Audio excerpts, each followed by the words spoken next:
Well, howdy there, you sleepy little bundles of joy. I hope you guys are ready to unwind tonight, so let's snuggle up and let me tell you a story on why Cleopatra became the most feared queen alive. A lot of you have wanted a deep dive done on her in a way that tells the story perfectly, so we have indeed delivered. We will go through everything about her life, her accomplishments, and everything that stood in her way. So if this type of content is up your alley, feel free to drop a positive review for us here on the platform, as it helps more than you know. Follow us if you are new here, and let me know how you're doing today down below in the comments. Now dim the lights, get comfortable, and let's snooze away to some quality history. The year is 69 BCE, and Alexandria rises from the Egyptian coast like a city that has decided to be taken seriously, and has been waiting for everyone to catch up. It stretches along the harbour in marble and salt air, louder in the daytime than any city has a right to be, and quieter at night than you would expect from a place this size. Tonight you're going back there, to follow the life of a woman who was one of the most capable rulers of the ancient world, and who has spent 2,000 years being remembered as something considerably simpler. Welcome, my beloved sleepy history lovers. You're standing at the edge of something large and complicated, and the best place to begin is on the polished limestone floor of the royal palace at Alexandria, in the early decades of the 1st century BCE, when the stones still carry the warmth of the afternoon sun, even though the harbour outside has gone dark, and the lighthouse on Pharos Island is sending its reflected fire across the water in long orange lines. The corridor you're standing in is wide. The walls are painted plaster in deep red ochre, and a blue that comes from grinding lapis lazuli into powder and mixing it with beeswax, a process that is expensive and labour-intensive, and that the Ptolemaic court engages in anyway because the effect is exactly right. There are cedar panels along the upper sections of the walls, and the wood has been treated with oil, so the smell of the palace at night is cedar resin and beeswax and something floral drifting in from the garden, which at this hour is mostly jasmine. In the rooms further down, there are lamps burning. There are always lamps burning somewhere in this palace, because the palace is never entirely asleep. Advisors are conferring in one room while ministers sleep in the next. Scribes are copying documents in the lamplit records office.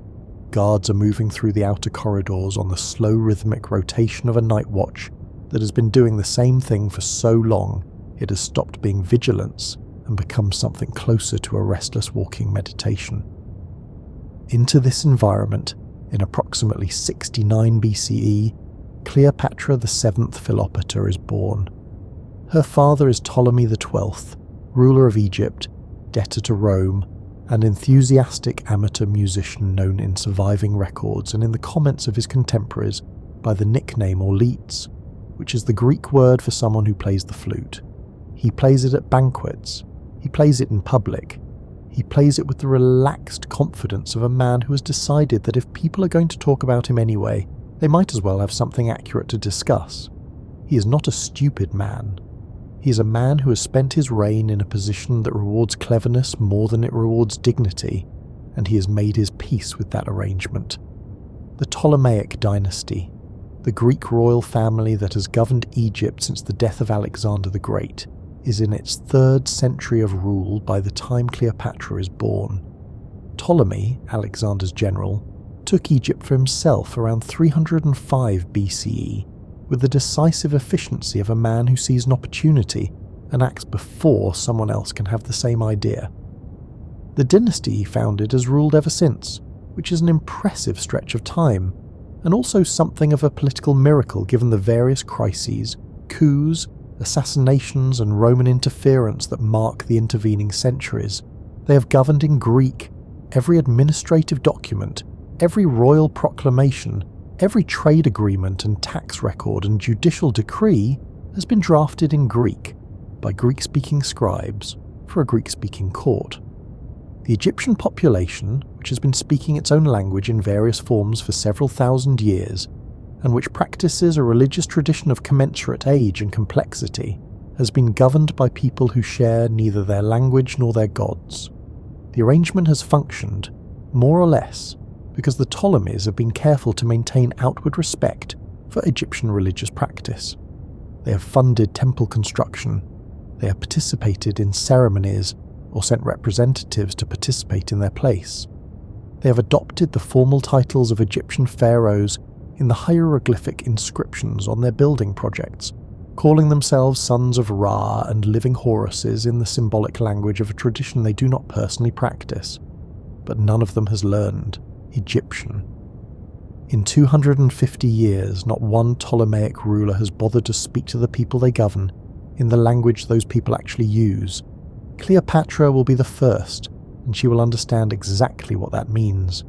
She grows up in a palace that is genuinely extraordinary in ways the later Roman version of her life tends to move past quickly, because the later Roman version is considerably more engaged with whom she is alluring than with what she is learning. She has access to the Mausion, Alexandria's great institution of scholarship attached to the library complex, funded by the royal administration since the reign of the first Ptolemy. She grows up surrounded by trade goods from India and Arabia, by ambassadors from the Parthian Empire and the African kingdoms to the south, by merchants who speak a dozen languages over dinner and treat the Nile as a logistics problem rather than a wonder. She pays attention to all of it. She also grows up surrounded by siblings, and the siblings are a more complicated subject. Her older sisters are Berenice IV and Cleopatra VI. Her younger brother is Ptolemy XIII, approximately 8 years her junior. There is another younger brother, Ptolemy XIV, and a younger sister, Arsinoe IV. By Ptolemaic standards, this is a large family, and by any standard, it is a large family in which everyone is simultaneously a relative and a variable in any long-term planning. Berenice IV provides an instructive early lesson. When Ptolemy XII goes to Rome to lobby the Senate for official recognition of his rule, which the Senate has been declining to provide in the expensive way that institutions decline things they nonetheless find financially interesting, Berenice takes the throne in his absence and rules for 3 years. When Ptolemy returns with Roman soldiers and a very large debt to Marcus Crassus, he has Berenice executed. He is reported to have observed this with his flute close at hand, which may be an exaggeration, or may simply be an accurate detail about a man who has made his peace with the requirements of his position. Cleopatra is approximately 15. She observes what happens and adjusts her understanding accordingly. She also begins developing the qualities that will later make Plutarch, writing more than a century after her death, reach for an unusually specific kind of praise. Plutarch notes that being in conversation with Cleopatra was like being drawn into something pleasant before you remembered you had arrived with a specific purpose. He notes that she moved between languages the way some people move between comfortable rooms, without a perceptible transition, and without the deliberateness that marks someone reaching for a second language from a distance. He notes that most people of importance who came to see her were able to do so without an interpreter. She's believed to have spoken 9 languages with genuine fluency. Greek was her native tongue, the language of her administrative writing and her interior thought. Egyptian was the political statement, the language no previous Ptolemy had bothered with, and the weight of that choice will become clear shortly. She also spoke Latin, Ethiopian, Hebrew, Aramaic, Parthian, and at least 2 additional languages associated with the Arabian and African trading territories Egypt relied on and traded with. Latin she learns not because she finds Romans charming, though she will find certain specific Romans useful, but because it is extremely advantageous to understand exactly what a potential threat is saying before the translator finishes smoothing the edges off it. By the time she's in her late teens, she's co-ruling with her ailing father, meeting with ministers, reading reports, and learning the mechanics of grain taxation, Red Sea trade, and temple administration in the particular hands-on way that comes from being in the rooms where decisions are made and paying close enough attention to understand why they are made that way. The palace itself operates on a rhythm that Cleopatra internalizes before she has the vocabulary to describe it. In the mornings, there are audiences with provincial governors and trade representatives and temple delegations, conducted in the formal reception rooms with interpreters standing at the margins in case a language strays beyond the court's official range. In the afternoons, there are the administrative reports, the tax assessments, the irrigation surveys, the grain yield projections, the endless columns of figures that represent the actual business of governing a country, rather than the ceremonial version of it. In the evenings, there are the dinners, which are the most politically active hours of the day because dinners are where alliances are formed and tested and occasionally dissolved in ways that the official record never quite captures. She watches all of it. She's also reading. The library complex in Alexandria holds an extraordinary collection of materials, and access to it for a member of the royal family is not merely permitted but expected. She reads the historians and the philosophers and the technical writers. She reads the medical texts and the botanical catalogues and the works on the properties of minerals and plants that form the foundation of what the ancient world understands as pharmacology. She reads the records of previous Ptolemaic rulers, which are instructive about what has worked and considerably more instructive about what has not. The most consistent pattern in those records is that the rulers who maintained genuine cooperation with the Egyptian priesthood tended to govern more effectively than those who treated the temple complexes as a revenue source to be managed from a distance. She notes this. When her father dies in 51 BCE, she is 18 years old and she is ready. Whether the kingdom is ready for her is a different question, and one that her younger brother's 3 advisors have already decided to answer on behalf of a 10-year-old boy who does not yet know he is being used as a justification. Settle in a little further now. Imagine the Nile Delta from somewhere above it, in the particular golden light of an Egyptian morning in late October, after the annual flood has come and gone. The fields are an impossible green, stretching in every direction as far as you can see from this height, interrupted only by the silver threads of irrigation canals and the low shapes of granary buildings and the occasional tall palm standing apart from everything else with the self-possessed dignity of a thing that does not need company. The soil is a dark colour, almost black in places, and from any lower vantage point it smells like wet earth and old water and the particular mineral richness of sediment that has travelled the length of one of the longest rivers in the world before depositing itself here, in thin layers that blow away in a strong wind and sustain agriculture for 5,000 years without artificial supplement. This soil is the reason Egypt exists as a civilization. It is also the reason Rome cannot afford to let Egypt become an enemy.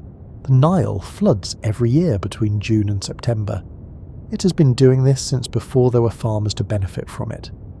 The flooding deposits a thin layer of rich alluvial silt across the fields of the valley and the delta, and when the flood retreats in October, what it leaves behind is some of the most productive agricultural land anywhere in the ancient world. Egyptian farmers plant wheat and barley in November, when the soil is still damp and the air has begun to cool towards something a Mediterranean person would recognize as mild. They harvest in March and April, before the summer heat arrives, and the Nile begins gathering itself upstream for the next cycle. Rome, by the 1st century BCE, has a city population of somewhere between 800,000 and 1 million people in the city itself. Feeding that many people in an era without refrigeration, without industrial transport, and without the global supply chain that makes feeding a modern city seem straightforward, requires grain shipments on a scale that makes modern logistics look casual. Egypt is by far the most productive single grain source in the Roman world. When the Nile floods well and the harvest is good, Rome is fed. When the Nile floods too low and the harvest fails, Rome feels it in the markets, and in the streets, and eventually in the Senate. This is not a metaphorical form of power, it is an entirely practical one, and Cleopatra understands it with the precision of someone who has read the agricultural reports, and who knows that the number of months of reserve grain in the Alexandrian granaries is not an abstract administrative figure, but the actual number of months between Roman goodwill and Roman military attention. The management of the agricultural system is one of the less celebrated aspects of her reign. It is also one of the most consequential. The Nile's flooding is not precisely predictable. A flood that rises too high destroys irrigation canals, drowns livestock and damages village infrastructure. A flood that rises too low leaves the fields dry and the harvest inadequate. The Egyptian administration has been monitoring the Nile's flood level at measurement stations called nilometers since pharaonic times, tracking the rise and fall of the river against carved gradations in stone, and using those measurements to estimate the harvest and set tax rates accordingly. This system requires accurate measurement, competent administration at every level from the village irrigation officer to the royal granary superintendent, and the kind of consistent record keeping that allows the government to compare this year's flood against the recorded floods of the past 50 years and make reasonable decisions about what the harvest will produce. We have surviving papyri from Cleopatra's reign that show this system functioning in practice. One papyrus from around 33 BCE, an administrative document concerning grain allocation in one of the Delta provinces, carries a notation in handwriting that differs from the scribal hand of the rest of the document. The word is genestoi, meaning let it be done or make it so. It is the kind of word you write when you are a queen reading a petition about grain storage and have decided the matter and are prepared to move on to the next document. It is not a romantic detail, it is a detail about a working monarch. Alexandria itself is the engine through which Egypt's agricultural wealth becomes international power. Strabo, the Greek geographer who visits Egypt around 25 BCE, a few years after Cleopatra's death, describes Alexandria with the barely contained enthusiasm of a man who has travelled extensively and still cannot quite believe what he is looking at. He describes the double harbour, one facing east toward Asia and one facing west toward the rest of the Mediterranean, connected by a canal that allows ships to move through the city without the expensive and time-consuming process of unloading on one side and reloading on the other. He describes the Canopic Way, the main street running straight through the city from east to west, lined with marble facades and wide enough for two large wagons to pass each other without difficulty. He describes the lighthouse at Pharos, sitting on its island at the harbour mouth and standing somewhere between 100 and 135 metres tall, making it the tallest structure in the Mediterranean world after the Great Pyramid, which the Alexandrians treat with a practical affection reserved for something enormously useful that you have simply stopped being amazed by.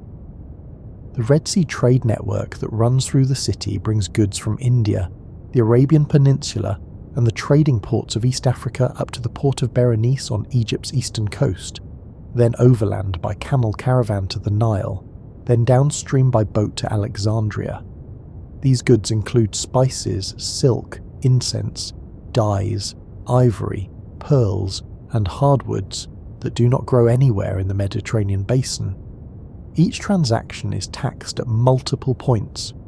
The revenue funds the palace, the library, the scholarly stipends, the military, the grain reserves, and the considerable diplomatic expenses of a kingdom that spends a great deal of money on keeping Rome friendly and interested, without allowing Rome to become comfortable enough to stop being impressed.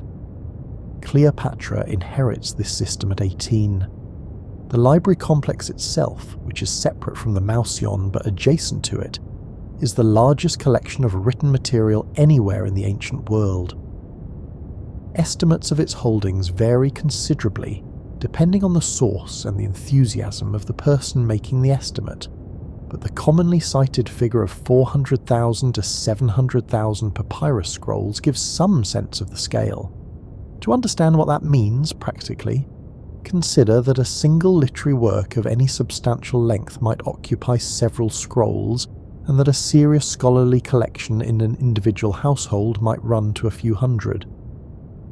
The library holds the collected intellectual output of the Greek, Egyptian, Persian, Babylonian, Hebrew and Indian scholarly traditions, gathered over generations by a royal administration that purchased collections, copied manuscripts, and reportedly confiscated books from ships arriving in the harbour and returned copies rather than the originals. This is not a modest library.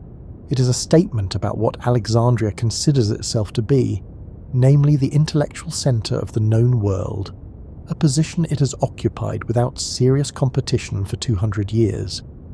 Cleopatra inherits this institution along with the grain surplus, and the harbour revenue and the debt to Rome, and she understands all of them as assets of the same kind, elements of Egypt's capacity to project authority in a world that respects capacity. She also inherits its debts, its dependencies, its internal tensions, and the fundamental condition that a kingdom this wealthy, sitting at the corner of 3 continents, is perpetually attractive to powers larger than itself. She does not have the luxury of governing a quiet kingdom. She is governing a prize, and she knows it with the precise clarity of someone who's been reading the administrative reports for years and understands exactly how the arithmetic works.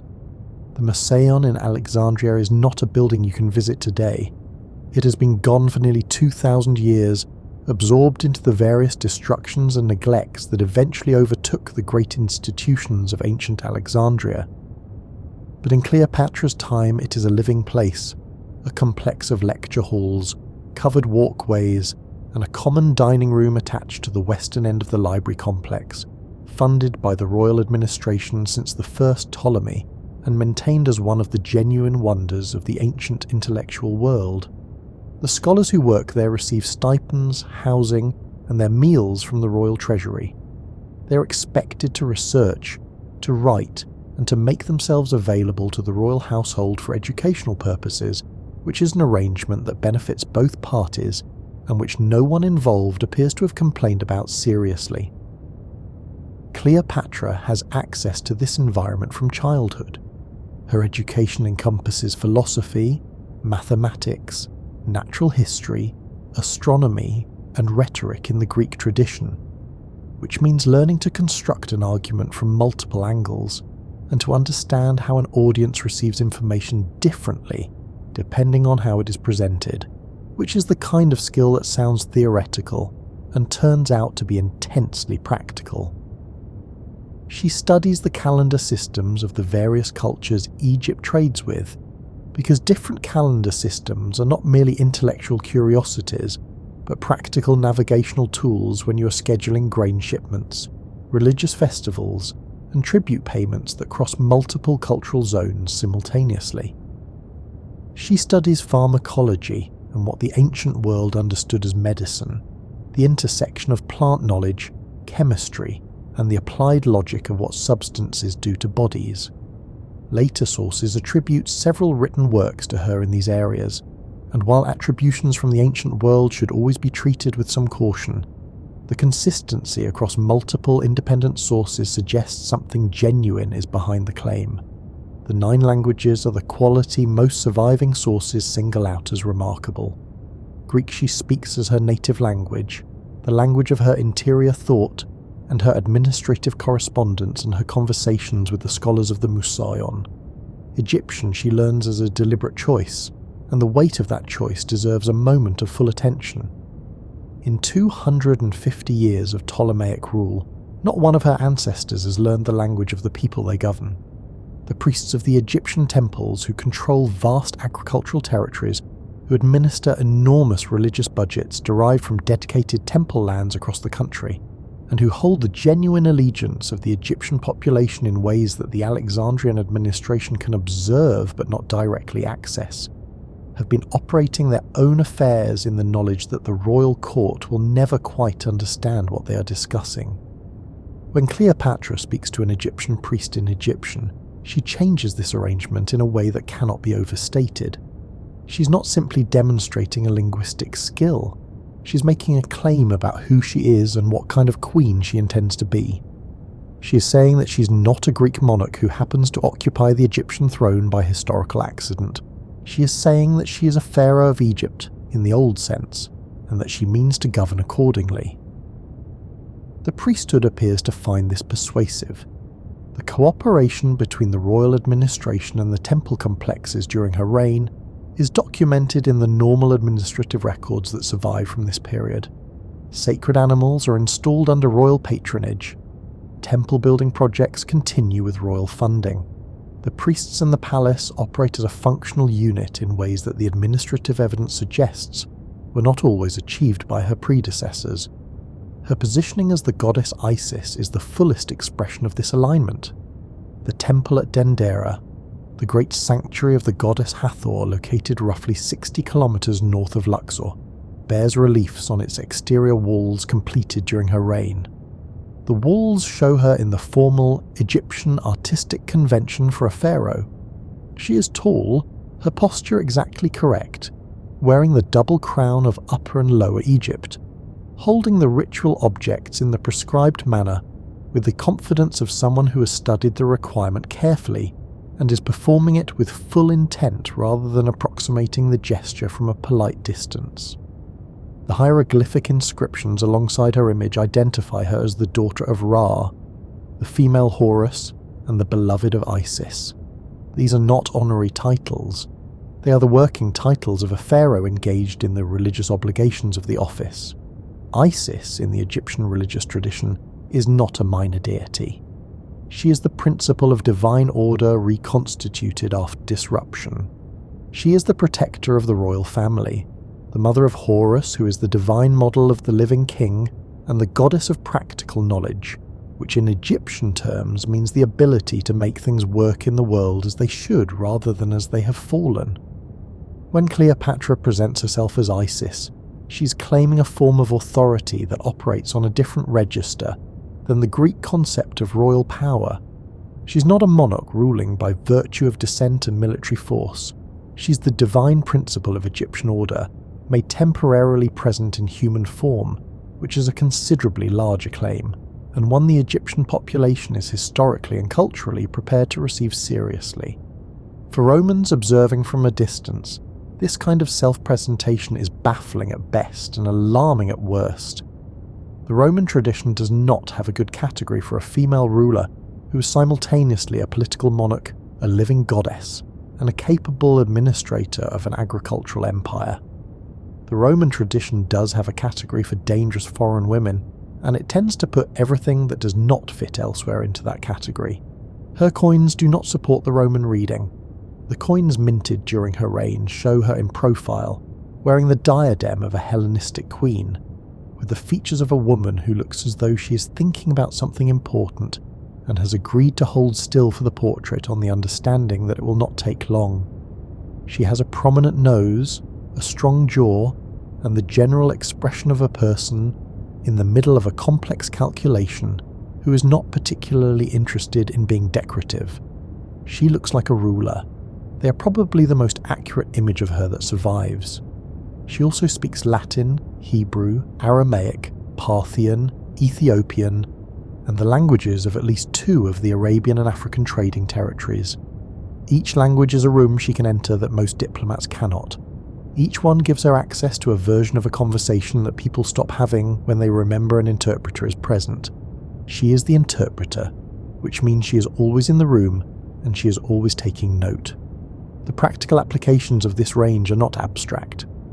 When an Ethiopian delegation arrives to renegotiate trade terms for the ivory and hardwood routes coming through the southern ports, Cleopatra conducts the initial conversation herself, without an intermediary, and the delegation's ambassador is visibly startled by this. He is speaking to a woman who knows his language, which means she also knows the specific vocabulary his own merchants use among themselves when they think no one who matters is listening. When a Parthian envoy comes to discuss the eastern frontier arrangements that Antony has been complicating, she speaks to him in Parthian, and the conversation that follows takes on a different character than it would have through a translator, because speaking someone's language is an act of respect that most rulers do not bother with, and it opens doors that formal diplomatic exchange keeps shut. When the Jewish community in Alexandria, one of the largest in the ancient world, sends representatives to petition about their legal status, she speaks to them in Aramaic, and they leave the meeting with the impression, which the administrative record suggests is not inaccurate, that she actually listened. This is the quality that Plutarch is gesturing toward when he describes her voice as many-stringed. He means that she can play the instrument differently depending on who is in the room. When Cleopatra is approximately 12 or 13 years old, Her father leaves Egypt for Rome. He goes because the Roman Senate has been declining to formally recognize his rule for years, accepting his payments and maintaining a warm diplomatic ambiguity about whether Egypt under Ptolemy XII is a properly legitimate client kingdom or simply a wealthy territory that has not yet been absorbed. This ambiguity is expensive to maintain. Ptolemy borrows heavily to fund the payments and gifts and hospitality that Roman recognition requires, borrowing from the financier Rabirius Posthumus and from the general Crassus, securing those loans against Egyptian revenue, which means Roman financial interests become directly entangled with Egyptian agricultural productivity in a way that makes formal independence increasingly difficult to imagine clearly. He's gone for 3 years. While he is absent, Berenice IV takes the throne with the calm determination of a person who has decided the waiting period is over and acts accordingly. She rules for 3 years. When Ptolemy returns with Roman soldiers at his back and the weight of his expensive alliance secured, Berenice is removed and executed, and Cleopatra, who is approximately 15, watches the sequence from close enough to understand precisely what it means.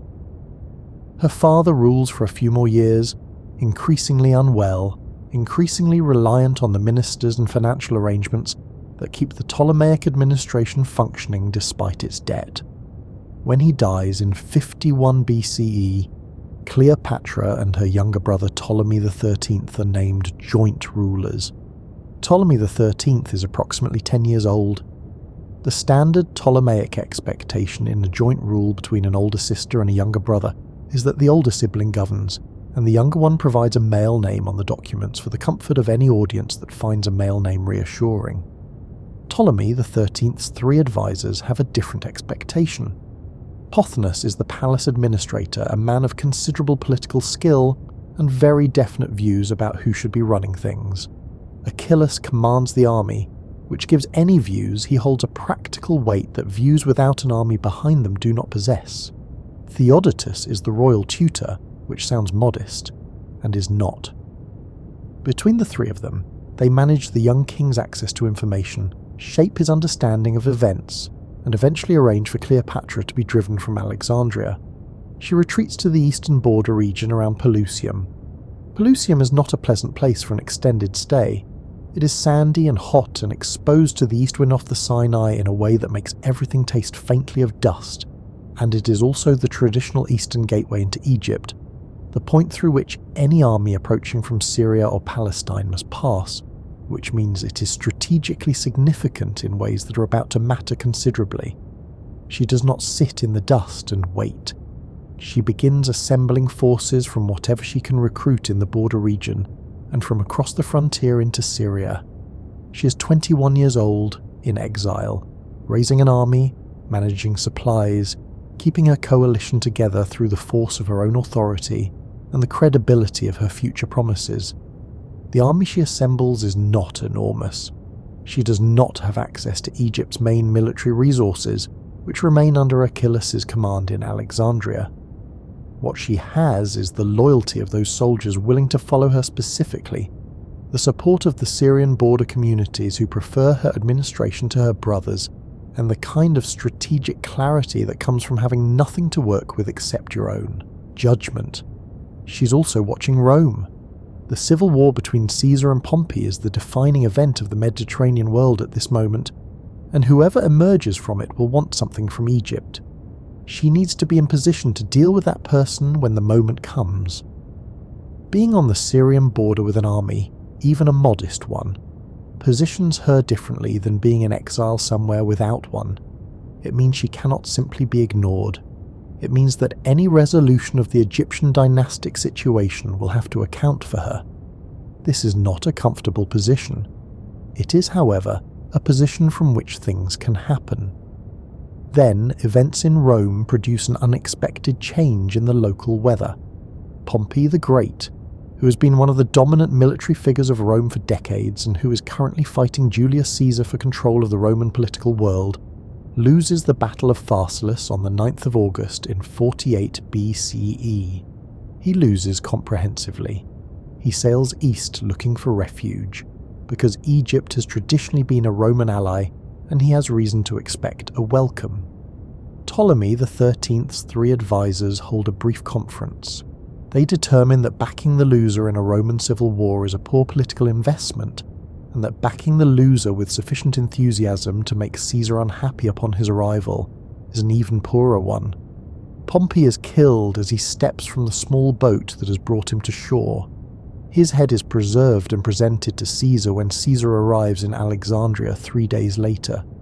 Caesar, who is a Roman general of the old school, and who has spent his career fighting enemies he considered worthy of honourable treatment, is not pleased by this gift. He is reported to have wept, which the ancient sources debate as genuine grief versus calculated political theatre, which tells you something about Caesar, namely that with him, these 2 possibilities are not mutually exclusive. He installs himself in the palace complex with a small force, sends formal notice to both co-rulers, and waits. Ptolemy XIII arrives in state, with his advisors close behind. Cleopatra is still outside Alexandria. Her brother's forces control the city gates, and arriving through the front entrance with a claim to a throne you have just been expelled from is not the kind of entrance that tends to end well. What she arranges instead is a crossing of the harbour in a small boat in the dark, and an entry into the palace wrapped in some form of textile. The ancient sources do not agree on whether it is a carpet, a linen sack, or something else, and the disagreement has occupied historians for longer than the logistics probably deserve. What every source agrees on is that when the textile is opened in Caesar's chambers, Cleopatra is inside. Whatever Caesar expects from this moment, it is probably not this. Whatever Cleopatra expects, it is not primarily romance. She needs Caesar's support to be restored to the throne, and Caesar is the only person within geographic reach who has both the authority and the military capacity to make that happen. The relationship that develops between them, whatever its personal dimensions, begins as a practical arrangement between 2 people who need something from each other and are both intelligent enough to understand that clearly. The following months are not calm. Ptolemy XIII's forces lay siege to the palace complex. Caesar, working with a small force, burns the ships in the harbour to prevent them being used against him, and this fire spreads further than intended, damaging a warehouse district that may have contained books from the library collection. The harbour fighting is close and confined and lasts long enough that Caesar at one point has to swim for his life from a capsizing vessel, reportedly holding his notes above the waterline, because Caesar has very strong feelings about his documentation surviving circumstances that he himself might not. Eventually Roman reinforcements arrive from the east. Ptolemy XIII attempts to flee across the Nile and drowns. Caesar restores Cleopatra to the throne. She's paired now with her youngest brother, Ptolemy XIV, who is approximately 11 years old and has the considerable virtue from a governing standpoint of not yet having formed his own faction. Not long afterward, at Thebes in Upper Egypt, a ceremony is conducted to install a new Bushis bull. The Bushis bull was a sacred animal, associated with the war god Montu and the institution of divine kingship, and the installation of a new one was a royal act, performed under pharaonic authority. The ceremony places Cleopatra in the role of the pharaoh fulfilling a fundamental religious obligation. She is back, and she intends to govern from the full depth of the position, not the surface of it. Caesar stays in Egypt for several months. He and Cleopatra travel the Nile together with a flotilla of decorated vessels, moving upstream through the Egyptian countryside in the weeks after the political situation in Alexandria has been resolved. Ancient sources describe this journey with the word leisurely, which is technically accurate and also somewhat misleading. The Queen of Egypt and the most powerful Roman general alive, travelling together through the heartland of the kingdom and visible to every province along the way, are sending a message that does not require a courier. The message is that the situation has been settled, that Cleopatra is the queen, that she has Rome behind her, and that if anyone has been entertaining ideas about exploiting the recent instability, those ideas should be retired immediately and quietly. Caesar leaves Egypt around the middle of 47 BCE, pulled back toward the rest of a Roman world that has not stopped requiring his attention, simply because he has been in Alexandria. He leaves Cleopatra 3 legions for her security, which is a practical expression of support, and also a reminder to her brother's remaining advisors about the current balance of military force. He also, it is generally understood, leaves her pregnant. Caesarion is born in late June of 47 BCE. He is officially named Ptolemy Caesar, but the Alexandrians call him Caesarion, Little Caesar, a nickname that is endearing and also politically enormous, and that will become more dangerous to everyone involved as the years accumulate. In 46 BCE, Cleopatra travels to Rome with Caesarion and the court retinue that a state visit requires. Caesar installs her in his private villa across the Tiber. Rome reacts to this arrangement with the full range of responses available to it, running from genuine curiosity to open hostility, with a great deal of uncomfortable fascination in between. Cicero, the great orator and statesman, visits the villa on a matter unrelated to Cleopatra and comes away in a state of tightly managed irritation.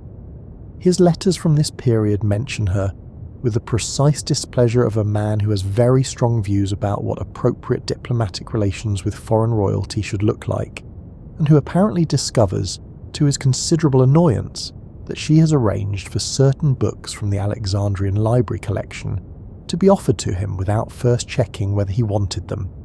The books may or may not have arrived. Cicero's feelings about this unrequested literary generosity are documented in some detail. They are not positive. Caesar is assassinated on the 15th of March in 44 BCE. Cleopatra is still in Rome. She returns to Alexandria without delay. Within weeks, Ptolemy XIV dies. The ancient sources approach the cause of his death with the careful vagueness people use when they believe they know what happened, and have decided it is more prudent to describe the timing than the mechanism. Caesarion becomes her co-ruler. He's 3 years old. This is administratively very convenient. A 3-year-old co-ruler makes no policy demands, holds no factional loyalties, generates no rival networks, and requires management only in the nursery. She governs alone in practice while maintaining the traditional Ptolemaic form of joint rule in the official record. The years between Caesar's assassination in 44 BCE and her meeting with Antony in 41 BCE are not heavily documented in the ancient literary sources, which tend to organise their accounts of her life around the 2 great Roman figures and treat the intervals between them as something to move through quickly. This creates a misleading impression. She's running a large and complex kingdom through difficult circumstances. The Nile floods are irregular in the late 40s BCE, which means famine management and emergency food distribution, which means drawing down grain reserves, adjusting tax rates in flood-affected and drought-affected regions, and coordinating with the temple complexes about shared relief. She is also managing Egypt's international position through a period when Rome is in the middle of the complex and violent rearrangement that follows Caesar's death. The triumvirate of Antony, Octavian and Lepidus that forms after the assassination is a provisional arrangement among men who do not trust each other fully, and who are all watching to see which of them emerges with the largest share of what was Caesar's. Egypt needs to maintain workable relations with whoever that turns out to be, without committing so firmly to any one faction that the commitment becomes a liability when the balance shifts. When Antony summons her to Tarsus in 41 BCE, ostensibly to discuss Egypt's conduct during the civil wars, she takes her time in responding. She makes him wait long enough to make it clear that she is arriving because she has decided to arrive, not because she was summoned. She arrives when she is ready, on her own terms, in the way she's chosen. The barge is large and elaborately decorated with purple sails and silver oars, and the particular extravagance of incense smoke rising from golden dishes across the deck and drifting toward the shore on the wind. Plutarch, who records this arrival in detail that suggests genuine appreciation for the spectacle, describes the effect on the city of Tarsus as immediate and complete. Everyone leaves, the market empties, the docks clear. The crowd gathered in the public square to observe the official meeting between the Egyptian queen and the Roman triumvir simply turns and walks down to the harbour to watch the barge instead. Antony is left sitting in his official seat in a square that has become, in the space of roughly 20 minutes, essentially vacant. He receives her on her barge, in the end, on her terms, in her space, with her people around her. This is not the beginning of a romantic interlude. This is a negotiation between two principals who both need something from the other, and are determining, in the way that powerful people determine these things, who holds the stronger position. The position she holds is stronger than Antony expected. He has summoned a queen who he assumed would arrive with the anxious deference of a client state seeking favour from Rome. She has arrived as a monarch conducting a state meeting on terms she has chosen, in a setting she has designed, wearing the imagery of a goddess whose authority predates Rome by 3,000 years. It is not lost on either of them. Antony is a capable general and a genuinely charming man, and he is also a person who responds to a strong performance with the kind of appreciation that cannot quite be concealed. He is captivated. She is strategic. The two things are not mutually exclusive. The alliance that follows lasts for 10 years. They have 3 children together, the twins Cleopatra Selene and Alexander Helios, born in 40 BCE, and a younger son, Ptolemy Philadelphus, born a few years later. The relationship serves both of them strategically. Antony gets Egypt's treasury, Egypt's grain, and a stable eastern base from which to manage the Parthian frontier. Cleopatra gets Roman military support, a degree of security against the various eastern powers that might otherwise find Egypt's considerable resources attractive, and a Roman partner willing to engage with the larger ambitions she has been developing since her return from exile. The donations of Alexandria in 34 BCE is the fullest public expression of those ambitions. Antony convenes a ceremony in Alexandria in which he distributes territories to Cleopatra and her children on behalf of Roman authority. Cleopatra is proclaimed Queen of Kings. Caesarion is declared the legitimate son of Julius Caesar and named co-king alongside her, a declaration that is simultaneously a dynastic claim and a direct challenge to Octavian, who has built his entire political identity on being Caesar's adopted son and sole heir. There is now, technically speaking, an alternative Caesar, one who is older than Octavian, one who is biologically connected to the original. Octavian takes note of this with the quiet intensity of a man who knows exactly what he is going to do about it, and is simply waiting for the correct moment to begin. Octavian, who will later style himself Augustus, and rule as the first Roman emperor for 44 years, is one of the more effective political operators in the ancient record. He's not a great general in the intuitive physical sense that Caesar was, or the experienced and adaptable sense that Antony is. He is a great manager of narrative, which in the long run proves considerably more durable than either of those other qualities. He understands with the cold and patient intelligence that defines his career that the most dangerous thing Antony and Cleopatra represent is not military force. It is an alternative vision of what Rome could be. A Rome reoriented toward the east, connected to the ancient and wealthy cultures of Egypt and the Hellenistic world, led by figures who combine Roman military authority with the ceremonial and divine traditions of Eastern kingship, is not obviously less appealing than the Rome of the old Republican tradition. There are Romans who find this alternative genuinely interesting. There are soldiers who have served in the East long enough that Eastern customs feel familiar rather than foreign. There are commercial interests deeply embedded in Eastern trade networks, who might reasonably prefer management friendly to those interests. Octavian cannot allow these people to seriously consider the alternative. He begins building his case with the methodical patience of a man who has a clear destination and is not in any particular hurry, because patience is one of his most formidable qualities. He does not declare war on Mark Antony. Antony is a Roman citizen, a Roman general, a man with deep loyalty networks running through the Roman military. A war against Antony is a civil war, which is messy in its implications and uncertain in its effect on public opinion. He declares war on Cleopatra. This is a precise and deliberate choice. Cleopatra is foreign. She does not have Roman citizenship. She does not have the protections of Roman law. In the framework Octavian builds carefully over years, she is not a capable ruler who's been governing a major kingdom for 2 decades. She is the source of Antony's failure to remain properly Roman. Antony has not chosen the East over Rome because he has his own views about how the Roman world should be organised. He has chosen the East because Cleopatra has drawn him there and has kept him there, and has used the particular influence women of the East are assumed to exercise over men who are not sufficiently guarded against it. This framing is useful for Octavian because it lets him fight Antony without appearing to fight him. It is also useful because it taps into a very deep well of Roman cultural anxiety.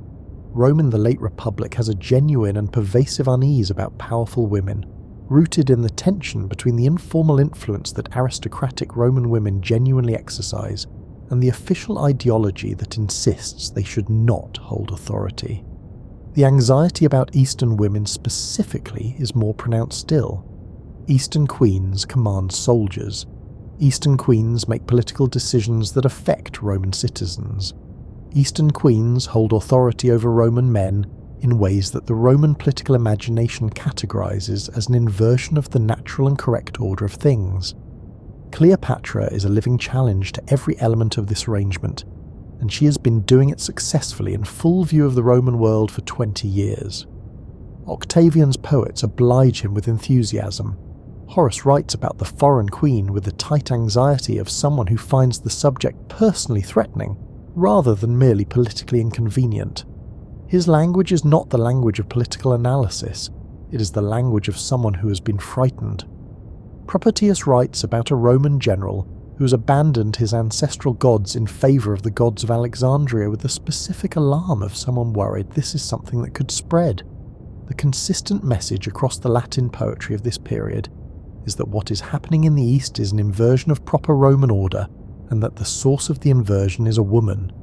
There is a particular Roman phrase that circulates during this period, used in speeches and in private letters and in the poetry, a phrase about the threat of a woman ruling Rome from the East. The phrase is meant to horrify. It is also an inadvertent acknowledgement that this is exactly what the situation looks like from a certain angle, and that the angle is not entirely unreasonable. Octavian understands that the best propaganda is propaganda that addresses a fear that already exists, rather than trying to create a fear that does not. Roman citizens are already anxious about Eastern influence. Roman citizens are already uncomfortable with the concentration of power in individual hands that the late Republic has produced. Roman citizens already have a template for thinking about female authority as dangerous, constructed over generations of stories about queens and sorceresses who bring ruin to men who should have known better. Octavian does not invent any of these anxieties. He simply points them at Cleopatra with precision, frames every piece of evidence in their terms, and lets the existing cultural machinery do the rest of the work. Antony's will is read publicly in Rome, obtained by Octavian from the Vestal virgins who hold it in safekeeping. The will reportedly contains instructions that Antony be buried in Alexandria rather than Rome. For a Roman citizen, preferring to be buried outside of Rome is read as a betrayal of Roman identity that is almost as serious as taking up arms against the state. Cassius Dio, writing long after these events but drawing on sources from this period, characterizes Cleopatra in ways that reveal how successfully Octavian's framing embedded itself in the subsequent historical tradition. He describes her as possessing an irresistible personal presence, while framing this presence as a tactical deployment, an application of personal qualities in service of manipulation rather than a reflection of genuine intelligence and capability. The idea that a woman's effectiveness is primarily a form of deception is very old and very convenient for people who need to explain why capable men found her persuasive, without crediting the intelligence that made her persuasive. The historical record that is not filtered through Roman propaganda tells a different story. The coins show a serious ruler. The administrative papyri show a queen engaged with the practical details of governance. The temple reliefs at Dendera show a monarch conducting the full range of pharaonic religious obligations, with evident knowledge of what those obligations require. None of these sources suggest that Cleopatra is primarily occupied with seduction. They suggest that she is primarily occupied with governing a large and complex kingdom, while managing an alliance with a man who is losing his grip on the Roman political situation faster than she can help him stabilize it. Because Antony, it must be said, is not making Octavian's project especially difficult. His major military campaign against Parthia in 36 BCE fails significantly. His management of his Roman political relationships has been inconsistent throughout.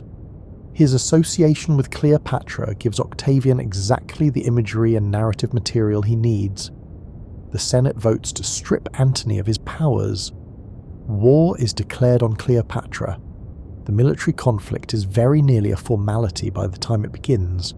The real war has already been fought in the poetry circulated at dinner parties, in the speeches delivered in the public squares of Rome, in the outrage carefully cultivated and directed at a woman who is not present to respond to any of it.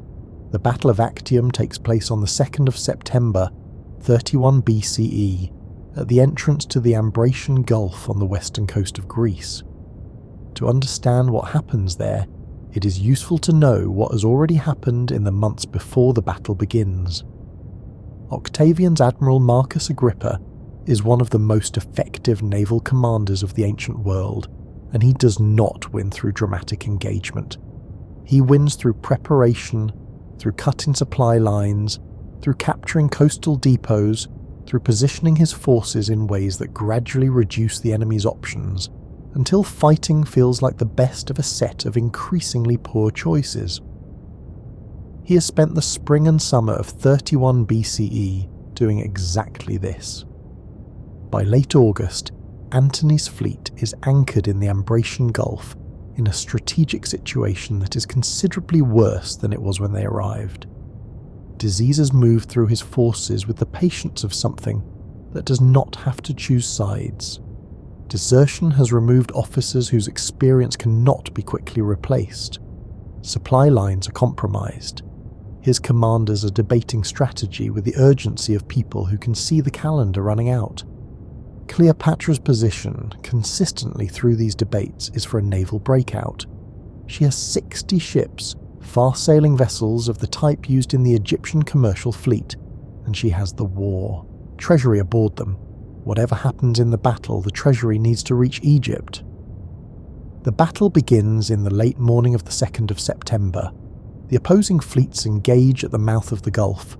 Antony's heavier ships attempt to use their size advantage in close engagement. Agrippa's lighter and more manoeuvrable fleet works the flanks with the patience of someone who understands that patience is as valid a tactical instrument as aggression. In the early afternoon, Cleopatra's squadron makes its move. Her 60 ships turn south, catch the wind, and sail for the open sea. The ancient sources are immediately prepared with an explanation. They call it flight. They say her courage failed at the critical moment. They say she abandoned Antony. Modern historians have noted that her ships carry the treasury, and that treasury vessels sometimes operate under standing orders to withdraw and preserve the kingdom's financial resources regardless of how the battle proceeds. They have also noted that Antony's fleet was already losing when the withdrawal happened, and that following her with 60 ships did not salvage a winning position. It preserved something. What it preserved was Cleopatra, and the treasury, and the possibility of a next move. Antony follows her. He boards a smaller vessel, catches up with her squadron, and abandons his fleet in the middle of a battle that has not yet been formally lost. His fleet fights on for several hours more. It eventually surrenders. His land forces hold out for a week before surrendering when the situation becomes unmistakable. The retreat to Egypt gives them a short window, and Cleopatra uses it with the persistence of someone who has not finished thinking. She orders ships dragged overland from the Nile Delta to the Red Sea coast, a physically enormous undertaking that indicates she is seriously considering sailing east with the treasury and continuing resistance from outside Octavian's immediate reach. Local Arab forces allied with Octavian burn the ships before they can be launched. That avenue closes. Antony is in a different condition. He's reported to have spent days sitting alone in the outer harbour of Alexandria in a state of extended grief and self-imposed solitude, calling himself Timon after the Athenian misanthrope, sitting in the harbour, not particularly useful to anyone including himself. He's a man of great ability in a situation that has moved beyond the point where his abilities are what the moment requires. Octavian moves toward Egypt through the summer of 30 BCE. He moves at a pace that allows time for negotiations, conducted through intermediaries in the careful arm's-length manner of parties who cannot safely share a room. Cleopatra appears to be negotiating for her children's futures and possibly for some form of continued role in Egyptian governance. What Octavian offers and what he actually intends are not the same, which is generally the case with Octavian, who makes assurances with the flexibility of someone who considers them provisional until circumstances require otherwise. He needs her to remain calm and in Alexandria while his forces close in. She needs enough information to know what is actually being offered. The information that accumulates slowly and indirectly makes it clear that Octavian intends to display her in his triumph in Rome, the formal public parade in which defeated enemies and captured monarchs are marched through the streets of the city before an enormous crowd. She knows exactly what this means. She has seen the accounts of what happened to Vercingetorix, the Gallic king, after Caesar's Gallic triumph. She understands the visual language of Roman triumph with considerable precision. She's not willing to be part of that display. Antony dies on the 12th of August, 30 BCE.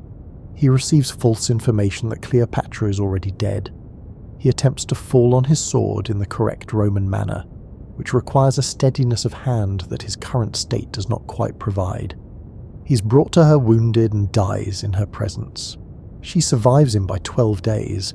She's 39 years old. The manner of her death is one of the most famous uncertainties in ancient history. Plutarch, who is the most detailed surviving source on this subject and who is generally a careful and honest historian, describes a basket of figs delivered to her room and a small serpent, an asp, discovered or concealed within the figs. He immediately notes that this is what some people say. He also notes that there are those who believe she used a refined poison hidden in a hairpin or a comb, having studied pharmacology carefully enough to know exactly which substance to use and in exactly what quantity. He does not commit to either version. He is careful enough with the evidence to acknowledge when the evidence does not support a confident conclusion. The asp is the version history remembers because a serpent carries better imagery than a comb, and because the asp is sacred to the goddess Isis, and because the idea of Cleopatra choosing her own divine symbol as her instrument of exit has a neatness that later storytellers find irresistible. She is buried with Antony by her own request. Octavian grants this particular wish. He executes Caesarion, who is 17. One of Octavian's own advisors reportedly settles any debate about whether Caesarion might be useful alive with the observation that there can be only one Caesar, and that having a second one available creates problems the first one is not willing to maintain. The 3 children Cleopatra shares with Antony are brought to Rome. They walk in Octavian's triumph, in chains, behind a golden effigy of their mother. Octavia, Antony's former Roman wife, takes the children into her household afterward. Cleopatra Selene, the twin daughter, is eventually given in marriage to Juba II, the Romanized king of Mauritania in what is now Morocco and northwestern Algeria. She rules there with her husband for decades. She names a city Caesarea. She mints coins that reference her Ptolemaic royal heritage. She does not appear to have lost track of who she was and where she came from, even in the Roman West, even 30 years after the fall of Alexandria. Egypt becomes a Roman province, but not in the way most provinces are managed. Augustus treats Egypt with a degree of personal imperial control he applies nowhere else. Senators are forbidden from visiting without explicit imperial permission. The province is governed not by the Senate, but by a personal representative of the emperor, answerable only to Augustus himself. The grain supply flows to Rome directly under imperial management. A territory you are not worried about does not require this level of management. Augustus understood, because Cleopatra spent 21 years demonstrating it to him, that Egypt is not simply a conquered territory. It is the grain supply, the treasury, the trade hub, and the symbolic centre of an alternative claim to how the Mediterranean world could be organised, and it requires attentive management even in apparent peace. What happens to Cleopatra's reputation in the centuries after her death is slower and in some ways more thorough than the military defeat. The Romans write the history of their own victory, and in that history she becomes something smaller and more manageable than the actual record supports. She becomes the Eastern enchantress whose power over Roman men came from her personal qualities, rather than her political intelligence, her administrative skill, or her 21-year record of governing one of the most complex kingdoms of the ancient world. Her multilingualism is occasionally noted and rarely analysed. Her governance is not mentioned. Her positioning as Isis is treated as theatre rather than strategy. Her pharmacological and medical knowledge is quietly set aside. What remains is a woman defined almost entirely by her relationships with two Roman men, which is a very convenient reduction for a tradition that needs to explain why two of its most capable generals made the choices they made without crediting the person who influenced those choices with the intelligence that made her influential. The Renaissance inherits the Roman version and embroiders it with considerable enthusiasm. Shakespeare's Cleopatra is genuinely magnificent as a character, a figure of enormous emotional power and linguistic brilliance. But she's also the creation of a playwright working from Plutarch through a Latin filter centuries after the fact. Hollywood adds spectacle and production value, and, broadly speaking, the approach of someone who has heard the story described once, and considers that sufficient preparation. The Cleopatra that most people carry in their minds is the accumulation of these layers, stacked over the actual woman like geological strata over a site nobody has fully committed to excavating. The actual woman is still there, in fragments. She's on the coins, with the profile of a ruler thinking about something important. She's in the administrative papyri, in the handwriting of a queen who reads her own grain petitions and writes her own decisions on them. She's at Dendera, in the formal posture of a pharaoh performing the correct ritual gestures with the practiced confidence of someone who took the obligations of the office seriously.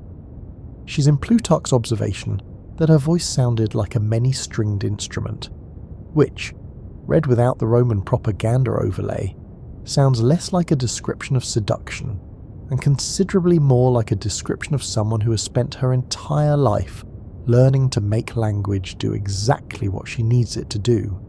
She's in the records of the Boucher's Bull installation at Thebes in the 33rd year of the Ptolemaic calendar, where a queen recently returned from exile performs the religious ceremony of a pharaoh who intends to govern for a long time. She's in the Greek Genestoi on a dusty administrative papyrus in 33 BCE, the handwriting of a woman who has read the petition and made the decision and is moving on to the next thing. She's in the exceptional care with which Augustus manages her former kingdom, which is the clearest possible statement of what she represented, expressed by the man who defeated her and who never quite stopped treating the country she governed as something requiring his personal attention. The fragments are enough, if you look at them rather than at the layers above them. She governed Egypt for 21 years. She managed the most productive agricultural territory in the ancient world through 2 Roman civil wars, an exile, a palace siege, difficult Nile flood cycles, and a propaganda campaign of unusual sophistication. She did this while raising 4 children, maintaining functional alliances with 2 of the most powerful men of her era, building a form of royal and divine authority that no previous member of her dynasty had attempted to construct, and running an administration that, by the evidence of its own surviving records, functioned with real effectiveness. She governed from a palace in a city she knew as well as she knew her own languages, and she governed it with the full range of tools available to her: the military, the economic, the diplomatic, the religious, and the rhetorical, deploying each one in the measure that the situation required. She was not, in the end, governing a legend. She was governing a country. The legend came afterward, assembled by the people who needed her to be something other than what she was.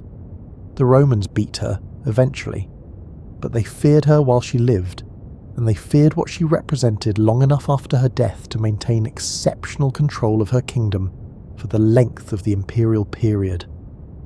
That fear is its own kind of tribute, quiet and persistent and preserved in every poem that calls her a monster, and every speech that frames her as an existential threat to the correct order of things. It is also preserved in the record of Augustus personally appointing each successive governor of Egypt for the entire duration of his reign, because some things you simply do not delegate. The fear outlasted her by decades.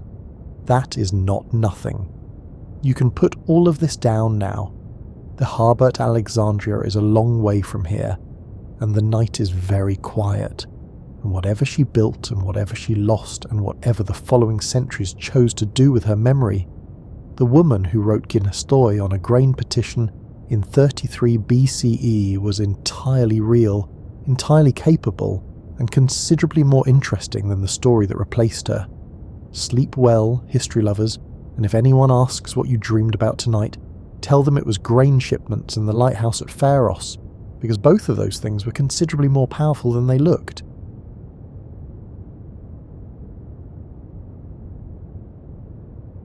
You are settling into a story from thousands of years ago, when people first began to stay in one place long enough to plant seeds and store grain. In those early villages, warmth and shelter drew not only people together, but also small animals who noticed the steady routines and learned that nearness could mean safety. This is the story of how cats made that choice, quietly and on their own terms.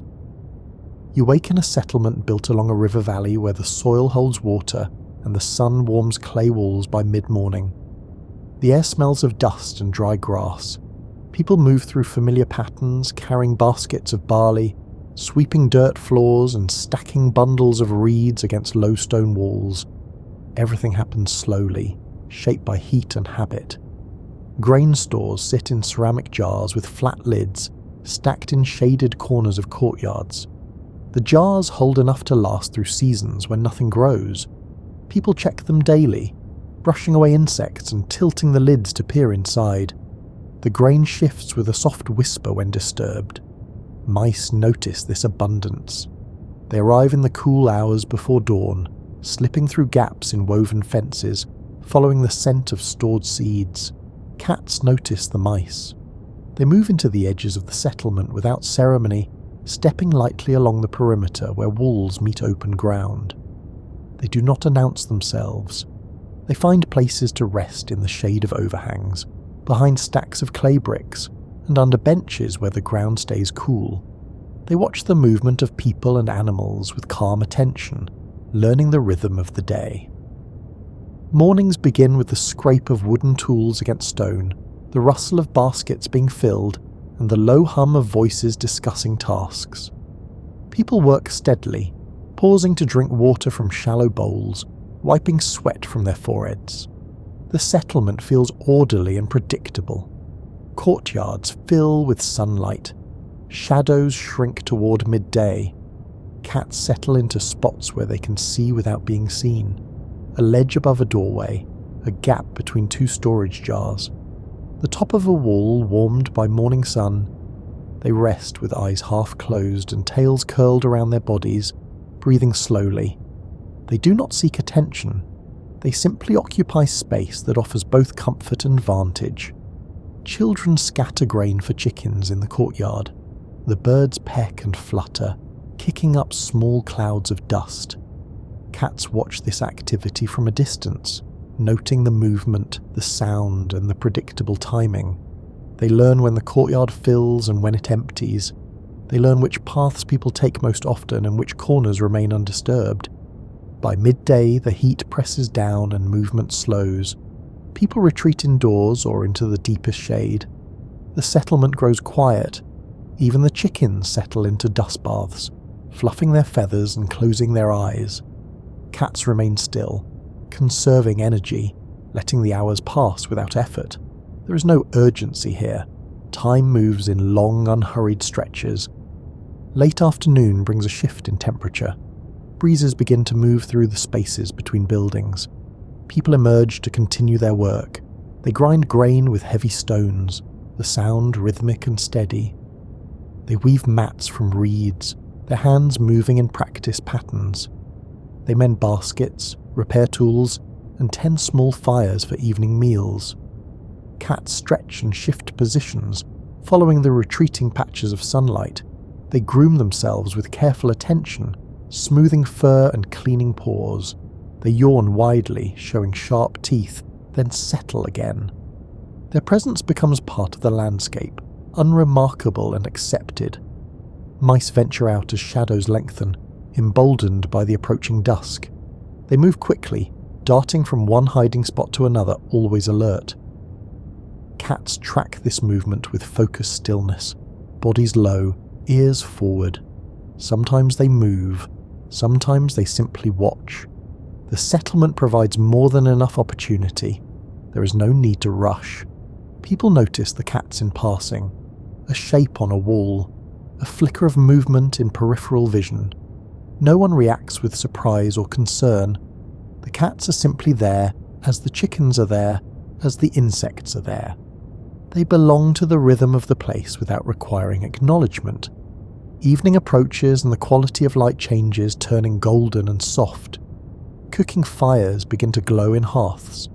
The smell of baking bread drifts through the settlement. People gather near doorways, sitting on low stools, talking quietly as they eat. Cats remain at a distance, observing. They do not approach the fires or the food. They maintain their own routines, independent but aware. As darkness settles, the settlement grows quieter still. People move indoors, fires burn lower. The sounds of the day fade into the sounds of night. Distant animal calls, the rustle of wind through reeds, and the occasional crack of settling wood. Cats navigate this darkness with ease, their eyes catching faint light, their movements silent and assured. The daily life of the settlement continues this way, day after day, season after season. Patterns repeat. Cats learn them thoroughly.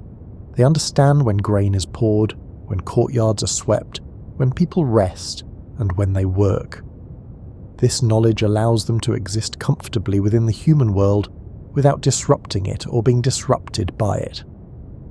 The relationship begins not through intention, but through simple proximity and the gradual recognition of mutual benefit. You watch as people build and repair the structures that define their lives. Walls rise from mud bricks dried in the sun, stacked carefully and mortared with clay. Roofs are formed from wooden beams layered with reeds and packed earth. Each structure takes shape through repetition, lifting, placing, smoothing, and waiting for materials to set and harden. Cats observe this construction from nearby vantage points. They note the appearance of new walls that create shade, new overhangs that block rain, and new corners that hold warmth. As people work, cats test these spaces, stepping carefully onto fresh surfaces, sniffing at new materials and deciding which spots suit them. A beam positioned at just the right height becomes a resting place. A gap between two walls becomes a passage. The cats adapt to the changing landscape as it develops. People sweep courtyards daily using bundles of twigs tied with cord. They push dust and debris toward the edges, clearing paths and gathering areas. This sweeping creates clean, open spaces where movement is easy and visibility is clear. Cats move through these swept areas with confidence, their paws finding smooth ground, their approach unhindered by clutter. The maintenance of order serves both species without either one planning for the other. Storage areas require constant attention. Baskets need mending when reeds crack and split. Clay jars develop hairline fractures that must be sealed with fresh clay. Wooden lids warp in the heat and must be replaced. People work steadily to keep these containers functional, knowing that grain left exposed attracts more than just mice. Insects swarm, birds descend, larger animals investigate. The effort to maintain sealed storage becomes a daily priority. Cats benefit from this vigilance. Sealed storage means concentrated populations of mice and rats drawn to the few accessible points of entry. The cats learn these points. They position themselves near the bases of storage jars, near the seams of woven baskets, and near the gaps where wooden platforms meet walls. They wait with extraordinary patience, bodies still, breathing slow. When movement occurs, they respond with sudden precision. Then they settle again, waiting for the next opportunity. Pathways develop through repeated use. People walk the same routes between buildings, between work areas and water sources, and between homes and fields. Their footsteps wear the ground smooth, creating defined trails. Cats use these same paths, finding them easier to navigate than rough terrain. The shared routes become familiar to both, marked by mutual passage though never by agreement. Repairs happen constantly. A section of wall crumbles and must be rebuilt. A roof develops a leak and requires new layers of thatch. A doorway sags and needs reinforcement. People approach these tasks methodically, gathering materials, working in the cooler hours, and testing their repairs before considering them complete. Cats adjust to the temporary disruption, moving to adjacent spaces, watching the work with calm interest, and returning once stability is restored. Courtyards become centres of activity. People gather there to work on tasks that require space, spreading grain to dry, sorting harvested crops, and preparing materials for building. The ground is packed hard from constant use. Low walls define the edges. Benches and platforms provide places to sit and rest. Cats navigate the margins of these spaces, staying clear of active work but remaining close enough to observe. Water channels require maintenance. Clay-lined trenches carry water from the river to the settlement. Sediment accumulates and must be cleared. Cracks develop and need patching. People wade into the shallow channels with tools, scraping away build-up, smoothing surfaces and ensuring steady flow. Cats watch from the banks, occasionally lapping water from the edges, taking advantage of the accessible moisture without venturing into the channels themselves. Building materials accumulate in designated areas. Stacks of reeds, piles of clay bricks, bundles of wooden poles. These collections create sheltered nooks and elevated platforms. Cats explore these spaces thoroughly, discovering which stacks are stable enough to climb, which gaps provide shelter from wind, and which heights offer the best view. The unintended architecture of stored materials becomes a landscape of opportunity. People build low walls to define property and create boundaries. These walls are not high, just enough to mark separation and provide modest privacy. Cats use the tops of these walls as highways, moving through the settlement with elevation and speed. The walls become connective tissue, linking different areas, allowing cats to travel without descending to ground level, where people and other animals move more densely. Hearths are built with care, using stones that can withstand heat, positioned to allow smoke to rise and escape through roof openings. Ashes accumulate and are removed regularly, carried away to be used in gardens or mixed with clay for building. Cats avoid active fires but appreciate the residual warmth of stones that have held heat through the day. They rest near these spots in the evening, absorbing warmth as temperatures drop. The act of maintaining shared spaces creates a rhythm that cats can anticipate. Morning sweeping, midday repairs, evening cooking. Each activity signals something about the state of the settlement, about where people will be and what they will be doing. Cats do not participate in this maintenance, but they benefit from its results. Clean paths, stable structures, concentrated resources and predictable patterns.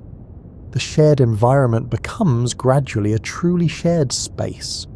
You notice the way presence becomes acceptance without ever becoming partnership. People and cats occupy the same settlement, moving through the same days, yet maintaining separate rhythms that occasionally intersect without collision. A cat rests on a sun-warmed wall. A person walks past carrying a basket. Neither acknowledges the other directly. The person does not stop to observe the cat. The cat does not startle or flee. Both continue with their own concerns, their proximity unremarkable. This happens dozens of times each day, an accumulation of neutral encounters that builds familiarity through sheer repetition. Children are the first to show interest. They notice cats more readily than adults do, pointing them out, watching them groom or stretch or move along the tops of walls. Occasionally a child reaches out, attempting to touch a cat that ventures near. Most cats step away, maintaining distance, unwilling to engage. A few allow brief contact, tolerating a gentle hand before moving on. The children learn gradually which cats accept this attention and which do not. No one teaches them this. They learn through observation and minor disappointment. Adults focus on work and allow cats to exist without interference. A woman grinding grain notices a cat sleeping in the shade of her workspace. She continues grinding, the rhythmic sound unchanging. The cat continues sleeping, undisturbed by the noise. They share the space for hours without interaction. When the woman finishes and moves away, the cat remains. When the cat eventually wakes and leaves, the woman does not notice its absence. Tolerance becomes the foundation of coexistence. People tolerate cats in their storage areas because the cats reduce vermin. Cats tolerate people because the settlement provides resources and safety. Neither species seeks deeper connection. The relationship remains practical, grounded in mutual benefit that requires no affection or loyalty. Some cats become more visible than others. A particular individual might choose a favourite resting spot in a frequently travelled area, becoming a familiar sight. People begin to recognise this cat by its markings or behaviour. They do not name it or claim it, but they notice when it is present and when it is absent. This recognition is passive, a byproduct of routine rather than intention. Meals are eaten in courtyards or near doorways. People sit together, sharing food from common vessels. Small amounts fall to the ground: crumbs of bread, fragments of cooked grain, bits of dried fish. Cats observe from a distance, waiting until people disperse before approaching to investigate what remains. They eat what interests them and ignore the rest. People do not set food out deliberately for cats, but they do not prevent cats from taking what has been dropped or discarded. Seasonal changes affect both humans and cats. When rains come, people seek shelter indoors and cats find dry spaces beneath overhangs or inside partially open structures. When heat intensifies, both species move more slowly, seeking shade and resting through the hottest hours. When cooler weather arrives, both become more active, working or hunting during longer portions of the day. The shared response to environmental conditions creates parallel patterns of behaviour. Boundaries develop naturally. Cats learn which buildings are occupied and which stand empty. They avoid entering active living spaces where people sleep and gather. They prefer storage areas, workshops and courtyards where human presence is intermittent and predictable. People in turn do not attempt to control where cats go or how they spend their time. The settlement is large enough to accommodate both without crowding or conflict. Illness and injury occur among cats as they do among all animals. A cat limps from a strained paw, moving more slowly for several days before recovering. A cat develops a wound that gradually heals. People notice these conditions in passing but do not intervene. Cats manage their health, resting when needed and continuing to hunt and explore when able. There is no expectation of care and no provision of it. New cats arrive occasionally, drawn by the same resources that sustain the existing population. These newcomers navigate the social landscape of the resident cats, finding their own territories and routines. People observe this process with mild interest but do not interfere. The cat population fluctuates naturally, shaped by available resources and the carrying capacity of the settlement, rather than by human management. Some cats leave. They wander beyond the settlement's boundaries and do not return. People do not search for them or wonder where they have gone. Other cats appear to replace them, and life continues without interruption. The fluidity of the cat population mirrors the fluidity of human life in the settlement, where people also come and go, arriving from other places or departing to establish new homes. The coexistence remains unmarked by ceremony or acknowledgement. There are no rituals celebrating the presence of cats, no stories told about particular individuals, and no attempts to formalize the relationship. Cats and humans simply live near one another, sharing space and resources in ways that require minimal effort from either side. This simplicity, this lack of complication, allows the arrangement to endure without strain or expectation. You feel the weight of midday heat settling over the settlement like a thick blanket. Movement slows until it nearly stops. People retreat to the coolest spaces they can find, sitting in deep shade or lying on floors inside buildings where walls block the sun. Their breathing deepens, their eyes close. Time stretches and softens. Cats respond to the same heat with the same instinct for stillness. They find their own cool spots, beneath carts where air circulates, in the shadow of walls that face away from the sun, and on stone floors inside empty storage rooms where the temperature stays even. They curl into compact shapes or sprawl with legs extended, whatever position offers the most comfort. Their bodies relax completely, muscles loose, tails motionless. The settlement enters a state of collective pause. Even the chickens stop their constant movement, settling into hollows they have scratched in the dirt, panting softly with beaks open.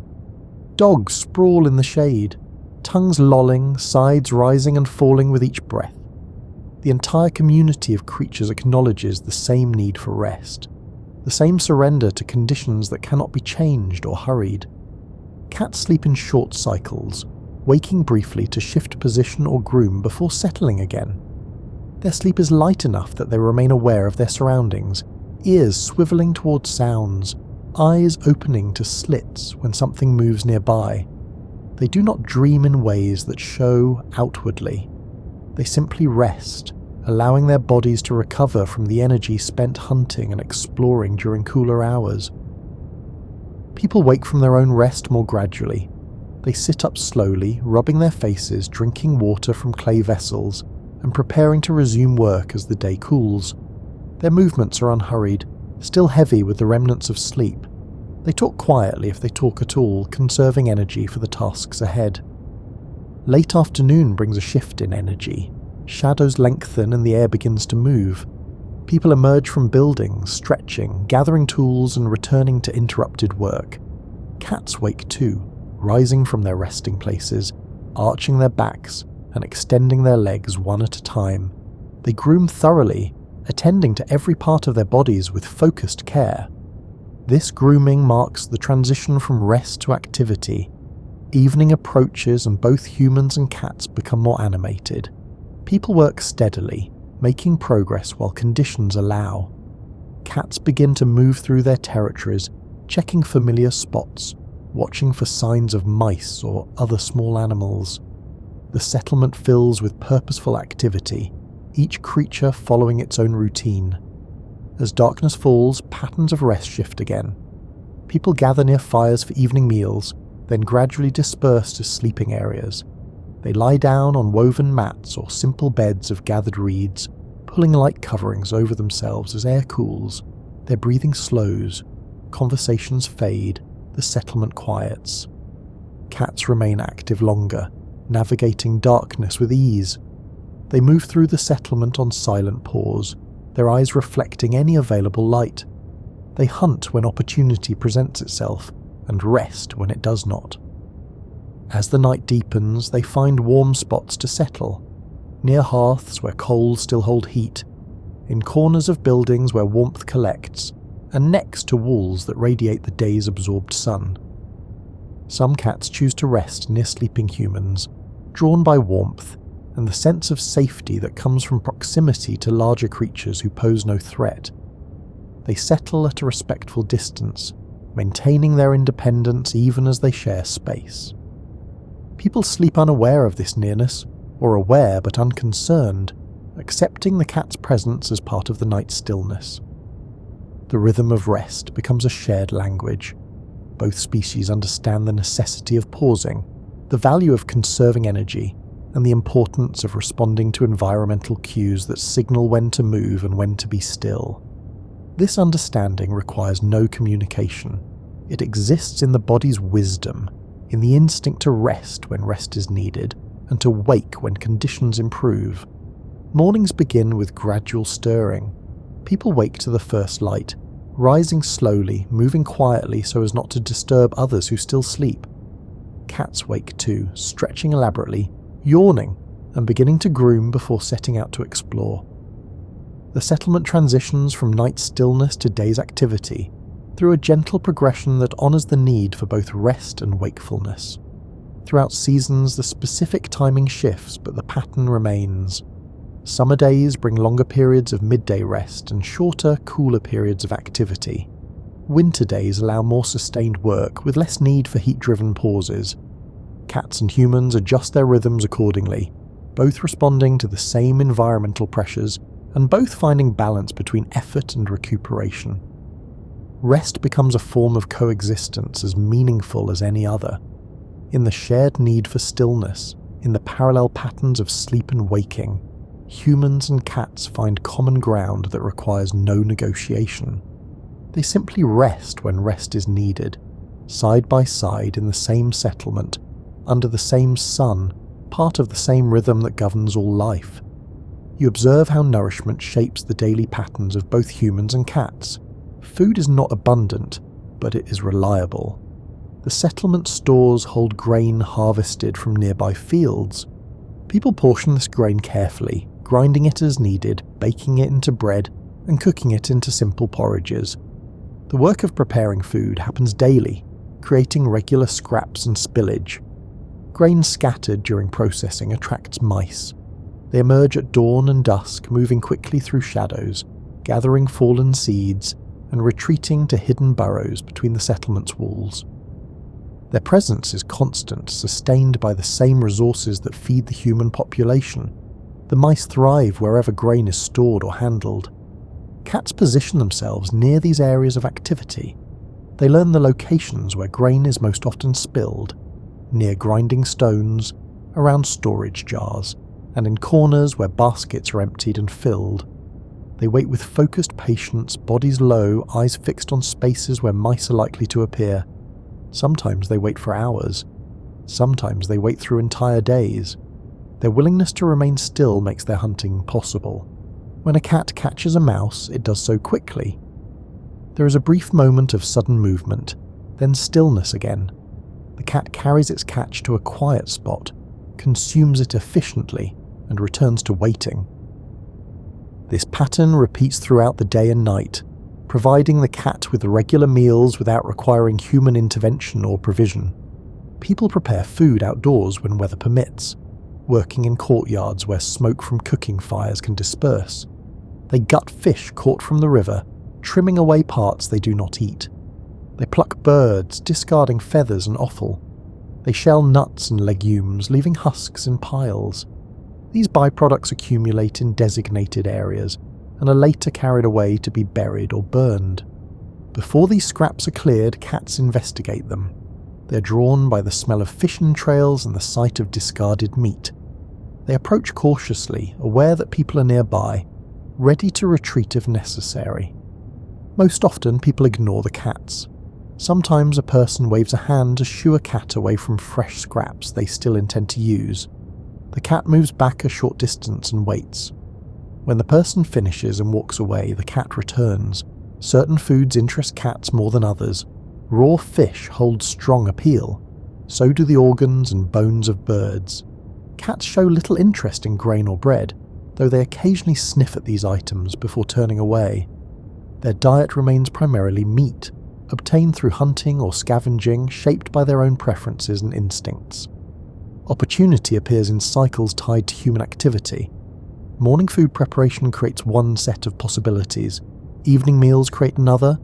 Seasonal harvests bring temporary abundance when grain is threshed and winnowed, sending up clouds of chaff and scattering seeds widely. Cats do not eat this grain, but they hunt the mice drawn to it, benefiting indirectly from the harvest's plenty. Water is available in the settlement's channels and collection vessels. Cats drink from these sources when they are thirsty, lapping from the edges of clay bowls or from shallow portions of the water channels. People do not prevent this.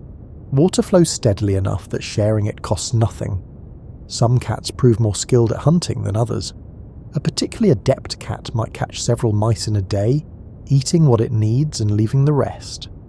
Other cats hunt less successfully, going longer between meals, appearing thin and sharp-boned.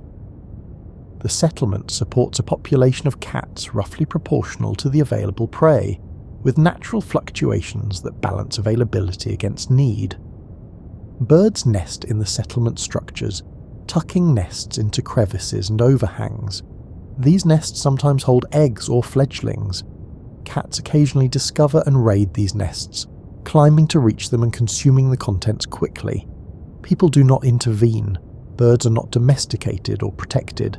Their losses to cats are simply part of the ecosystem. Cats do not beg for food.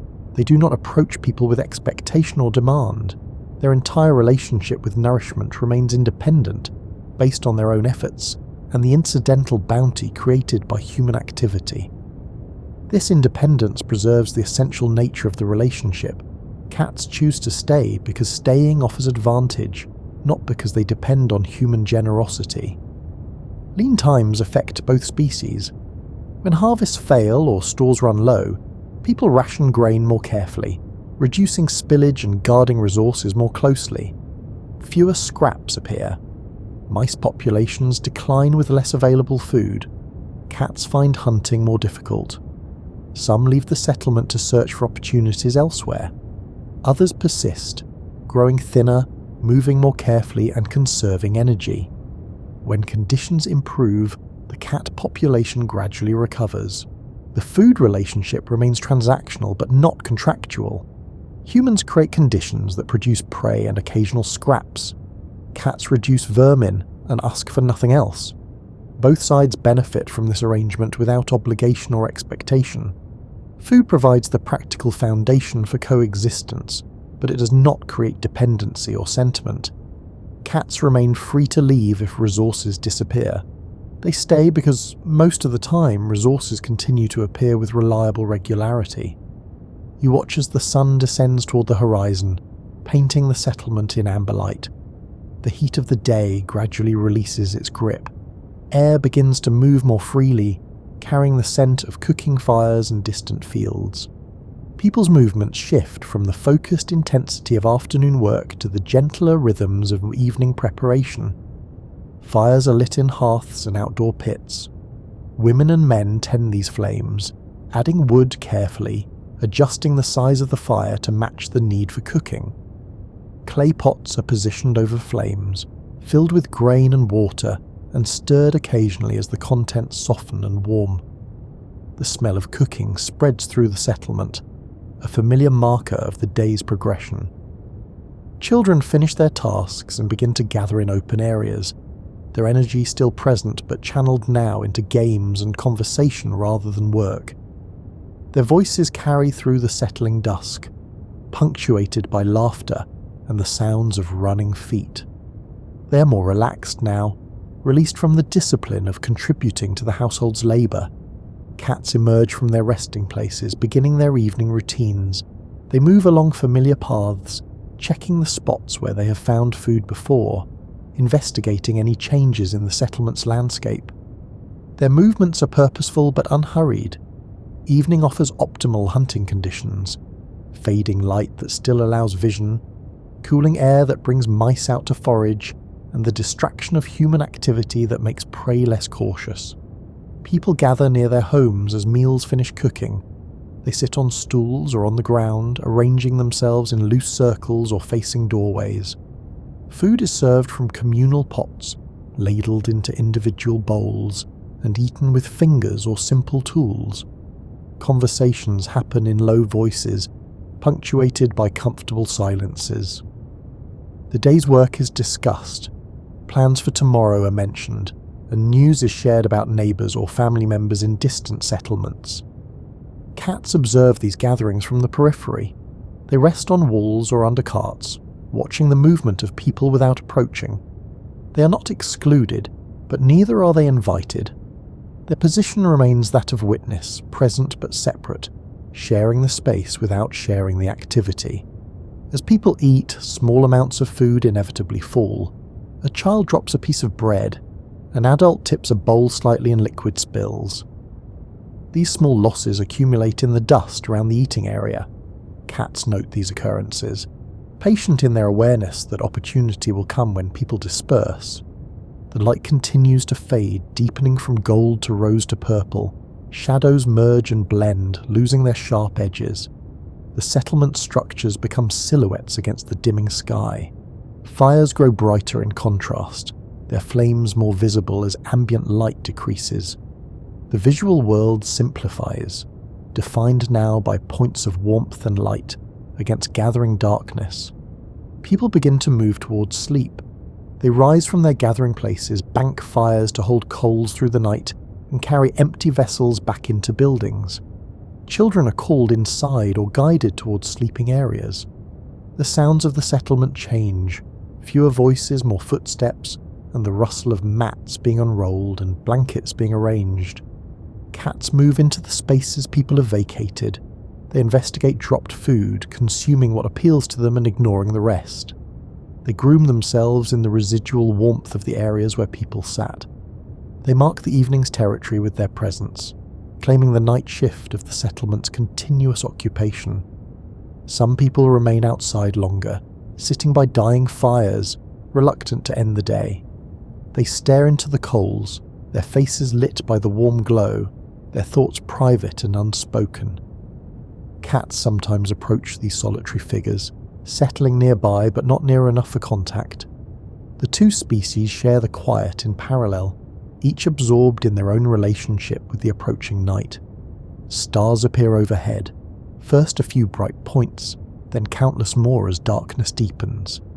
The sky transforms into a vast field of light, familiar to all who live without walls blocking their view. People glance upward occasionally, noting the positions of known constellations, using them to mark the season and passage of time. Cats navigate by different markers. They know the settlement by scent and touch and sound, by the memory of pathways and the location of shelter. They move confidently through darkness that would slow or stop human movement, their eyes gathering available light, their whiskers sensing obstacles, and their paws finding purchase on familiar surfaces. The settlement do not sleep all at once. It transitions gradually, with different households and individuals moving toward rest at their own pace. This staggered settling creates a long period of quiet transition, hours when some sleep while others remain wakeful, when the boundary between day and night stretches and blurs. Fires burn lower, the last voices fade, doorways darken as people move deeper into their dwellings. The settlement achieves a state of deep quiet, broken only by occasional sounds, the crack of a settling log in a banked fire, the call of a distant animal, and the soft footfalls of a cat on patrol. Evening becomes night. The day releases its hold. The settlement rests in the cool darkness, its inhabitants, human and feline, finding their own forms of rest, their own corners of peace. The bond between them remains unspoken, but it continues, woven into the fabric of daily life, as reliable as the sun setting and rising, as constant as the turning of seasons. You find yourself in the deepest part of night, when darkness is complete and the settlement rests in stillness. The moon may be present or absent, waxing or waning, its light transforming the landscape or leaving it to pure shadow.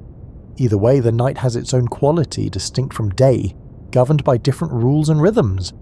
People sleep inside their dwellings, lying on mats or simple beds, bodies relaxed in unconsciousness. Their breathing is deep and regular. Some snore softly, others shift position occasionally, turning to find comfort, but these movements are minimal and unconscious. Sleep claims them thoroughly, providing necessary restoration after the day's exertions. Cats remain more wakeful. Their biology suits them to nocturnal activity, though they have adapted to also move during daylight hours in response to the settlement's rhythms. At night they return to more ancient patterns, becoming alert and active, using senses honed for darkness to navigate and hunt. The settlement at night is not silent, but the sounds are different.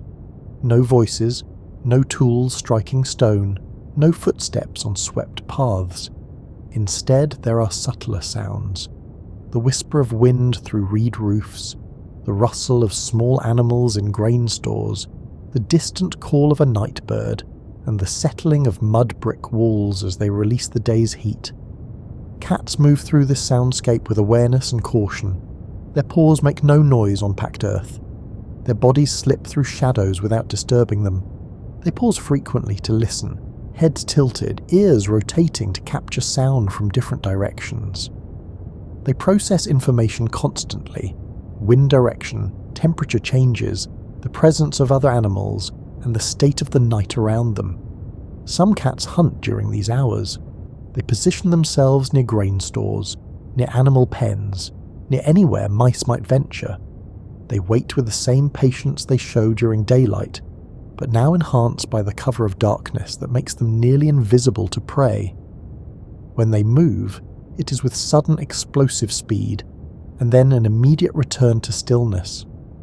Other cats simply patrol their territories, walking the boundaries, marking their presence through scent, and checking familiar spots for changes or intrusions. This patrolling serves no obvious purpose beyond maintenance of familiarity, but it seems to satisfy some internal need for order and control.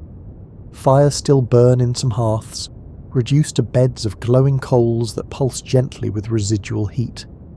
These coals provide the only light in many buildings, a soft red glow that barely illuminates the immediate space. Cats are drawn to this warmth, settling near hearths when their activity permits, absorbing heat into their bodies and resting in brief cycles before resuming movement. The settlement's buildings create complex shadows and sheltered spaces. Cats know all of these intimately. They know which wall has a gap that allows passage from one courtyard to another. They know which roof beam provides a route above ground level. They know which corner holds warmth longest and which drains heat most quickly. Safety at night comes from awareness rather than barriers. The settlement has no walls tall enough to prevent animals from entering, and no guards posted to watch for threats. Instead, safety comes from the collective presence of humans and animals together, from the fact that the settlement is occupied and active enough to discourage larger predators from approaching. Cats contribute to this sense of occupied presence. Their movement through the night, their watchfulness, and their responses to unusual sounds or smells all create an atmosphere of vigilance. They are not protecting the settlement deliberately, but their behaviour has that effect, adding to the web of awareness that makes the space feel defended. Sometimes a cat encounters another cat during nighttime wandering. They may approach each other with caution, touching noses briefly, or they may avoid contact entirely, each giving the other space. Their interactions are quiet and brief. There is no aggression, just acknowledgement and continuation of separate paths. Dogs sometimes stir in the night, lifting their heads to investigate sounds or movements. They notice cats passing nearby.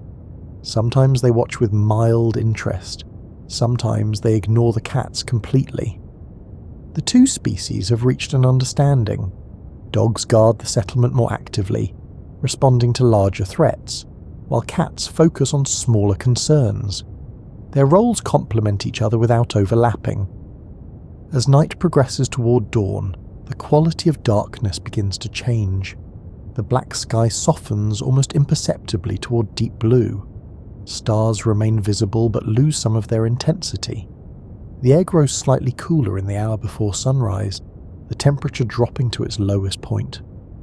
Both humans and cats respond to this cooling. People pull coverings closer in their sleep. Cats seek the warmest spots available, curling tighter to conserve heat. The transition from night to day happens gradually but inevitably. Cats sense it before people wake. Their internal rhythms are tuned to the approaching change. Some settle into final resting spots, preparing to sleep through the morning. Others remain alert, ready to continue their activity into daylight hours depending on opportunity and inclination. Night provides a different dimension to the relationship between humans and cats. While people sleep, cats remain aware, moving through the shared space with familiarity and purpose. They do not guard the humans deliberately, but their presence adds to the sense that the settlement is not abandoned, not empty, and not vulnerable. Life continues through all hours, maintained by different actors at different times, creating continuity that requires no coordination or agreement. The settlement breathes through day and night, its pulse steady, its rhythm unchanged, its coexistence as natural in darkness as in light. You witness how patterns established over days extend into weeks, months, years, and eventually generations. The relationship between humans and cats does not deepen through dramatic moments or significant events. It simply continues, reinforced by repetition, shaped by practical benefit, and sustained by the absence of conflict. Children grow up seeing cats as part of the settlement's landscape.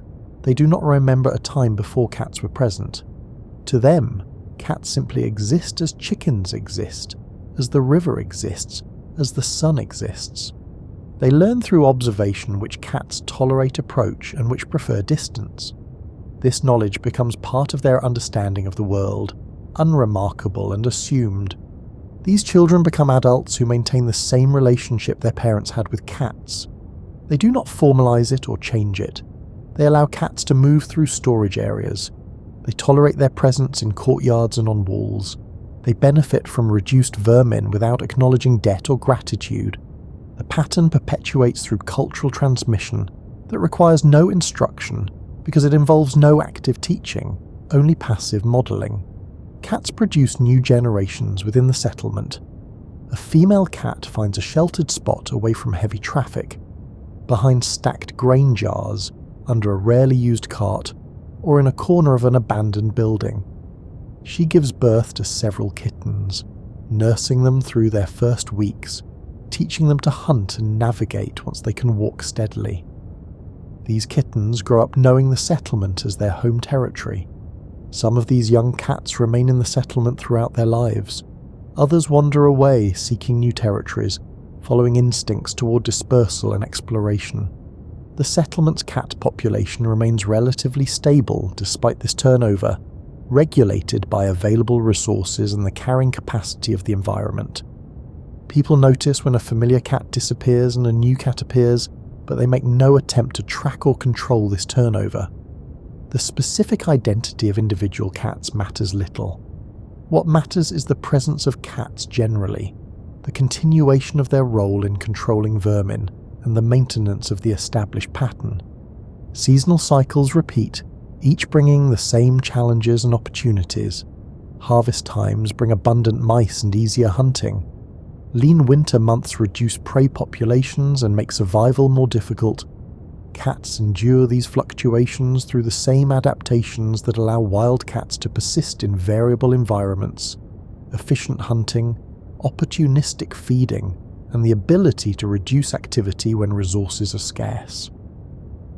The settlement itself changes slowly. Buildings are repaired and eventually replaced. New structures are added as the population grows or needs shift. Storage methods improve, tools become more refined. Through all these changes, the relationship with cats remains constant.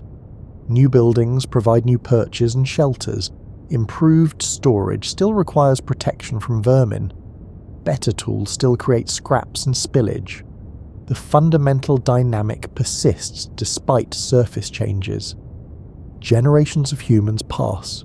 Old people die and are buried. Children are born and grow into adults who have children of their own. The collective memory of the settlement shifts and evolves, but certain patterns remain so consistent they become invisible, part of the assumed background of life rather than notable features requiring attention. Cats live shorter lives than humans, their generations turning over more quickly. A human child might see dozens of individual cats come and go during their own lifespan. Yet despite this rapid turnover, cat behaviour remains remarkably consistent. Each new cat learns the same lessons, finds the same opportunities, and settles into the same patterns as those who came before. The relationship reproduces itself naturally without requiring teaching or enforcement.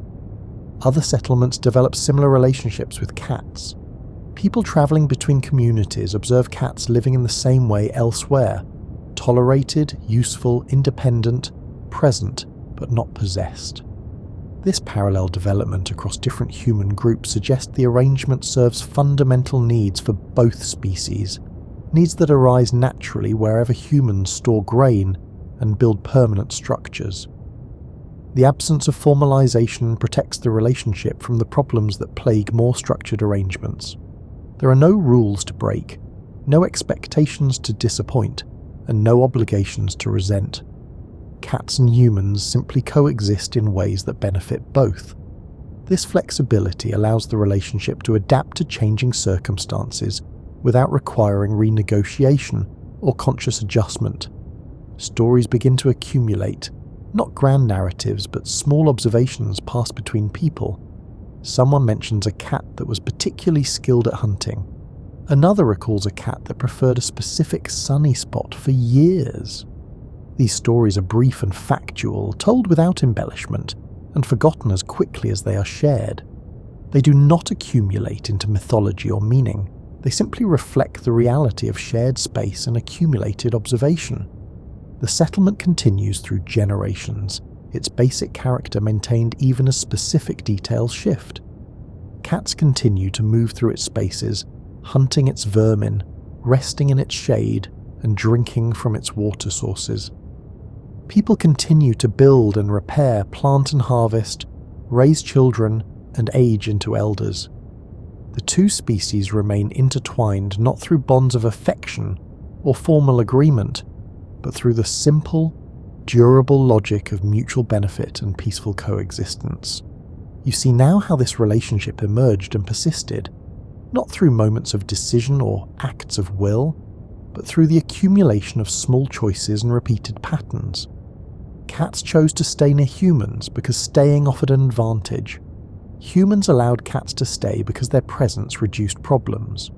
Neither species set out to create a partnership, yet a partnership formed nonetheless. One that would continue for thousands of years, changing in certain ways but remaining fundamentally unchanged in others. As evening settles over the settlement once more, fires glow in hearths, and cats settle into familiar resting places. The day ends as countless days have ended before, and as countless days will end in the future.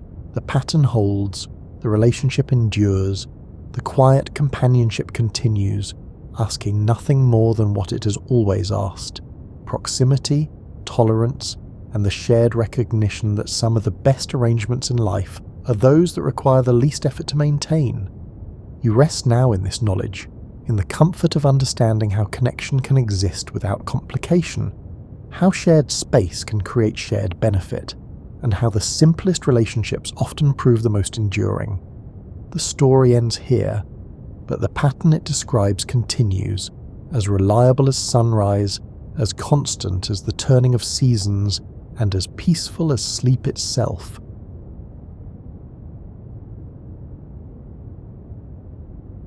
Imagine waking up one morning and finding out that your neighbour became a millionaire by picking up shiny rocks from a riverbed. That's pretty much what happened in 1848 when James Marshall saw something shining in the American River at Sutter's Mill in California. What began as one man's curious observation would soon lead to the largest voluntary migration in human history. People from every continent except Antarctica loaded their lives into wagons and ships and set off in search of dreams that shone like fool's gold in their minds. The California gold rush wasn't the first in the world, but it was the most famous. This is partly because it happened at the same time as the invention of the telegraph and mass-produced newspapers. Within months, word spread to the East Coast, Europe, Australia, and even small villages in China. It spread faster than a fire in dry grass. Farmers in Iowa were leaving their plows, Shopkeepers in Boston were closing their stores, and whole families were selling everything they owned to try to get rich in the Sierra Nevada foothills. But California was only the start. Gold discoveries in Australia in 1851 caused their own rush, bringing people looking for wealth to the hot outback. The Klondike Gold Rush of 1896 sent people looking for gold to the other end of the world. The frozen wilderness of Alaska and Canada, where temperatures could drop to 50 below zero, and it was dark for months. The Witwatersrand goldfields in South Africa turned empty Veld into one of the world's largest cities almost overnight. There were different things about each gold rush, but they all had some things in common that seem almost magical when you think about them. People like teachers, farmers, blacksmiths, and seamstresses suddenly thought they could survive in places that would be hard for even experienced outdoorsmen. It was like having gold gave you some kind of magnetic power that made you ignore common sense and the need to protect yourself. It's interesting to think about the psychology of gold fever as you go to sleep. Gold doesn't go bad, rust, or lose its value overnight like other kinds of wealth. For thousands of years, people have thought it was valuable. It was used in the burial masks of pharaohs and the crowns of kings. The weight of gold in your hand, how it catches light, and how it doesn't tarnish or decay are all very satisfying. In a world that is always changing, gold stands for stability and safety in a universe that is always changing. For the miners going west, gold was the ultimate American dream. The idea that anyone, no matter where they came from or how much they knew, could change their life with hard work and a little luck. Gold didn't care if you were a Harvard graduate or couldn't read your own name. It didn't care about your family tree. What mattered most was your willingness to go through hard times and your ability to see opportunities when they were right in front of you. Getting to the goldfields was often just as hard as mining for gold. Think about putting everything you might need for months or years into a space smaller than your bedroom closet, and then travelling thousands of miles through places that were more in your head than on reliable maps.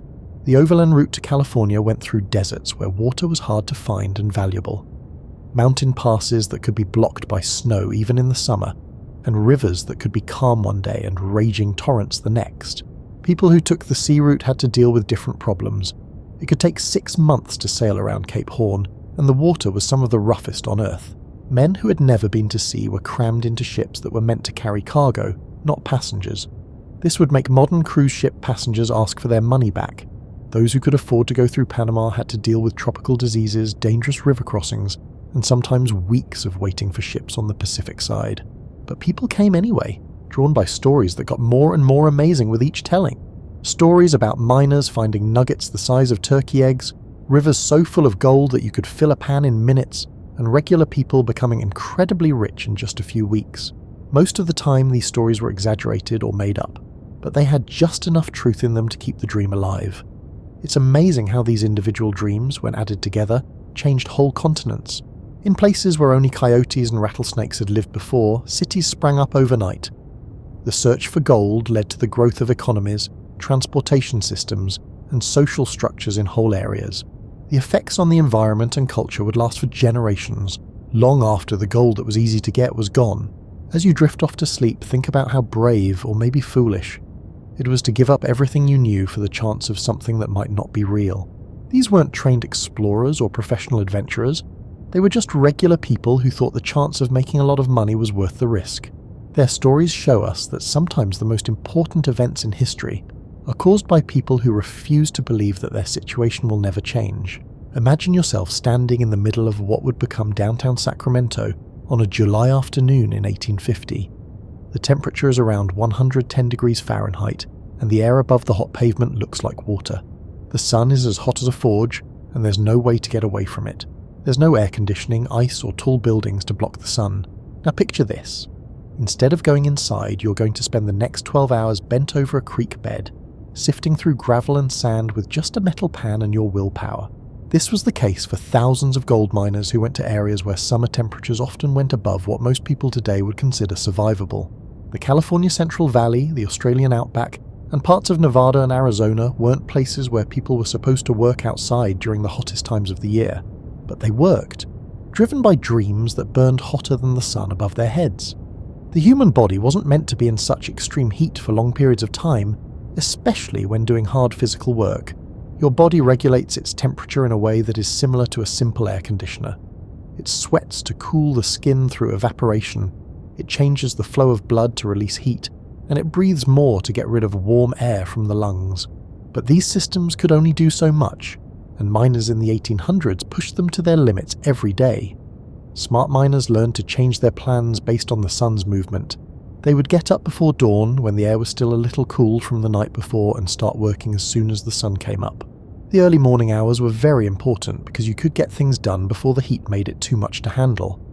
As the sun rose higher, experienced miners would look for any shade they could find.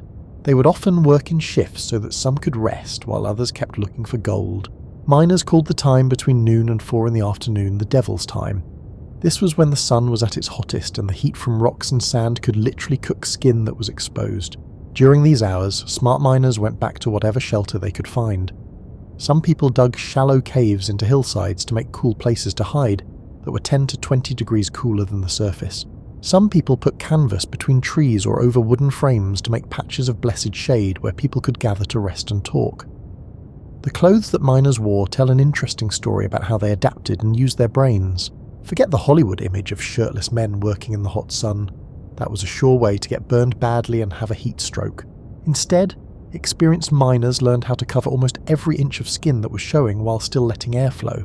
They wore wide-brimmed hats that cast shadows on their faces and necks, long-sleeved shirts that were loose enough to let air flow, and bandanas that could be soaked in water and tied around their necks to cool off. Many miners wore clothes that they learned from Mexican vaqueros and Native American tribes that had been living in these areas for a long time. Eastern gentlemen liked dark wool suits better than loose, light-coloured cotton clothes because they reflected heat better. Some miners even started wearing multiple layers, a thin inner layer to soak up sweat and an outer layer to keep the sun out while letting air flow between the fabrics. Finding shade became almost as important as finding gold. In mining camps, trees were valuable because they provided shade and lumber.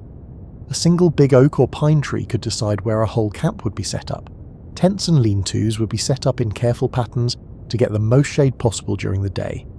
Water wasn't just for drinking, it was also very important for staying cool. When there was water, miners would soak their shirts and hats, which worked as a simple but effective way to cool off. Some smart people even came up with complicated ways to move water over canvas awnings, which were like evaporative coolers in the 1800s. The mental effects of extreme heat were just as hard to deal with as the physical ones. Not only does heat exhaustion make you feel bad physically, but it also changes the way you think, feel, and make decisions. When miners worked in very hot or very cold weather, they often got cranky, made bad decisions, and got what we now call heat-induced depression. The constant pain made mental strength weaker, just like it made physical strength weaker. But people were very good at adapting. Bodies that had never been in such heat before slowly got used to it, becoming better at handling heat, sweating more effectively, and circulating blood better. When miners made it through their first summer in the goldfields, they often found the second year easier to handle because their bodies got used to conditions that would have seemed impossible when they first got there. Some of the best mining companies were the ones that knew how important it was to keep workers safe from the heat. Companies that gave their workers enough shelter, encouraged them to rest during the hottest parts of the day, and made sure they could get to cool water usually had healthier and more productive workers. It was an early lesson in industrial safety that most people wouldn't learn for decades. As you picture yourself in those hot mining camps, feeling the sun on your shoulders and the coolness of the evening shade, remember that these were not superhuman people. They were just regular people who learned to deal with unusual situations. The fact that they were able to live and even thrive in such conditions shows how strong the human spirit can be when it is driven by strong dreams. In romantic stories about the gold rush, water is always there. There are babbling creeks where miners pan for gold and clear mountain streams that show off the Sierra peaks. But the truth was often very different and much harder. Getting clean, safe water was often a matter of life and death, and getting enough food in remote mining camps took a lot of creativity that would impress modern survivalists. Ironically, miners often valued water more than the gold they were looking for. On a hot afternoon, a glass of cool, clean water could be worth more than a handful of gold dust, especially if the water cost $1 a gallon, which is like $30 or $40 now. In some of the more remote mining areas, entrepreneurs made a lot of money not by finding gold, but by bringing water in barrels from faraway places and selling it to miners who needed it. Finding water turned into both a science and an art. Experienced miners could read the landscape like a book. They looked for small signs that showed where water was underground. Some plants only grew where their roots could get to water tables. Animals' behaviour, such as where they gathered at dawn and dusk and the paths they wore through the landscape, often revealed hidden springs or seasonal water sources. Some miners became very good at dowsing, which is the art of finding underground water with forked sticks or metal rods. Modern science still doesn't fully understand how they did it. These methods became a big part of mining camp folklore. Whether they really worked or just made miners feel more sure about digging in places where they thought they might find water. It was like playing the geological lottery to dig wells in mining country. The same rocky ground that might hide gold deposits could make it very hard to get to the water table. Sometimes miners would spend weeks chiseling through solid rock, hoping to find water before their current supply ran out. The deeper they dug, the cooler the water they might find. This was a great bonus in places where surface water could get too warm to be refreshing. When water was hard to come by, miners came up with very clever ways to save it that would impress environmentalists today. You could save the water you used to cook with to wash dishes, then use it again to do laundry, and finally use it to clean up dust around the campsite. There was no waste. Some camps set up strict rationing systems with community leaders keeping an eye on how much water people used and making sure everyone had access to basic supplies. The quality of the water that was available was often just as bad as the amount. Minerals that made people sick could be in mountain streams that looked crystal clear, or worse, bacteria from mining operations or natural sources upstream. Miners learned how to tell if water was good by its taste, colour and smell. They also figured out how to clean up water that wasn't clean. Boiling water was the best way to clean it, but it needed fuel and time that weren't always available. Some miners used simple filters made of cloth, charcoal and sand to clean their water. Some people learned how to add chemicals like alum or other minerals that would make impurities settle to the bottom, leaving cleaner water at the top. Getting food in mining camps took a lot of creativity that would be hard for modern campers. There weren't any grocery stores, refrigerators, or dependable supply chains. Everything had to be kept safe, moved over rough ground or hunted and gathered from the area around them. The outcome was a cuisine that mixed old recipes with whatever was on hand, resulting in some surprisingly creative dishes. Beans became the main food for miners and were known as miner strawberries. They were cheap, easy to carry, didn't spoil easily, and gave them the protein and carbs they needed for hard work.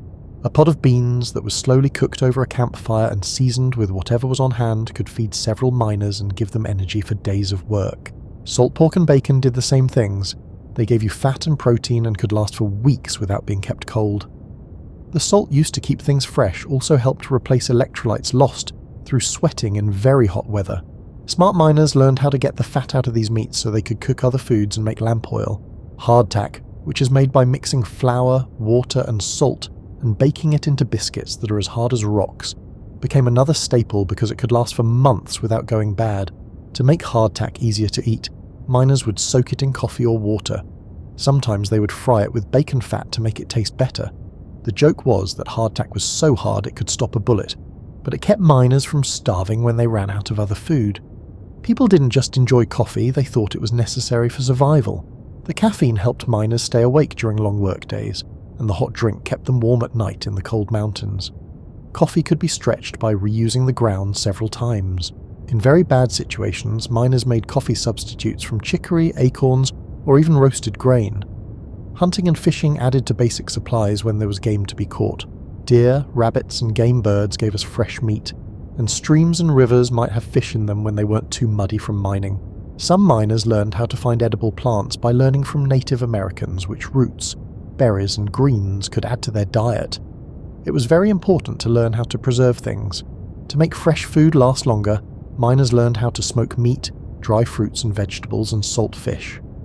Some camps set up community smokehouses so that everyone could keep meat when they had too much to eat right away after a successful hunt.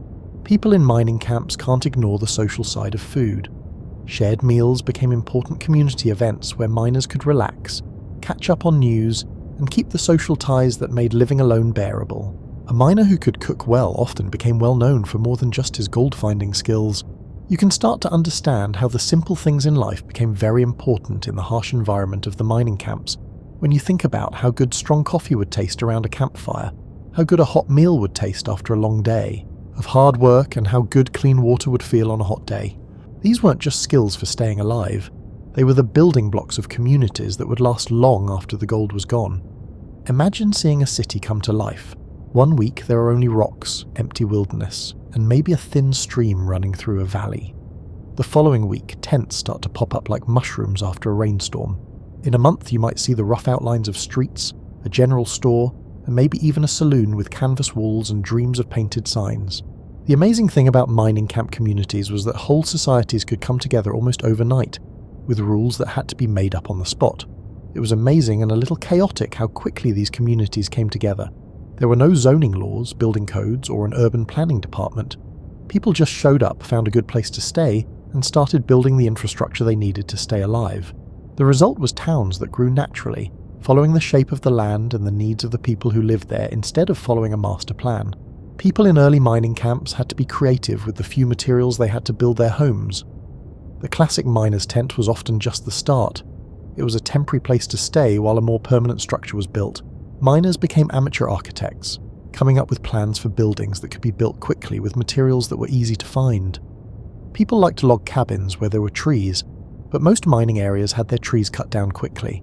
Instead, miners learned how to build with stone, mud bricks, or even canvas and wood frames that could be taken apart and moved if the gold ran out. Some of the more clever buildings used more than one material. For example, they had stone foundations for stability, log walls for insulation, and canvas roofs that could be easily replaced when they wore out. The way mining camps were set up looked random, but they actually made sense. For both convenience and mining, the most valuable real estate was usually near water sources. Secondary locations were chosen because they were sheltered from the wind, had access to shade, or were close to promising geological formations. Streets, if you could call them that, often followed animal paths or mining trails instead of the neat grid patterns that planned cities have.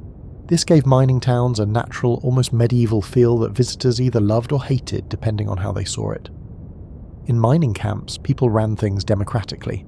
Miners had to make up their own rules and ways to enforce them because there were no established legal systems or government authorities. The outcome was frequently unexpectedly advanced systems of community governance that reconciled personal liberty with communal safety.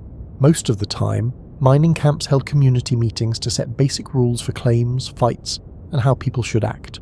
These weren't official court cases. They were just people talking to each other as equals and agreeing that some kind of organisation was needed for everyone to stay alive. They often put their rules on trees or buildings and enforced them through pressure from the community instead of through the police. Claim jumping, which is taking someone else's mining claim, was one of the worst things you could do in mining communities. Depending on how bad the crime was and how the community felt, the punishment could be anything from forced payment to being kicked out of the camp.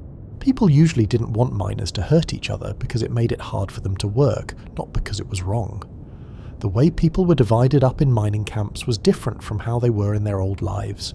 A man's education, family background, or previous wealth mattered much less than how well he could help the community survive and thrive. A former professor might have to listen to an illiterate farmer who happened to be better at finding gold. This social fluidity led to both chances and problems. Men who had never been treated as equals suddenly found that their ideas were important in community meetings. Others who had been in charge in their past lives had to get used to being judged only on what they could do. In the early days of mining, there weren't many women, but those who did come often found jobs that weren't available in more stable communities. Some became successful businesswomen and ran boarding houses, restaurants, or general stores.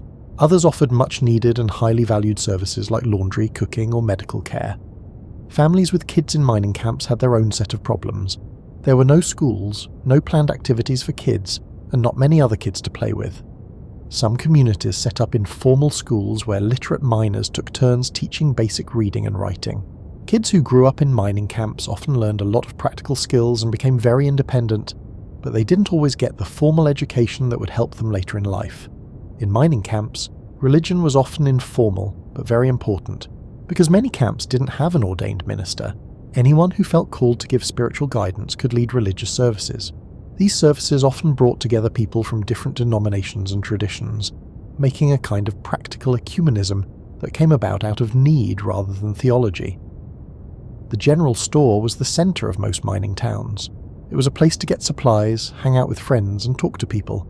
Store owners often acted as informal banks, keeping miners' gold dust and nuggets safe.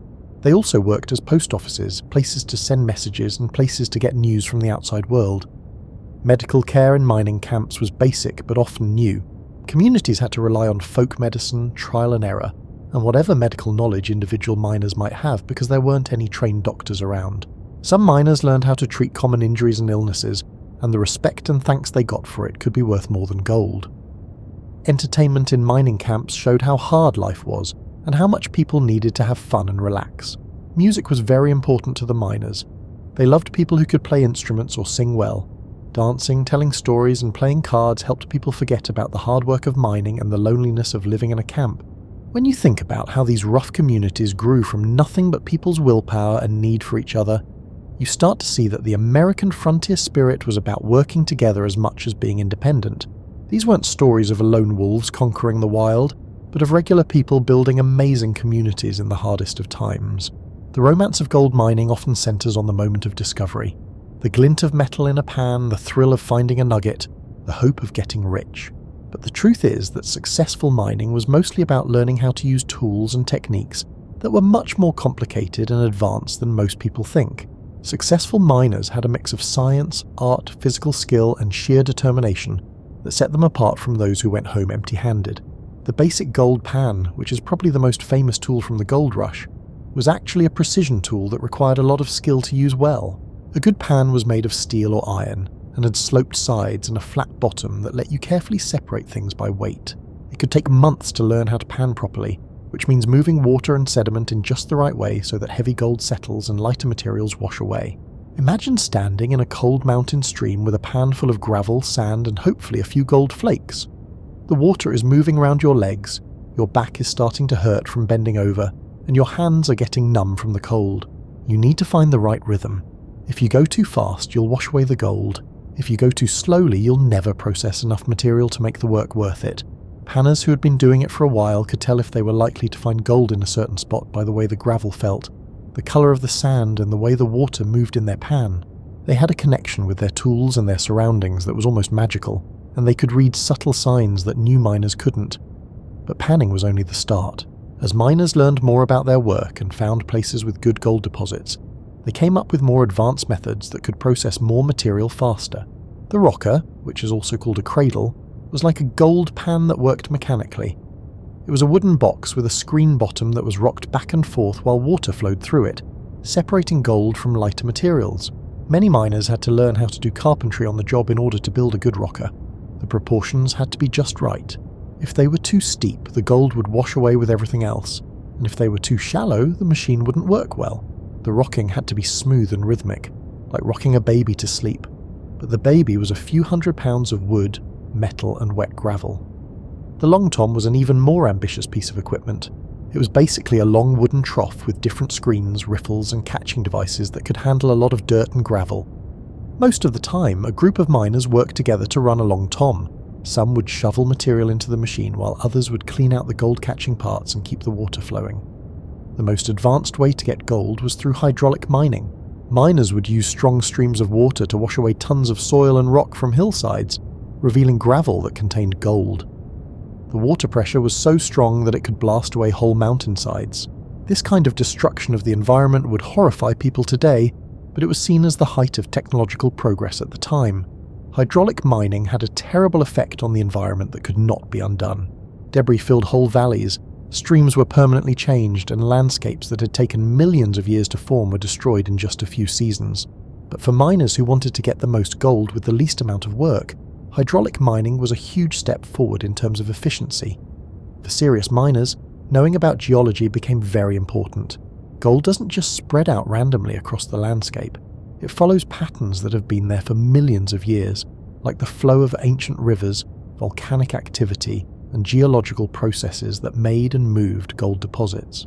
Miners who could read the rocks, find formations that looked like they might contain gold, and guess where gold was likely to be found had a big edge over those who just dug where they thought they were lucky.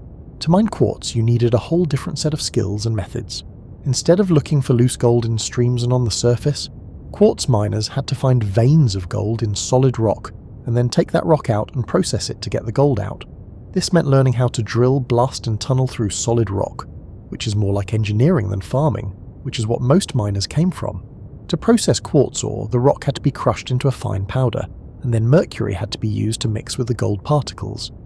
This job was both dangerous and hard to do because it needed knowledge of chemistry and metallurgy. Mercury poisoning was a big health problem in mining towns, but people didn't know much about what it did to them at the time. Miners often made their own tools or changed existing ones to suit their needs. In mining towns, a good blacksmith was very useful.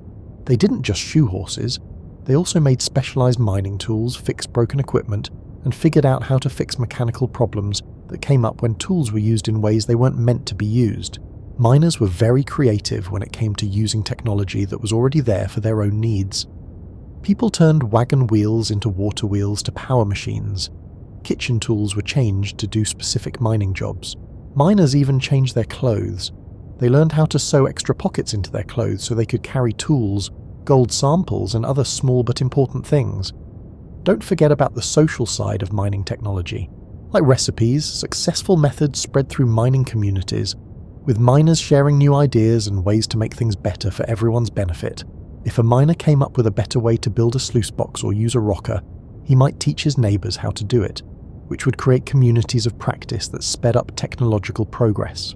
Quality control in mining was mostly about how skilled each person was and how much they paid attention to the details. There were no set ways of doing things or ways to ensure quality. A miner's success depended on how well he could find gold, use his tools, and avoid the many small mistakes that could cost him gold or time.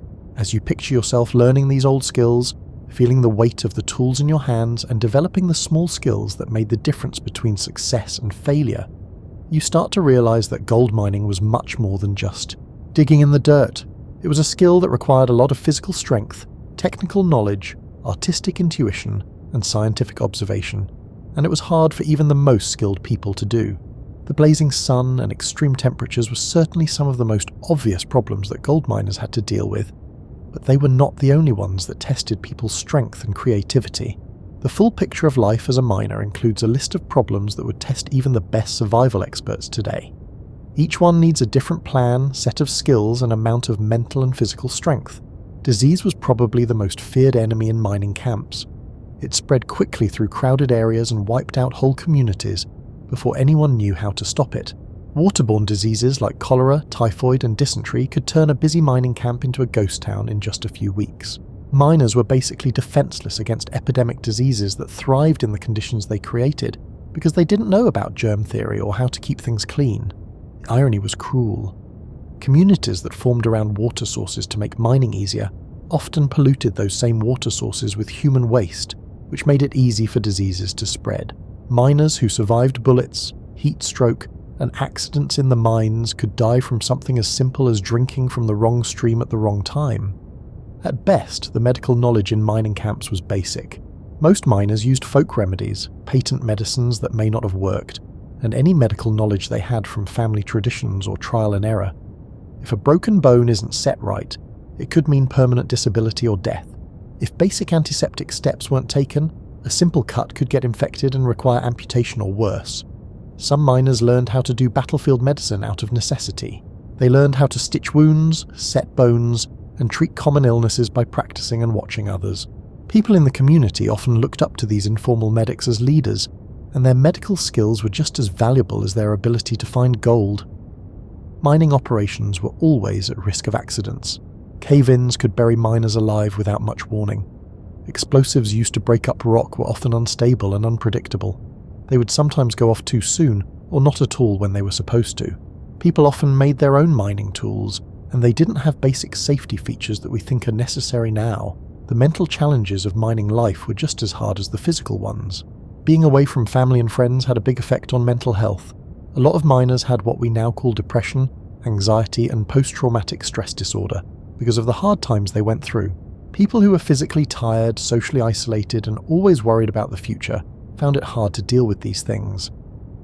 Miners who had left their families behind to look for work were especially lonely. Letters from home could take months to get there and cost a lot of money compared to what a miner made. It was impossible to measure the emotional toll of being away from loved ones in ounces of gold, but it was always there. Even miners who found gold on a regular basis often had trouble with money.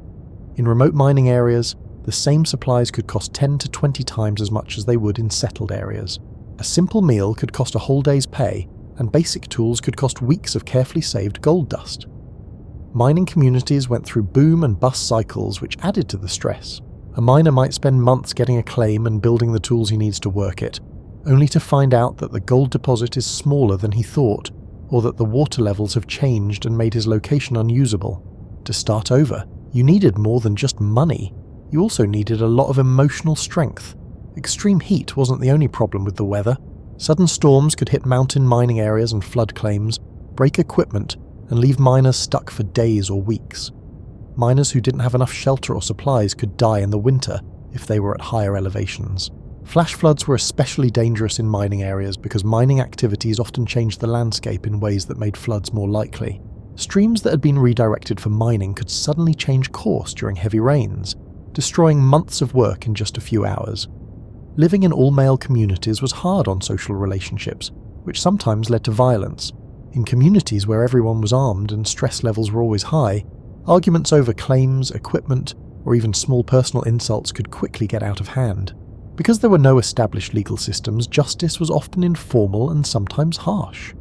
For many miners, gambling was both a way to have fun and a way to make things harder. After weeks of hard work, it was hard to resist the urge to gamble with the gold they had saved up on cards or dice.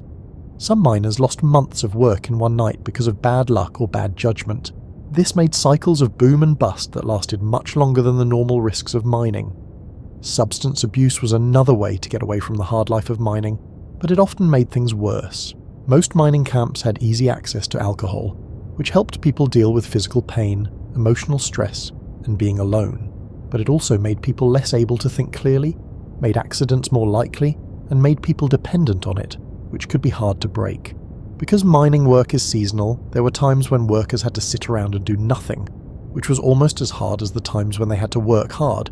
When the weather made mining impossible, miners had to live off of stored resources while keeping their tools in good shape and hoping for better weather.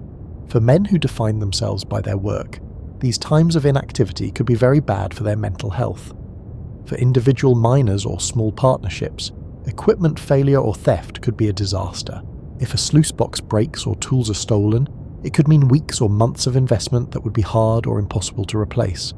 Because people shared equipment and resources, one person's bad luck often hurt whole communities. Even with all of these problems, it's amazing how many miners not only lived through them, but also kept their spirits up and their sense of humour. The capacity to discover joy and companionship amidst adversity illustrates the inherent resilience of humanity, which facilitated the establishment of enduring communities in some of the most formidable environments globally. As you get more comfortable, think about how these individual stories of hardship and hope changed whole continents. Imagine the last embers of a mining campfire glowing against the dark desert. The gold rushes weren't just things that happened in the past, they were events that changed the world and still affect your daily life today. The most obvious thing that will last is geography. Gold discoveries in the 1800s led to the creation of cities like San Francisco, Denver, Johannesburg, and many smaller towns in the American West, Australia, and South Africa. But the effect is much bigger than just the city limits.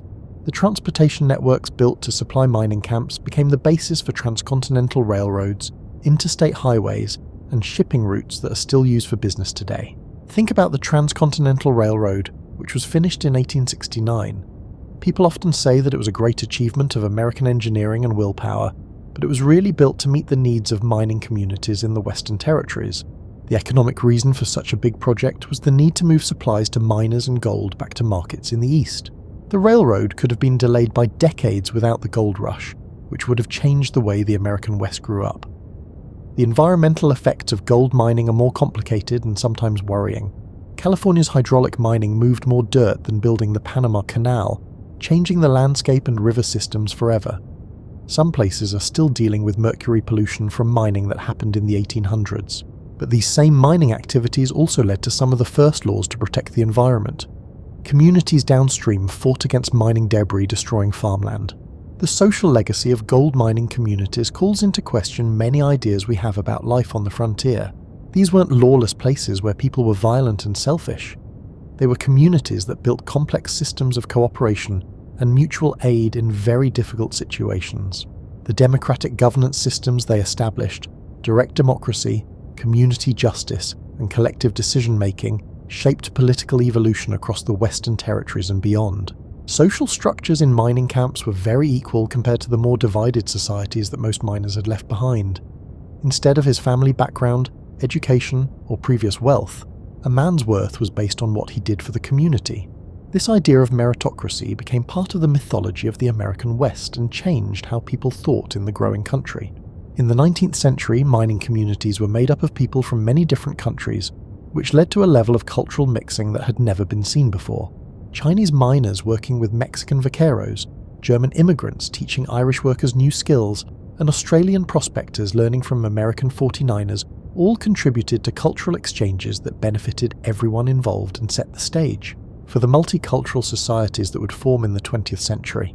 In mining towns, women's roles were often very different from the strict Victorian ideals that were common in more settled areas. The practical needs of life on the frontier and the lack of women gave women chances to start businesses, be independent, and have an impact on society that wouldn't be common in mainstream society for decades. Some of the first successful female business owners, political leaders, and social reformers came from mining towns, where necessity was more important than traditional gender roles.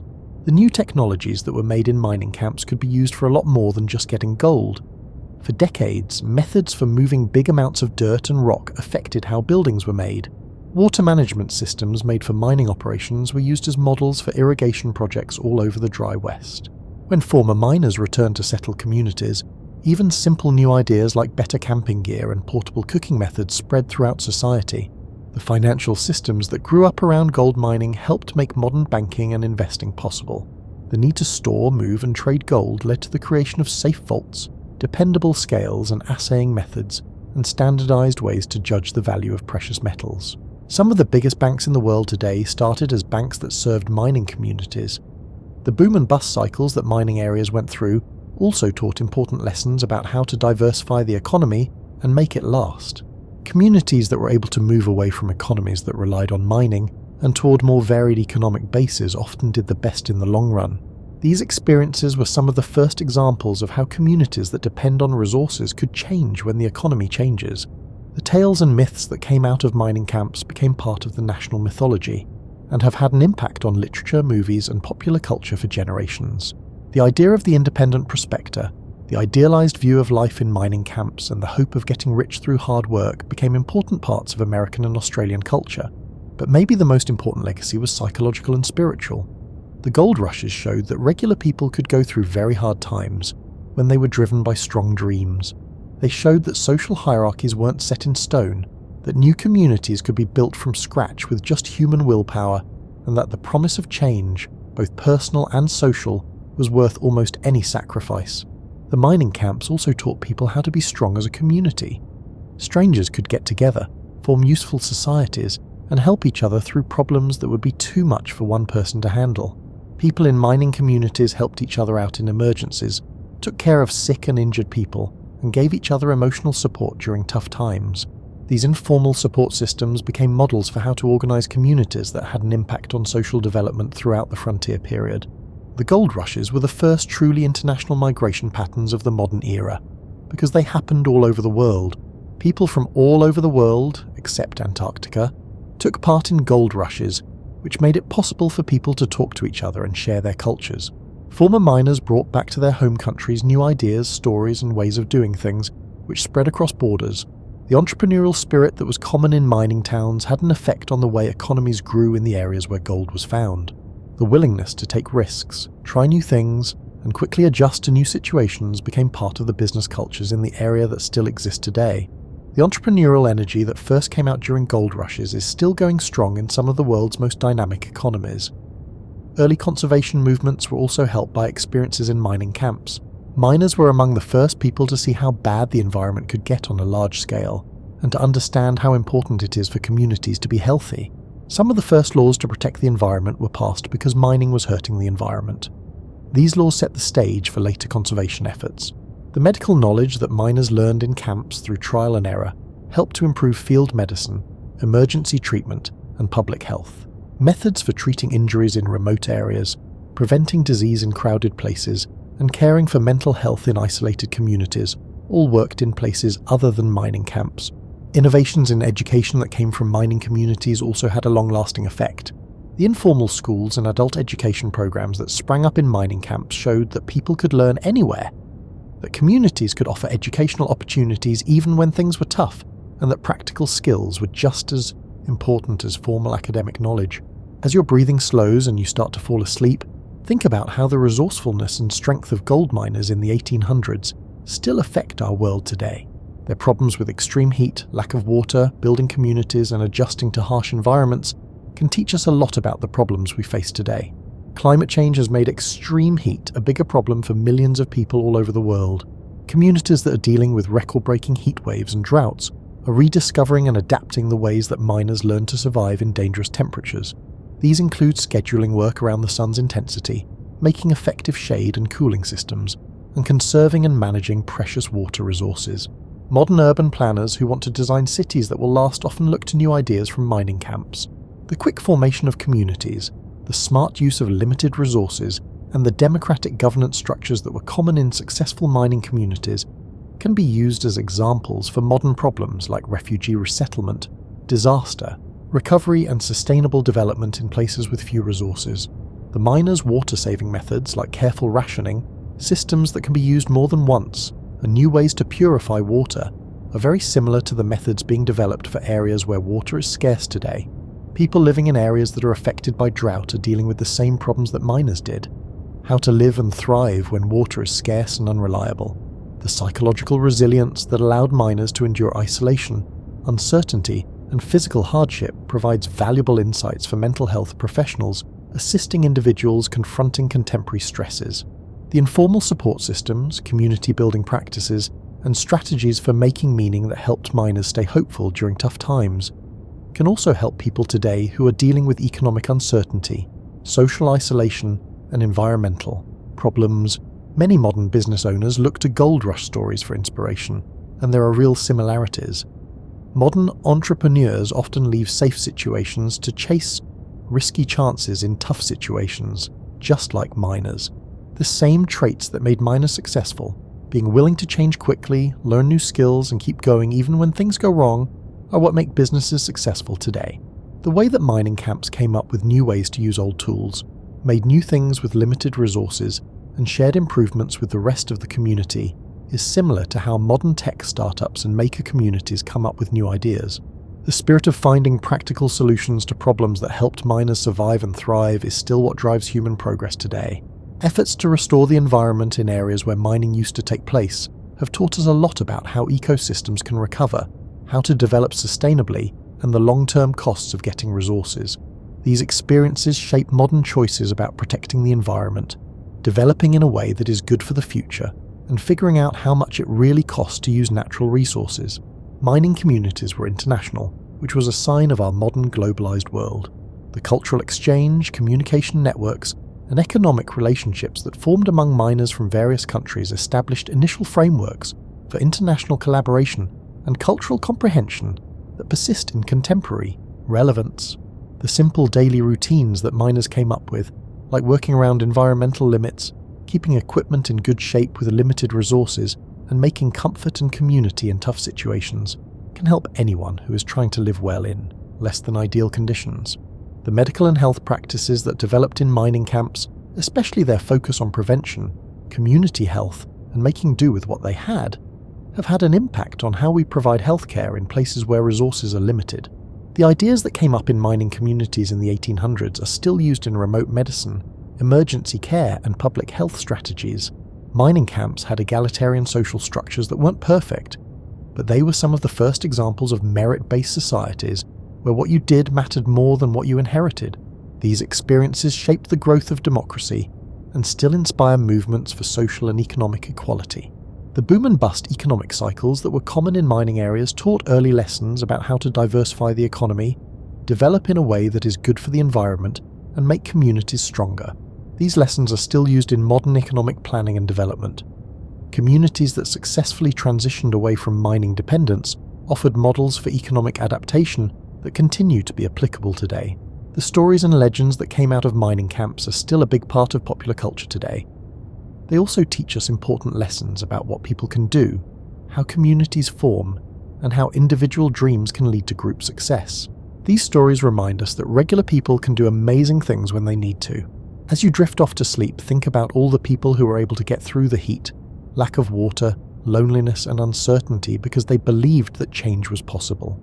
Their legacy isn't just the gold they found or the communities they built.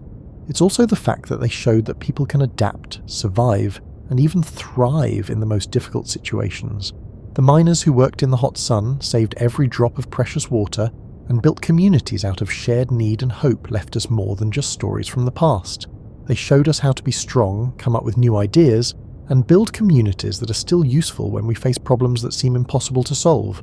Their capacity to discover joy and camaraderie amidst adversity, sustain hope in the face of uncertainty, and derive meaning from challenging experiences serves as a model for individuals navigating the complexities of modern existence.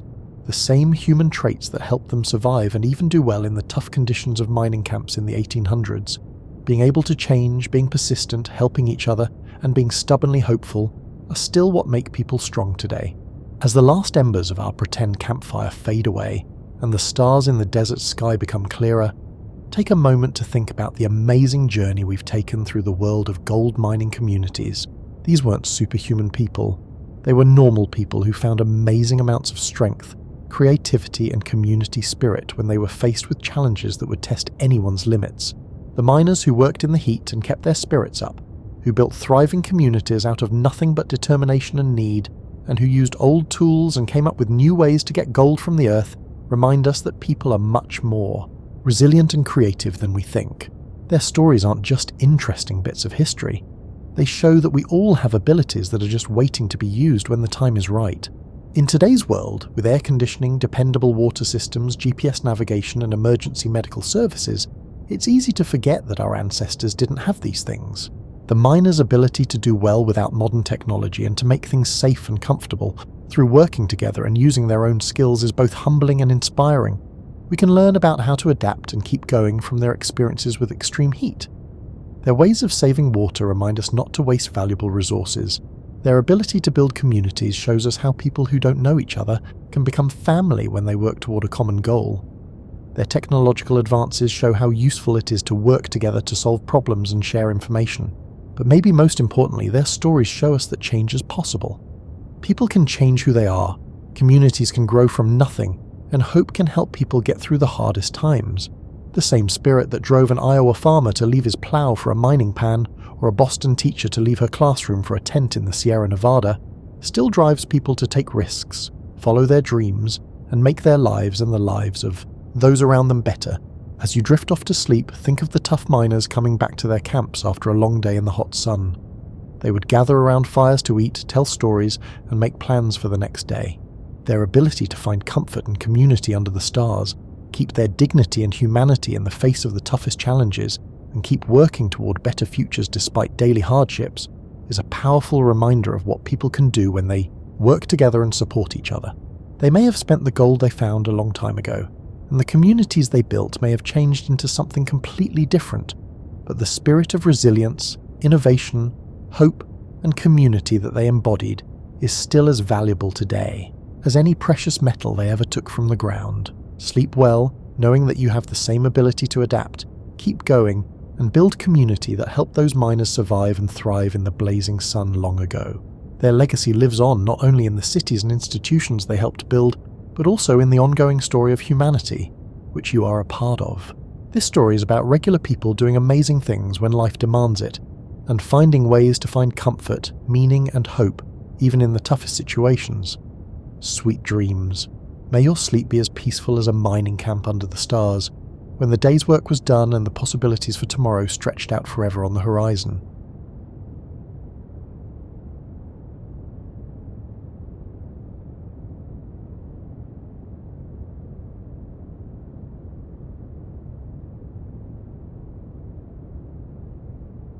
You're stepping into the everyday life of ancient Egypt, far from the grand temples and royal processions. Here, along the Nile's banks and within mud brick villages, ordinary people wake each morning to work that has sustained their families for generations. The rhythm of their days follows the river, the sun and the seasons, creating a world held together by routine, shared labour, and the quiet knowledge of how things have always been done. You wake before dawn most mornings, not to an alarm but to your body's recognition of first light filtering through the small window, opening near your sleeping mat. The air holds a coolness that will disappear within hours. You sit up slowly, letting your eyes adjust to the dim interior of your home, where your family still sleeps in the comfortable silence of early morning. Your first task, like most mornings, involves water. You reach for the ceramic jar near the doorway, checking its weight. Nearly empty. This means a walk to the riverbank or to the village well before the day grows hot. You step outside into air that feels gentle against your skin, carrying the faint dampness that rises from the Nile each night. Other people are already moving through the village. You see a neighbour lifting her own water jar onto her shoulder, balancing it with practiced ease. A man passes, leading a donkey loaded with bundles of reeds. Children who woke early play quietly near a doorway, drawing shapes in the dust with sticks. No one speaks much yet. Morning feels like a time for movement rather than conversation. The path to the river follows the same route you've taken since childhood. Your feet know each dip and rise in the packed earth. Date palms create patches of shade along the way. You notice the season by small signs: the height of the river against its banks, the colour of the water, and whether certain plants have begun to flower or fade. These details tell you what work needs doing, what foods might be available, and how the weeks ahead will unfold. At the riverbank you find others already filling their jars. The water moves slowly here, barely rippling. You kneel on the smooth stones worn by countless people performing this same task. The water feels cool as you dip your jar beneath the surface, letting it fill gradually to avoid stirring up silt from the bottom. You lift it carefully, testing its weight before hoisting it onto your hip for the walk home. On your return, you pause where someone has set up a simple arrangement of baskets containing vegetables and dried fish. This isn't a formal market, just a neighbour with extra produce from their garden plot.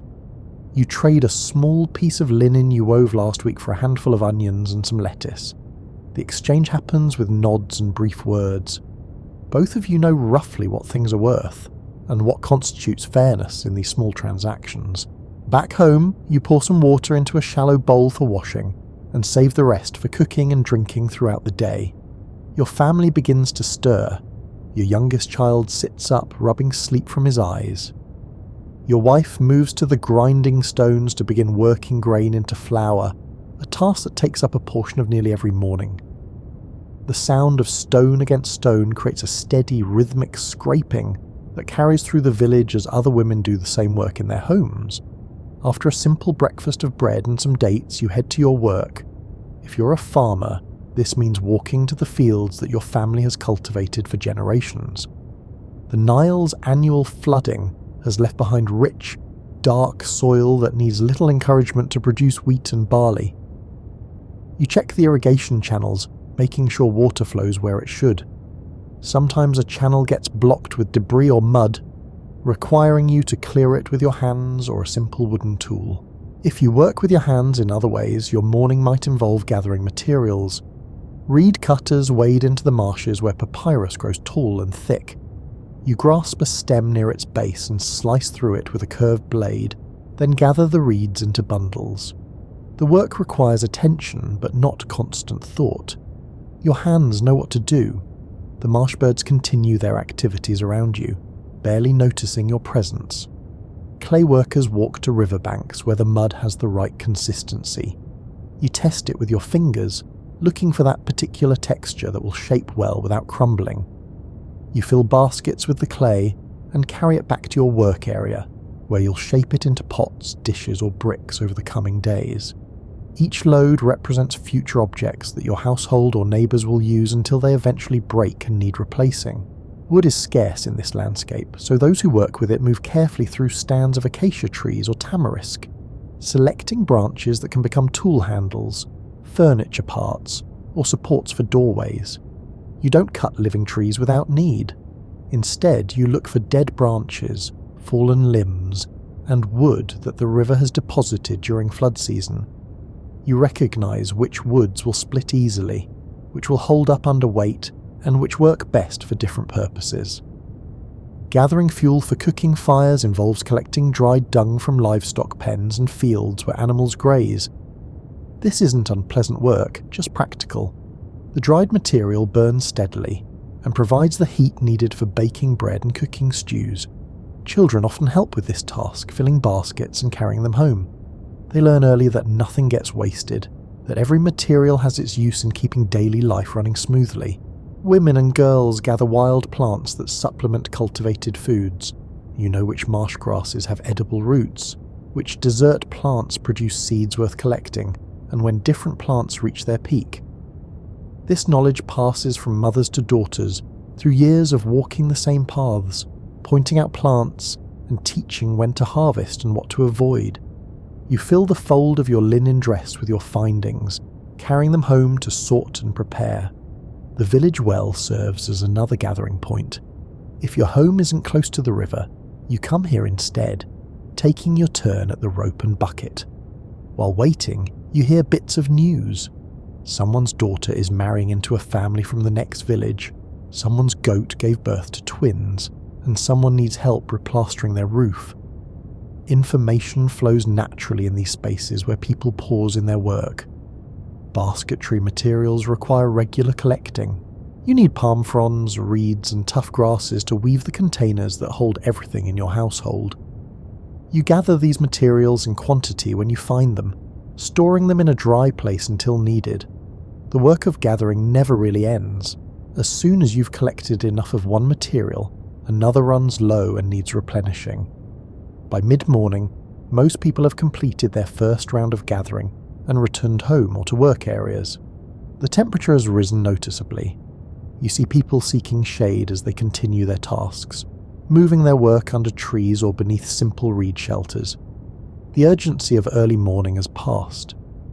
Now comes the steadier rhythm of the main workday, where tasks begun this morning will continue through the afternoon. You sit in the shade of your home's outer wall, examining a basket that has developed a split along one side.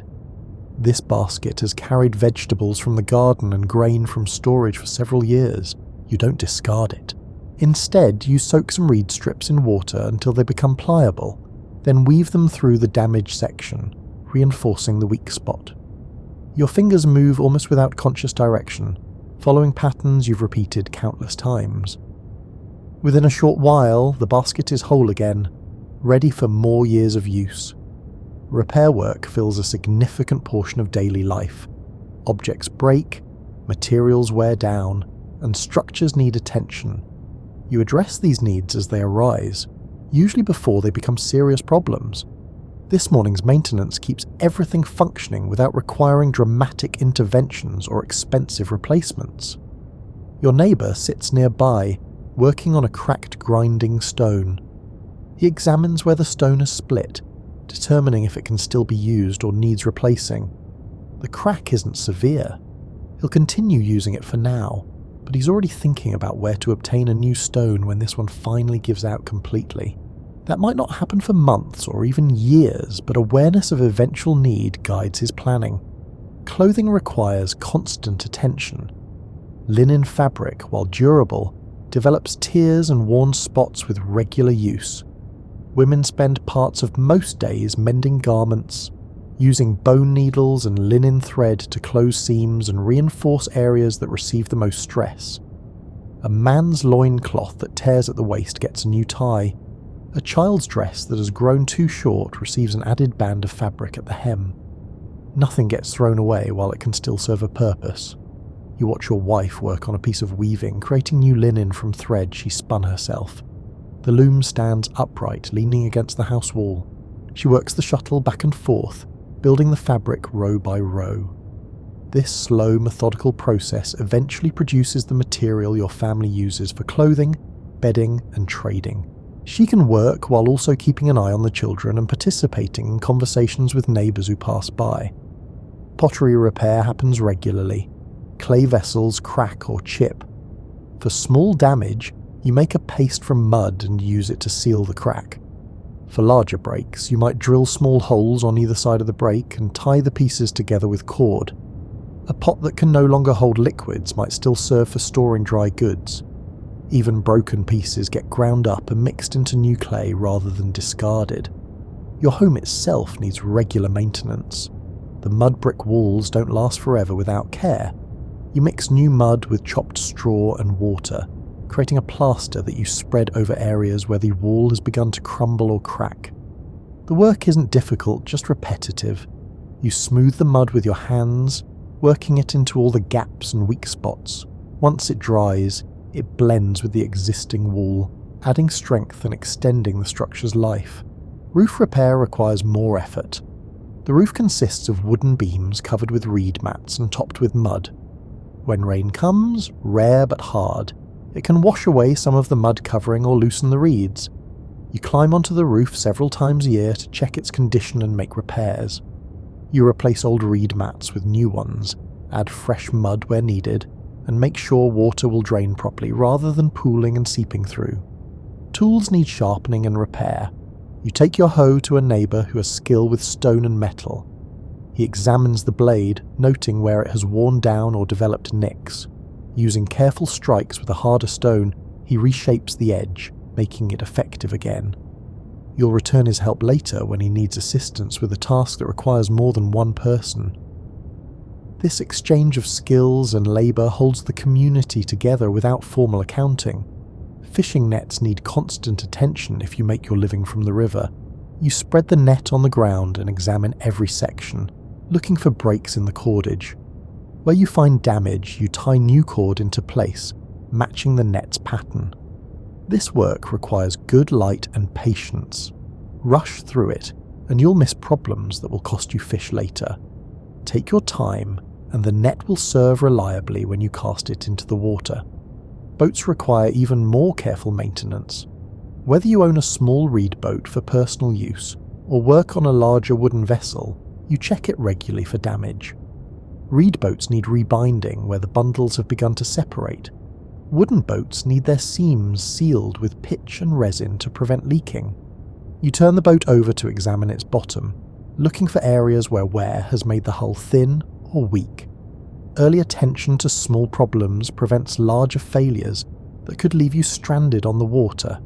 Storage containers for grain and other foods need protection against moisture and pests.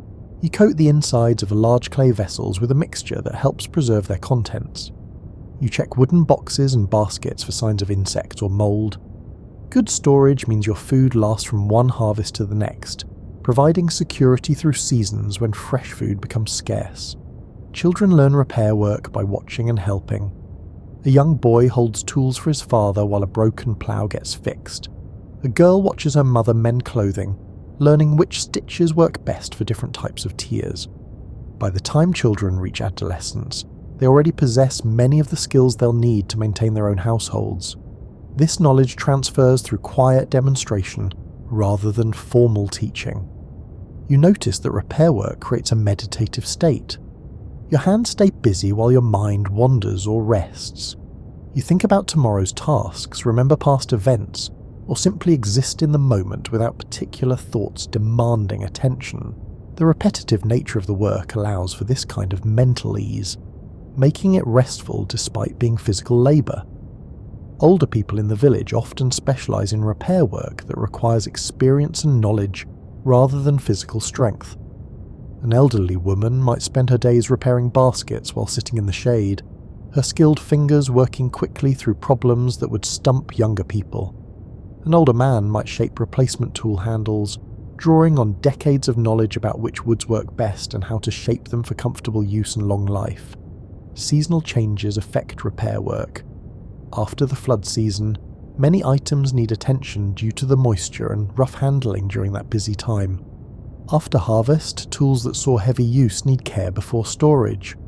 You develop a mental calendar of when different types of maintenance typically become necessary, preparing for these needs in advance when possible. The afternoon grows hotter, and you move your repair work to a shadier spot. You'll continue until the temperature becomes truly uncomfortable, then pause for rest before resuming later when things cool down. The pace of work adjusts naturally to the day's conditions. No one expects maximum effort during the hottest hours.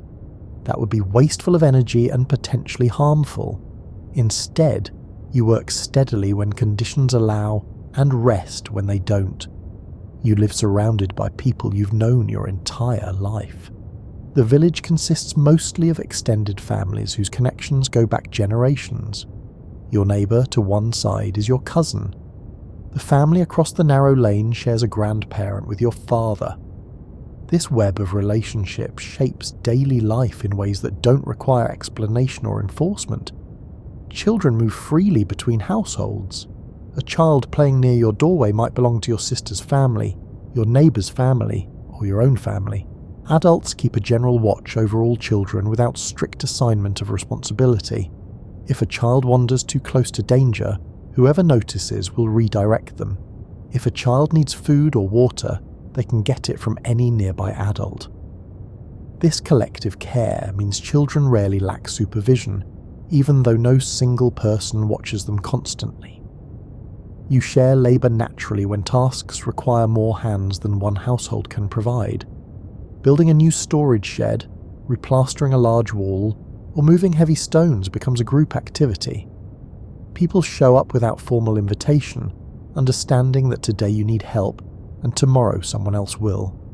You work together in comfortable silence or with light conversation, breaking periodically to drink water or rest in the shade. Food sharing happens regularly without formal ritual. If your family has caught extra fish, you give some to neighbours. When someone bakes more bread than their household needs, they distribute the surplus. No one tracks these exchanges precisely. The assumption is that everything balances over time, that generosity flows in all directions, and that everyone benefits from this informal system.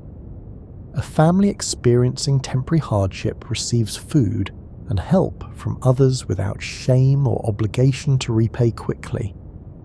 Knowledge passes between neighbours constantly. You mention that your onions are being affected by some kind of pest. An older neighbour describes a mixture of water and crushed leaves that might help. Another person suggests planting something different in that spot next season. You try these suggestions, and if they work, you'll pass the information along to someone else facing a similar problem. The village collectively holds far more knowledge than any individual possesses. Disputes happen, but rarely escalate. If your goat wanders into someone's garden and causes damage, you apologise and help repair any harm done. If someone's child accidentally breaks something of yours, the parents acknowledge it and make things right. The close quarters and extended relationships encourage resolution rather than ongoing conflict. Holding grudges becomes too costly when you see the person every day and rely on them for various forms of help and cooperation. Women gather in the mornings to grind grain together. This work goes faster with company, and the time becomes social. You talk about children, about whose palm tree is producing well this year, and about small, funny incidents that happened recently. Laughter comes easily. The sound of multiple grinding stones creates a rhythm that carries across the village, marking the morning hours as surely as the sun's position. Men often work near each other even when performing individual tasks. You might repair a fishing net while your brother-in-law shapes a new hoe handle, and your neighbour patches his sandals. Being together makes the work feel less solitary. If someone encounters a problem, others can offer suggestions or assistance. The loose congregation of people creates a sense of companionship without requiring constant interaction. Elderly members of the community receive care from the whole village. If an old woman can no longer walk to the river for water, younger women bring it to her. If an elderly man needs help with repairs to his home, others take care of it without being asked. In return, older people offer wisdom, settle occasional disputes, and provide childcare when their mobility allows. Their presence stabilizes the community, connecting present activity to past experience. Skill specialization exists but isn't rigid. One person might have a particular talent with pottery, another with basket weaving, and another with carpentry. People seek out these specialists when they need something made well, but everyone possesses basic competence in most necessary tasks. If the potter needs a basket, he can make it himself, even though it won't be as fine as what the basket weaver would produce. This widespread capability means the community doesn't become helpless if one skilled person is unavailable. Children learn adult work through gradual inclusion. A young girl begins by watching her mother bake bread, then helps with simple tasks like adding fuel to the fire, then assists with mixing dough, and eventually makes bread herself while her mother watches. A boy follows his father to the fields, first just walking along, then carrying light loads, then learning to use tools, and finally working independently. This progression happens naturally over years without formal stages or ceremonies. Families often work their fields or pursue their crafts side by side. Your field borders your brother's field, making it easy to talk while you both work. If one of you finishes a task earlier, you might help the other complete theirs. This cooperation increases efficiency without requiring planning or meetings. It simply makes sense to help each other when you're already present and able. Evening brings different patterns of gathering. After the main work ends, people sit outside their homes, enjoying cooler air and softer light. Conversations happen between doorways. Someone might be carving a piece of wood, another person braiding rope, and another person just sitting and watching children play. The atmosphere feels relaxed, with no urgency pushing anyone to accomplish specific goals. Music sometimes emerges spontaneously. Someone begins singing while they work. Others might join in or might not. A person with a simple flute plays a melody that drifts across the village. These moments of music create shared pleasure without interrupting other activities. The songs often have words everyone knows and verses that have been sung for generations, telling stories or describing seasonal changes or simply celebrating ordinary life. Festivals and celebrations punctuate the year, bringing more formal gatherings. But even these maintain an easy, familiar quality rather than requiring elaborate preparation or exotic elements. People wear clean clothing, share special foods, and perhaps dance or play games. Children especially enjoy these breaks from routine. The celebrations acknowledge the seasons, the river's cycles, and the community's continuation through another year. The village functions through habit as much as through active cooperation. You know when your neighbour typically goes to the river, so you time your trip differently to avoid crowding. You understand which paths people prefer for different purposes, so you don't block them with your activities. These small adjustments happen unconsciously, creating order without rules or enforcement. Strangers rarely appear in the village. When they do, people approach them with cautious curiosity rather than fear or hostility. A travelling merchant might arrive with goods from distant areas. People examine what's offered and make some trades, and the merchant moves on. A message carrier bringing news from another village receives food and rest before continuing. The occasional presence of outsiders reminds you that your world extends beyond immediate surroundings, even though most of your life unfolds within a small, familiar territory. The sun reaches its highest point, and you feel the temperature increase noticeably. This isn't a signal to stop working entirely, but everyone automatically adjusts their pace and location. You move from direct sunlight into shade. If you've been performing strenuous physical labour, you switch to lighter tasks or simply pause. Your body has learned over years to recognise when pushing forward would be unwise. You sit with your back against the cool mud brick wall of your home, feeling the contrast between the wall's temperature and the heated air. Others in your family and throughout the village make similar adjustments. The streets become quieter. The sounds of grinding stones and hammering fade. Children retreat to shaded areas, their play becoming calmer and less energetic. Water becomes especially important during these hours. You drink from the jar you filled this morning, feeling the liquid cool your throat and settle in your stomach. You wet a cloth and wipe your face, neck and arms, removing dust and sweat. This simple act refreshes you without requiring much effort or water. The damp cloth also helps lower your body temperature slightly as the moisture evaporates. Some people use this time for tasks that don't require movement or exertion. Your wife continues her sewing in the shade, her hands working slowly and steadily. An older child practices writing on a piece of broken pottery, forming the symbols they're learning. A neighbour repairs a sandal, the leatherwork requiring attention but not physical strength. These activities maintain productivity while respecting the day's thermal peak.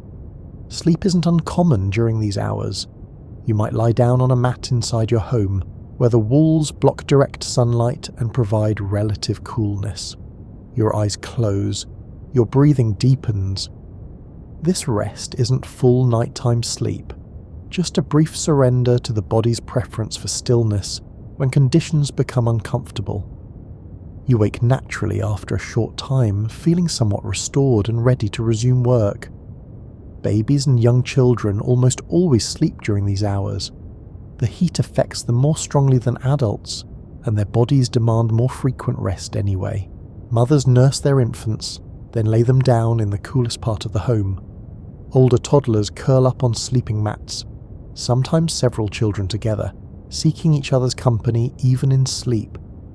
The household becomes very quiet, most voices dropping to whispers to avoid disturbing these resting children. Animals also seek rest during peak heat. Donkeys stand in whatever shade they can find, heads lowered, appearing almost to doze. Dogs sprawl in dust beneath trees, barely moving. Even birds reduce their activity, calling less frequently and staying within foliage rather than flying between trees. The whole landscape seems to acknowledge the sun's power during these hours and chooses not to challenge it unnecessarily. You notice how rest creates a natural division in the day. Morning work feels like one complete period, ending when heat becomes too strong. Afternoon work, which will resume later, becomes a second period with its own character. This break prevents exhaustion and makes the total amount of work feel more manageable. Without it, the day would feel relentless, wearing you down rather than simply keeping you busy. Conversation during rest periods differs from morning talk. Voices remain lower, quieter. Topics become less practical and more reflective. Someone might mention a dream they had, or recall an event from years ago, or simply make observations about birds or clouds or the quality of light. No one expects quick responses or active engagement. The talk drifts, pauses and resumes without pressure. If you're in the fields rather than the village, you rest beneath whatever trees are available or in the shadow of a wall or large rock. Other workers spread out similarly, each finding their own spot. The fields become still except for the occasional sound of someone shifting position or taking a drink. The landscape shimmers in the heat, making distant objects unclear and wavering. Some people use rest time for grooming and personal care. You might check your fingernails and toenails, trimming them with a sharp stone if needed. You comb through your hair with your fingers, removing tangles and debris. These small acts of maintenance feel satisfying without requiring real energy. They also help you feel more comfortable when you return to work. The river continues flowing regardless of human activity, its sound constant and soothing. If you're resting near the water, you listen to its gentle movement, the way it laps against the banks and swirls around reeds. This sound has accompanied every moment of your life, becoming so familiar you barely notice it consciously. Yet its absence, if you travelled far from the river, would feel strange and unsettling. As the afternoon progresses, the worst heat gradually passes. You sense this shift before you could name any specific change. Perhaps the air feels slightly less heavy. Perhaps shadows have lengthened just a bit. Perhaps your body simply knows it has rested enough. You stand, stretch, and prepare to return to work. Others throughout the village make similar movements. The sounds of activity resume gradually rather than all at once. A grinding stone starts up. Someone calls out to a neighbour. Children emerge from their sleeping spots and begin playing again, their energy renewed. The day's second phase begins naturally, without any signal or announcement. You return to the task you left earlier, or begin a new one if the previous work finished before rest became necessary. Your body feels capable again, ready for several more hours of effort. The rest has served its purpose, not just restoring physical energy, but also providing mental relief from sustained focus. The afternoon stretches ahead. long enough for meaningful accomplishment, but not so long that you can't envision its end.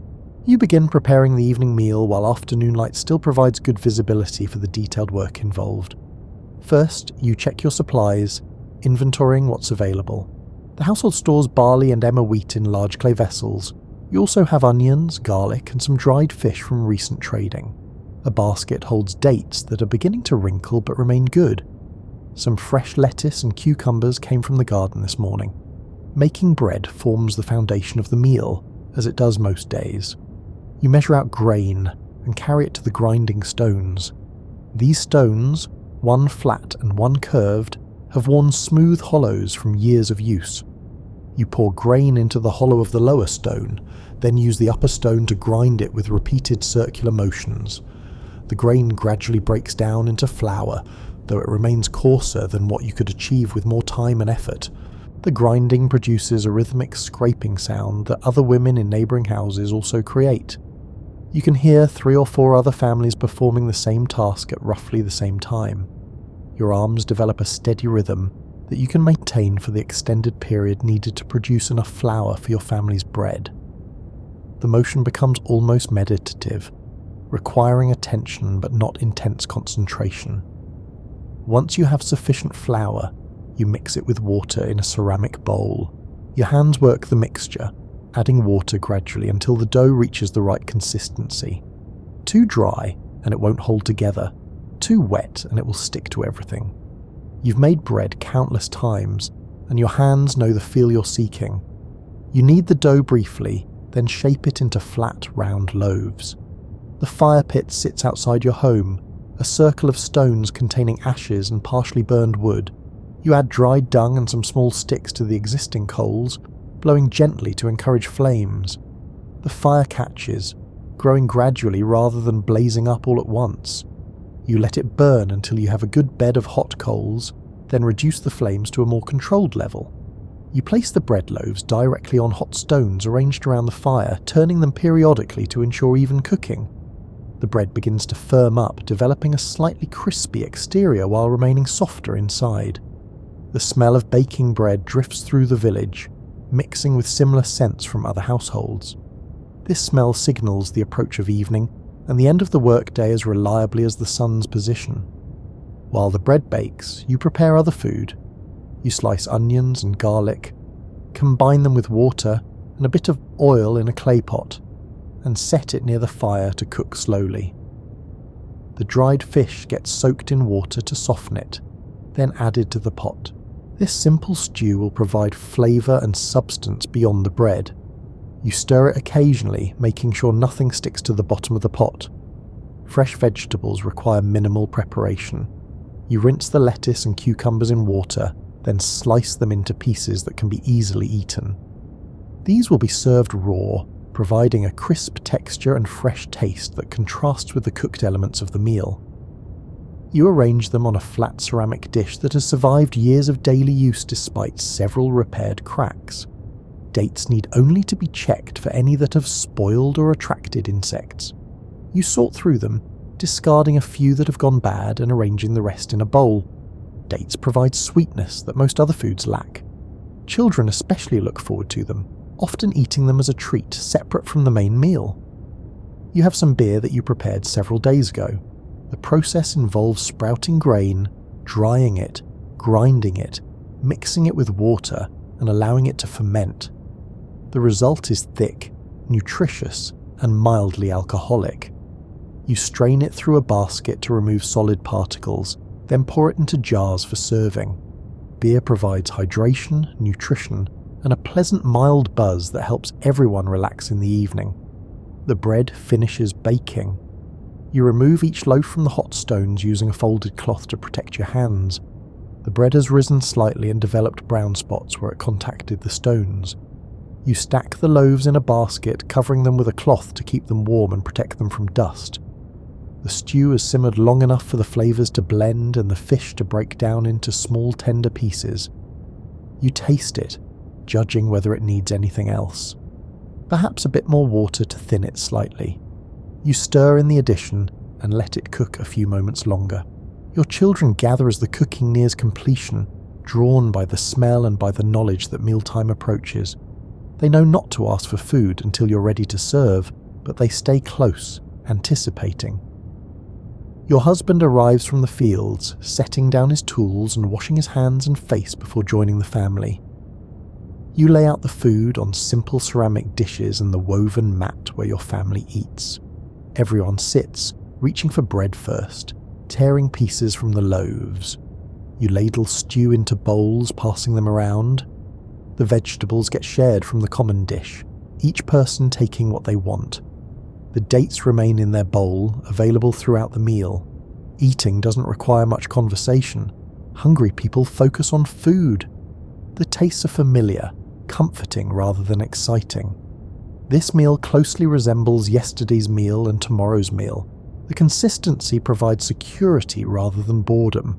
You know what to expect. You know you'll have enough. You know your body will feel satisfied when you finish.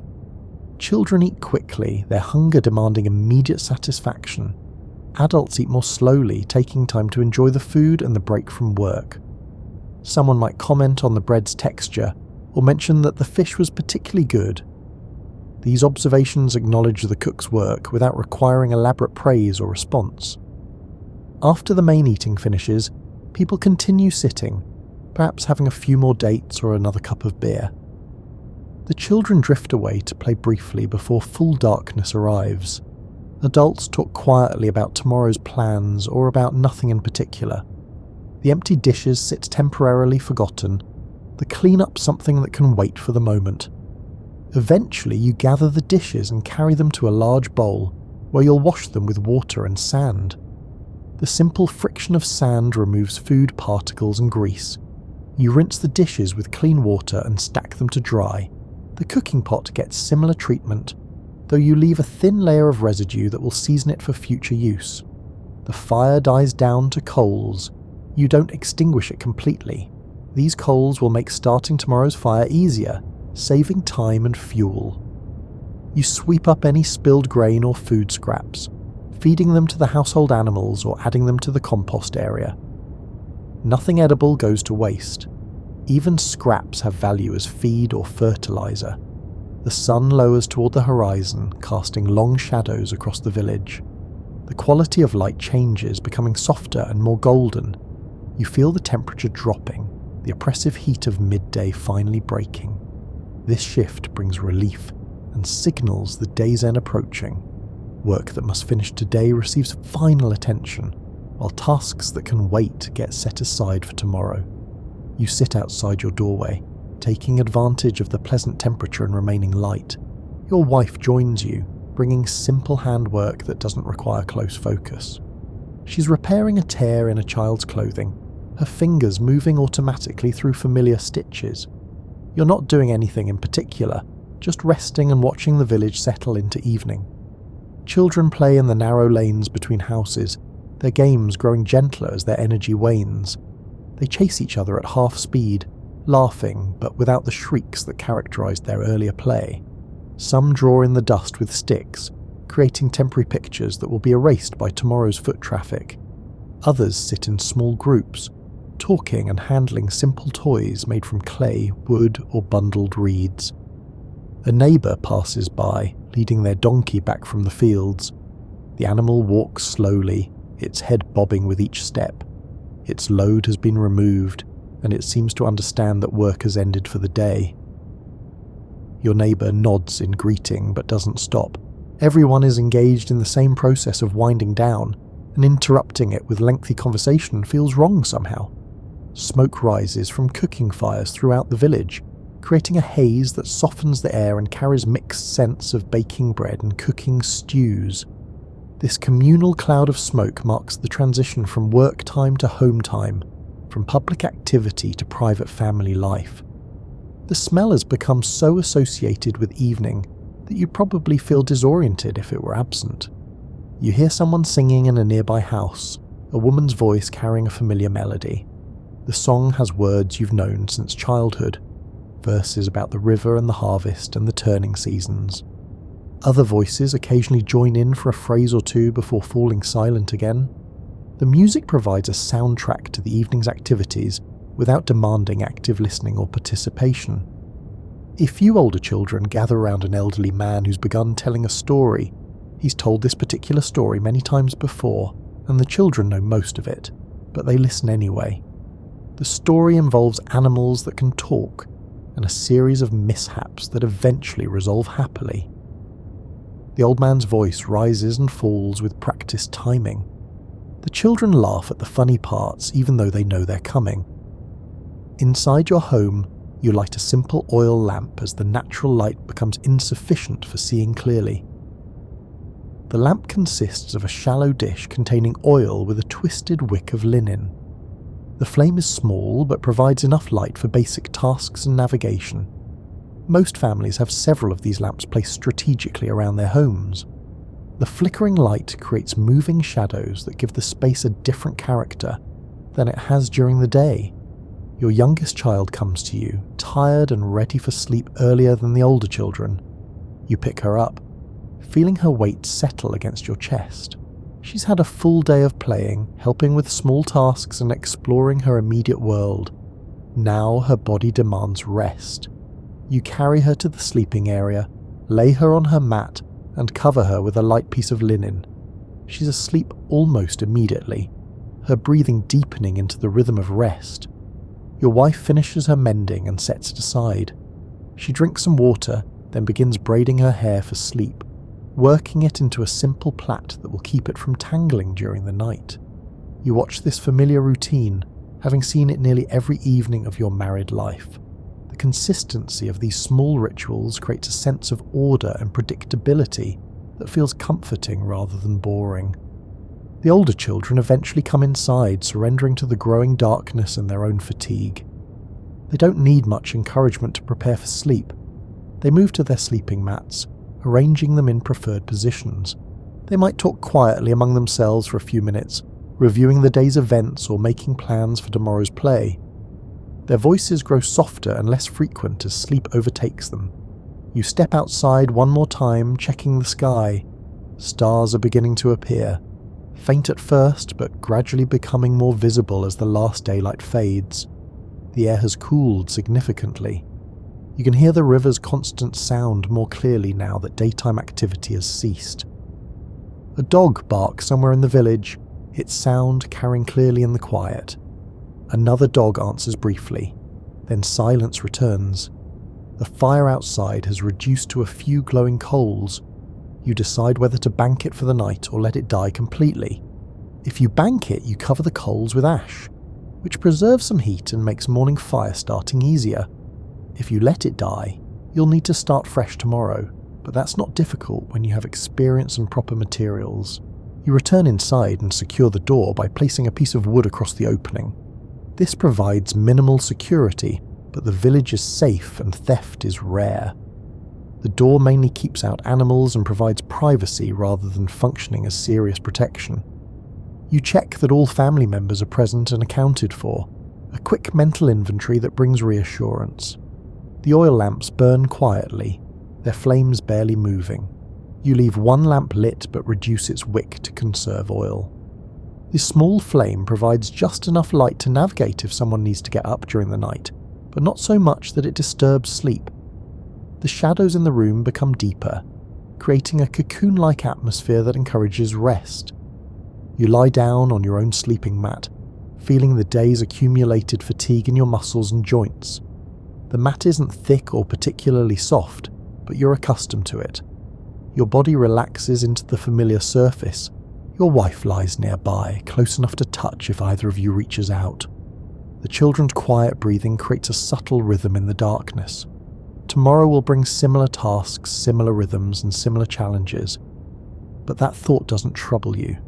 The consistency means you know what to expect, know you can handle it, and know your family will be fed and safe and together. These certainties allow you to let go of the day without worry, to sink into sleep without your mind churning through anxieties or concerns. The lamp flame wavers slightly as air moves through the room. The night settles fully over the village. All the preparation, all the work, and all the cooperation that sustained this day have brought you to this point of rest. You close your eyes, feeling sleep approach like a gentle tide. You wake in darkness when your infant daughter begins to fuss. The sound starts quietly, just small noises that signal discomfort or hunger rather than true distress. You're alert immediately but not alarmed. Nighttime waking is normal, expected, and part of the natural rhythm of caring for young children. You've done this many times before with your older children, and you'll do it many times more before this child grows past the need for night feeding. You reach for the baby, lifting her gently. Her body feels warm and slightly damp from sleeping in the night's warmth. You settle her against you in the position that works best for nursing, supporting her head and body with practiced ease. She latches quickly, her suckling creating a small rhythmic sound in the quiet house. You lean back against the wall, comfortable enough for the duration of the feeding. The rest of the house remains mostly asleep. Your husband has stirred slightly but not fully awakened. The older children haven't moved. This kind of night waking rarely disturbs the whole household. Everyone has learned to sleep through the quiet sounds of infant care, waking only if something seems genuinely wrong. The remaining oil lamp casts barely any light, just a dim glow that allows you to see shapes and movement without fully illuminating the space. Your eyes have adjusted to the darkness well enough that this minimal light feels sufficient. You don't need to see clearly to care for your baby. Your hands and body know what to do without guidance from your eyes. The baby nurses steadily, her small hands resting against your chest. You feel her gradually relaxing as her hunger eases. These nighttime feedings create moments of quiet connection, just you and this child in the peaceful darkness. During the day, other demands constantly interrupt your attention. At night, there's nothing else requiring your focus. You can simply be present with her without thinking about the dozen other tasks that usually occupy your mind. When she finishes nursing, you hold her upright briefly, gently patting her back until she burps. Then you lay her back down on her mat, covering her again with the light cloth. She settles immediately, her body going limp with satisfied sleepiness. You remain sitting for a moment, making sure she's truly settled before you lie down yourself. An older child wakes, needing to relieve himself. He sits up quietly, then makes his way to the doorway. The family keeps a simple pot near the entrance for nighttime use, avoiding the need to go outside in darkness. The child uses it without difficulty, then returns to his sleeping mat. The whole process happens almost silently, disturbing no one. By the time the child lies back down, he's already falling back into sleep. You hear someone in a neighbouring house moving around, probably dealing with their own child's nighttime needs. The sounds carry easily through the thin walls and in the still night air. You find these sounds companionable rather than intrusive. They remind you that other families are managing the same nighttime routines, that your experiences are shared and normal rather than unique or difficult. Sometimes a child has a bad dream. One of your sons whimpers in his sleep, his body twitching slightly. You move to him quickly, placing a gentle hand on his shoulder. He wakes briefly, disoriented and upset. You speak softly, reassuring him that he's safe, that it was only a dream, and that nothing bad is happening.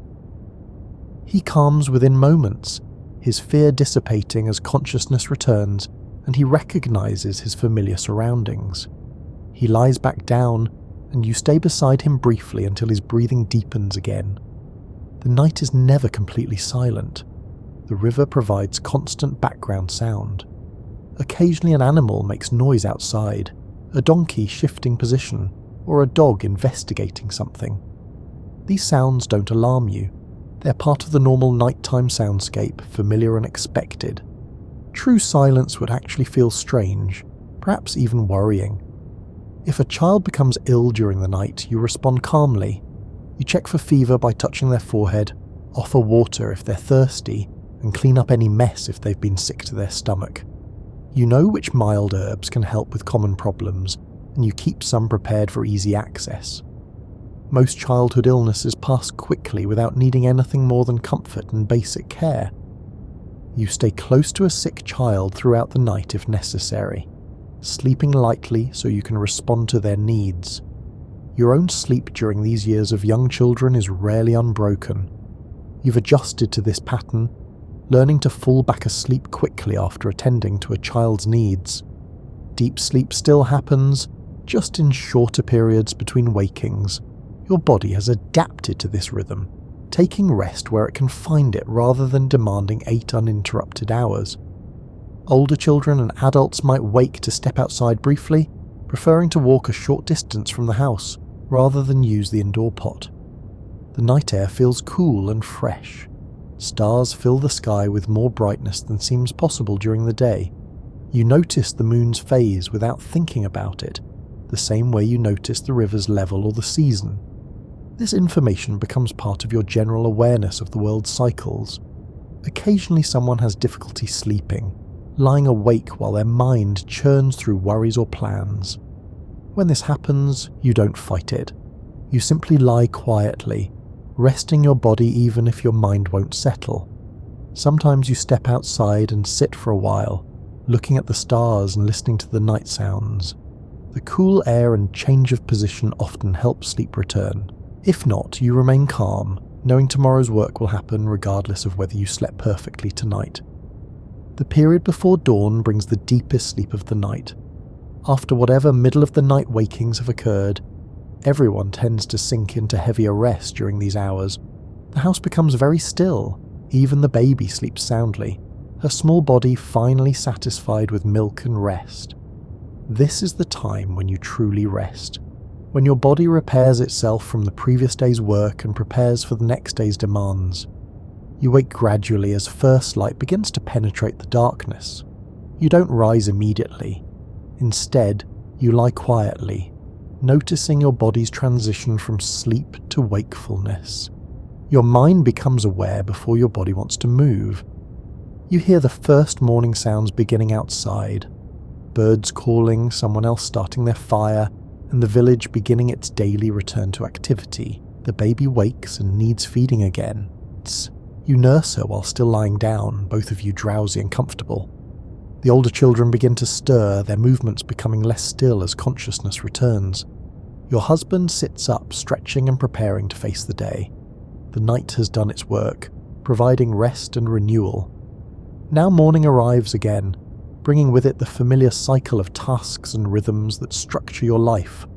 The routines you follow each day are the same routines your parents followed, and their parents before them, reaching back through more generations than anyone can count.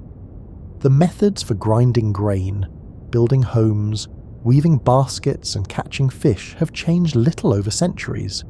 This continuity creates a deep stability that allows life to proceed without constant reinvention or adaptation to dramatic change. You inhabit a world where knowledge accumulates gradually and then plateaus. Your grandparents knew essentially everything you need to know to sustain your life. They taught your parents, who taught you, and you're now teaching your children. The substance of this teaching remains constant. How to read the river's moods, when to plant and harvest, which materials work best for different purposes, how to maintain tools and structures, and how to live cooperatively within a close community. The gods exist in your awareness and occasionally receive offerings or acknowledgement, but they don't dominate daily life. You're not particularly religious in any intense sense. The divine feels distant, concerned with large matters beyond your immediate experience. Your practical concerns center on crops, family, neighbors, and the steady progression of seasons.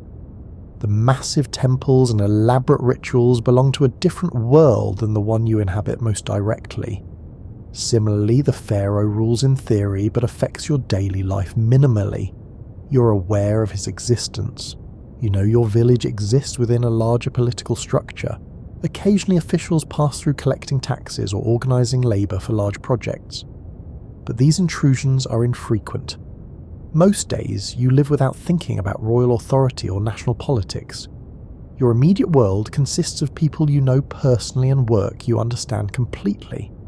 This narrow scope might seem limiting, but you don't experience it as confinement.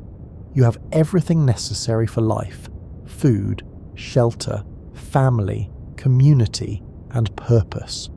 The lack of variety doesn't trouble you because you've never experienced anything different. The life you're living is the life everyone has always lived in this place. It feels complete rather than restricted. The Nile provides the foundation for everything. Its annual flood brings the silt that enriches your fields. Its water sustains crops, livestock, and people. Its fish supplement your diet. Its reeds provide building materials. Its predictable cycle gives structure to your year and your planning. The river's presence is so constant that you'd struggle to imagine life without it. Some of your ancestors long ago must have migrated to this valley, but that history has been forgotten. Now you simply belong here, part of a landscape shaped by the river's rhythms. Your village continues because each generation successfully raises the next. Children grow into adults who take over their parents' roles. Young people marry, combining families and creating new households that resemble their parents' households. The cycle repeats endlessly, each iteration almost identical to the previous one. This repetition creates profound stability, but also means individual lives blend together, becoming variations on the same essential pattern rather than unique stories. You're aware of other villages along the river, some nearby and some distant. Occasionally people travel between communities for trade or marriage. News filters through these connections, though slowly. You might hear about a particularly good harvest in a village 2 days' walk away, or learn that a skilled craftsperson has moved to a different area. But these distant events rarely affect you directly. Your world remains primarily local, focused on the people and places you encounter regularly.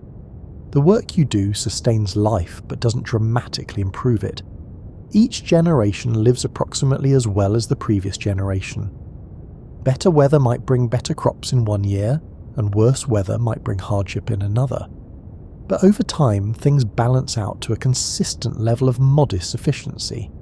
You have enough, which feels like the right amount rather than too little. The concept of having much more than enough doesn't really enter your thinking.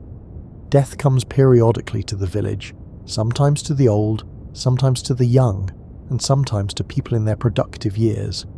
You accept this as inevitable rather than fighting against it or demanding explanations. When someone dies, their family mourns, the community helps with burial preparations, and life continues.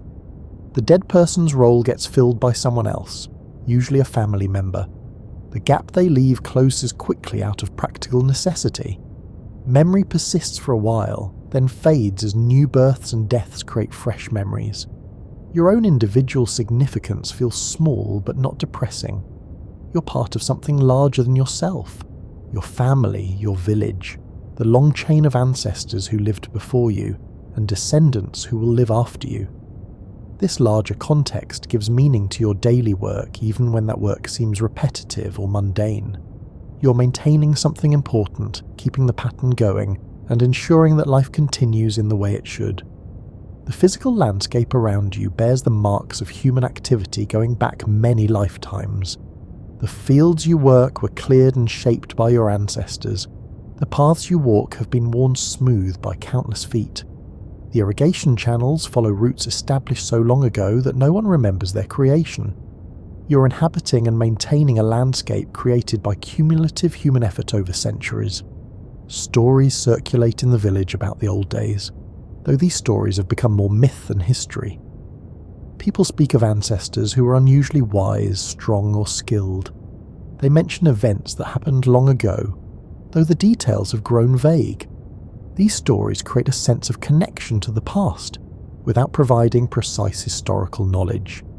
They suggest that people have always lived roughly as you live now, facing similar challenges and finding similar solutions. The future feels like it will resemble the past. You expect your children to live much as you've lived, your grandchildren to repeat the same patterns. Change happens, but slowly enough that it's barely perceptible within a single lifetime. A tool design might improve slightly. A crop variety might prove more productive. Building techniques might evolve gradually, but the fundamental shape of life remains constant. This stability allows you to face each day without anxiety about what it might bring. You know what needs doing, you know how to do it, you know others will help when necessary, you trust that the river will flood, crops will grow, children will be born, and life will continue. This trust isn't blind faith, but accumulated experience verified by generations of consistent patterns. As evening approaches and you prepare for sleep once again, you feel the day folding into the endless sequence of similar days that stretches behind you and ahead of you. Tomorrow will bring the same basic tasks with minor variations. The season will progress according to its established pattern. Your children will grow incrementally older. The village will continue functioning through the combined small efforts of all its members. You settle onto your sleeping mat, your body tired from work but satisfied by accomplishment. The day has been neither exceptional nor disappointing, just normal in the best sense of the word. You've done what needed doing, maintained what needed maintaining, and cared for those who needed care. This is enough. This has always been enough. This will continue to be enough for as long as anyone can imagine. The darkness deepens around you. The village grows quiet. The river flows on as it has always flowed. Your breathing slows and deepens. Sleep comes easily, naturally without resistance. Tomorrow waits, patient and predictable, ready to unfold in ways that require no explanation because they've been repeated countless times before. You rest in the knowledge that you're part of something stable, something ongoing, something that works.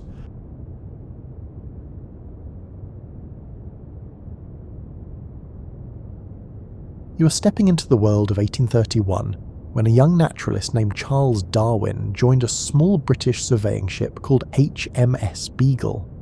Over 5 years, this vessel would carry him across oceans, along coastlines, and into quiet harbours where careful observation became a daily practice. Tonight we follow the slow, steady rhythm of that voyage. The ship is smaller than you might imagine. HMS Beagle measures just 90 feet from bow to stern, and most of that space is claimed by equipment, supplies, and the crew of 74 men. You wake in a narrow cabin that you share with charts, instruments, and collections of specimens stored in bottles and boxes. The ceiling is low enough that you cannot stand fully upright. Light enters through small portholes, and the air smells of wood, canvas, and salt. Morning begins with a bell. It rings at regular intervals, marking the watches that organise shipboard time. You rise from your hammock, dress in layers suitable for the weather, and make your way to the upper deck. The motion of the ship is constant. Even in calm seas, the Beagle shifts and rolls with the water beneath its hull. You learn to move with this rhythm, bracing yourself as you walk, adjusting your balance without thinking. Breakfast is simple: ship's biscuit, salted meat, and tea. You eat at a small table in the cramped poop cabin, sometimes alone, sometimes with Captain Fitzroy or the ship's officers. Conversation is practical, weather conditions, the day's planned route, notes about provisions. There is little ceremony, only the steady continuation of shipboard routine. After breakfast, you step out onto the deck. The crew is already at work. Ropes are checked and adjusted. Sails are trimmed according to the wind. Decks are scrubbed with seawater and stiff brushes. The work is repetitive, a cycle that repeats itself day after day. You watch the crew move with practiced efficiency, each man knowing his task without needing instruction. Your own work begins quietly. You carry a notebook, a few glass jars and tools for collecting. When the ship anchors close to land, you get ready to disembark. On days at sea, you observe from the deck. Seabirds follow the ship gliding on air currents. You note their colours, their calls, and the way they dip toward the water. You sketch their forms in your notebook, recording details that seem small but may later prove significant. The ship's naturalist role is not an official naval position. You're a guest aboard the Beagle, invited to accompany the voyage and make observations. This means you fit your work into the ship's schedule rather than directing it. You wait for opportunities. When the ship stops for surveying work, you explore. When it sails, you organise your notes and specimens. Midday brings another meal. Often it is similar to breakfast: salted pork or beef, dried peas, ship's biscuit again. The food is plain and becomes familiar quickly. You eat what is provided, grateful for the sustenance. On days when fresh provisions are available, there might be eggs or fruit, purchased from coastal settlements. These are welcomed but not expected. Afternoons vary. Sometimes you work in your cabin, arranging specimens collected during recent shore visits. Rocks are labelled and wrapped. Plants are pressed between sheets of paper. Small creatures are preserved in spirits. Each item requires careful handling and notation. You record where it was found, the date, and any observations about the environment. This work is slow and requires concentration. Other afternoons you simply watch. The ocean changes with the light. Morning seas are one colour, afternoon seas another. Clouds shift across the sky. The horizon remains constant, a line that never approaches. You lean against the rail and let your mind settle into the rhythm of observation. There is no urgency, only attention. The ship's carpenter works nearby, mending a section of rail. The sailmaker sits cross-legged on deck, stitching canvas. The cook prepares the evening meal below. Life aboard the Beagle is a collection of individual tasks performed side by side. Everyone works at a steady pace. The work simply continues. As afternoon turns toward evening, you return to your cabin. The light through the porthole shifts to a warmer tone. You review your notes from the day, adding details you remember and correcting errors. Your handwriting is small and precise, filling page after page of bound journals. These records will outlast the voyage itself, but for now, they are simply part of the daily routine. Evening comes gradually. The crew changes watches. Those who have worked through the afternoon descend below deck to rest. Others take their places, maintaining the ship through the night. You eat your evening meal, which is much like the others. The sameness is comforting. You know what to expect. Before full darkness, you spend a few more minutes on deck. The air cools. Stars begin to appear, first a few, then many. The ship's lanterns are lit, casting small pools of light. You listen to the sounds, canvas snapping in the wind, ropes creaking and water moving along the hull. These sounds become a kind of music, a backdrop to thought. You return to your cabin and prepare for sleep. The hammock sways with the ship's motion, a gentle rocking that makes rest easier. Tomorrow will bring another day much like this one. The routine is dependable. The voyage continues steady and slow, across weeks that blend into months. A ship at sea requires constant care. The Beagle is a working vessel, and its maintenance shapes the rhythm of each day. You watch the crew perform tasks that seem small but are essential. Wood swells and shrinks with moisture. Ropes fray. Sails weaken. Nothing aboard the ship can be neglected. The carpenter is one of the busiest men. He inspects the hull regularly, looking for signs of wear or damage. When he finds a loose plank, he secures it. When a joint weakens, he reinforces it.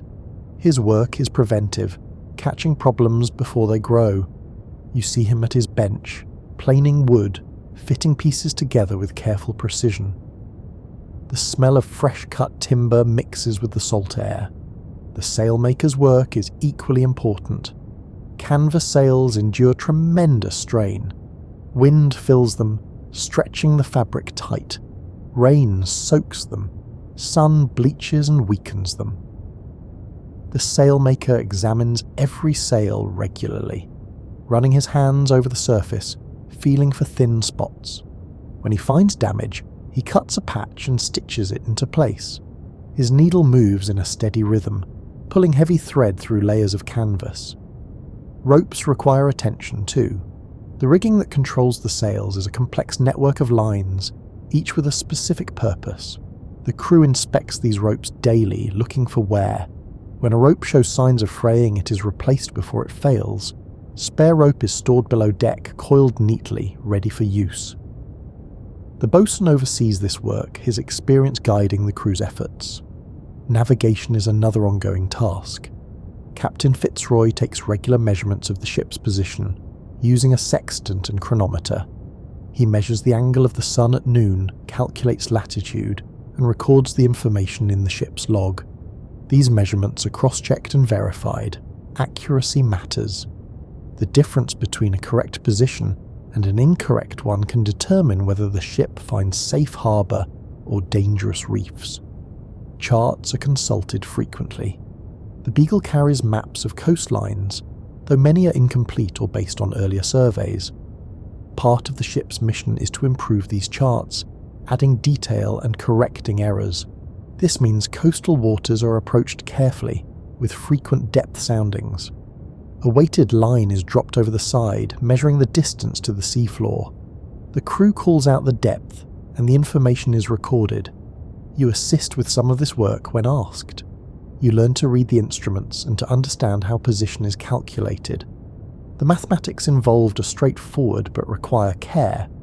A small error in measurement can compound over time. You appreciate the discipline required and the patience to double-check and verify before trusting a number. Below deck, the ship's stores require management. Barrels of salted meat are stacked in the hold. Sacks of dried peas, flour, and ship's biscuit are arranged to maximize space. Water casks are secured against shifting.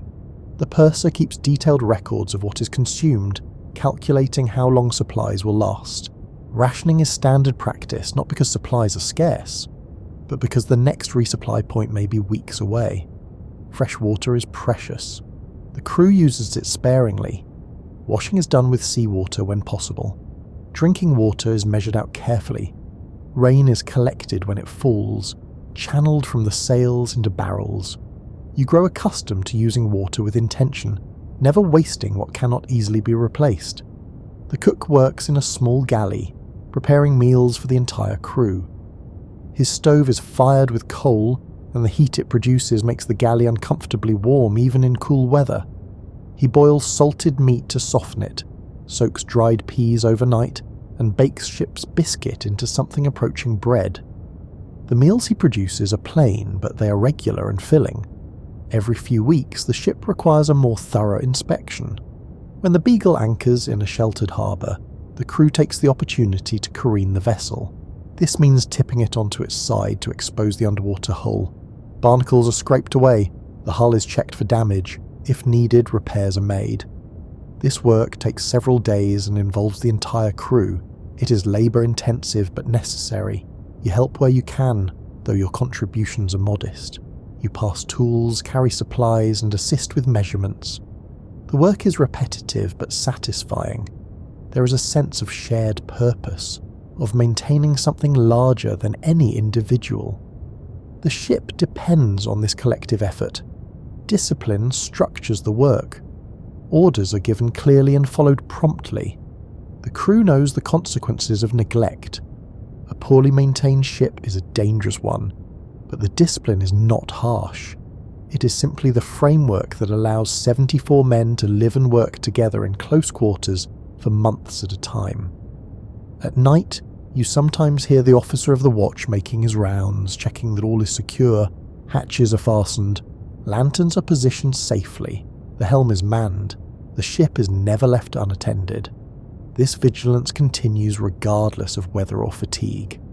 It is part of the rhythm, one more element of the routine that keeps the voyage moving forward.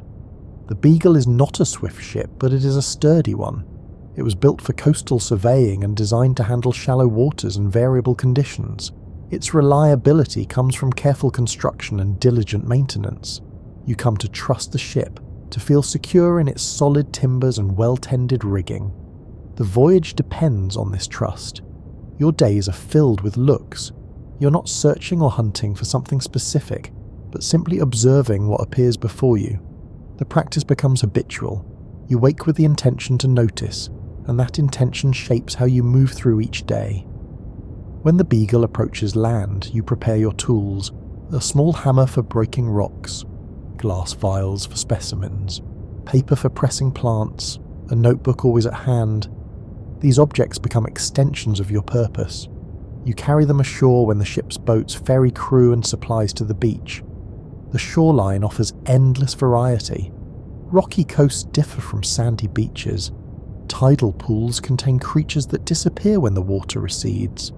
You kneel beside these pools, watching small crabs navigate between stones, observing the patterns on shells, and noting which plants grow just above the waterline and which tolerate submersion.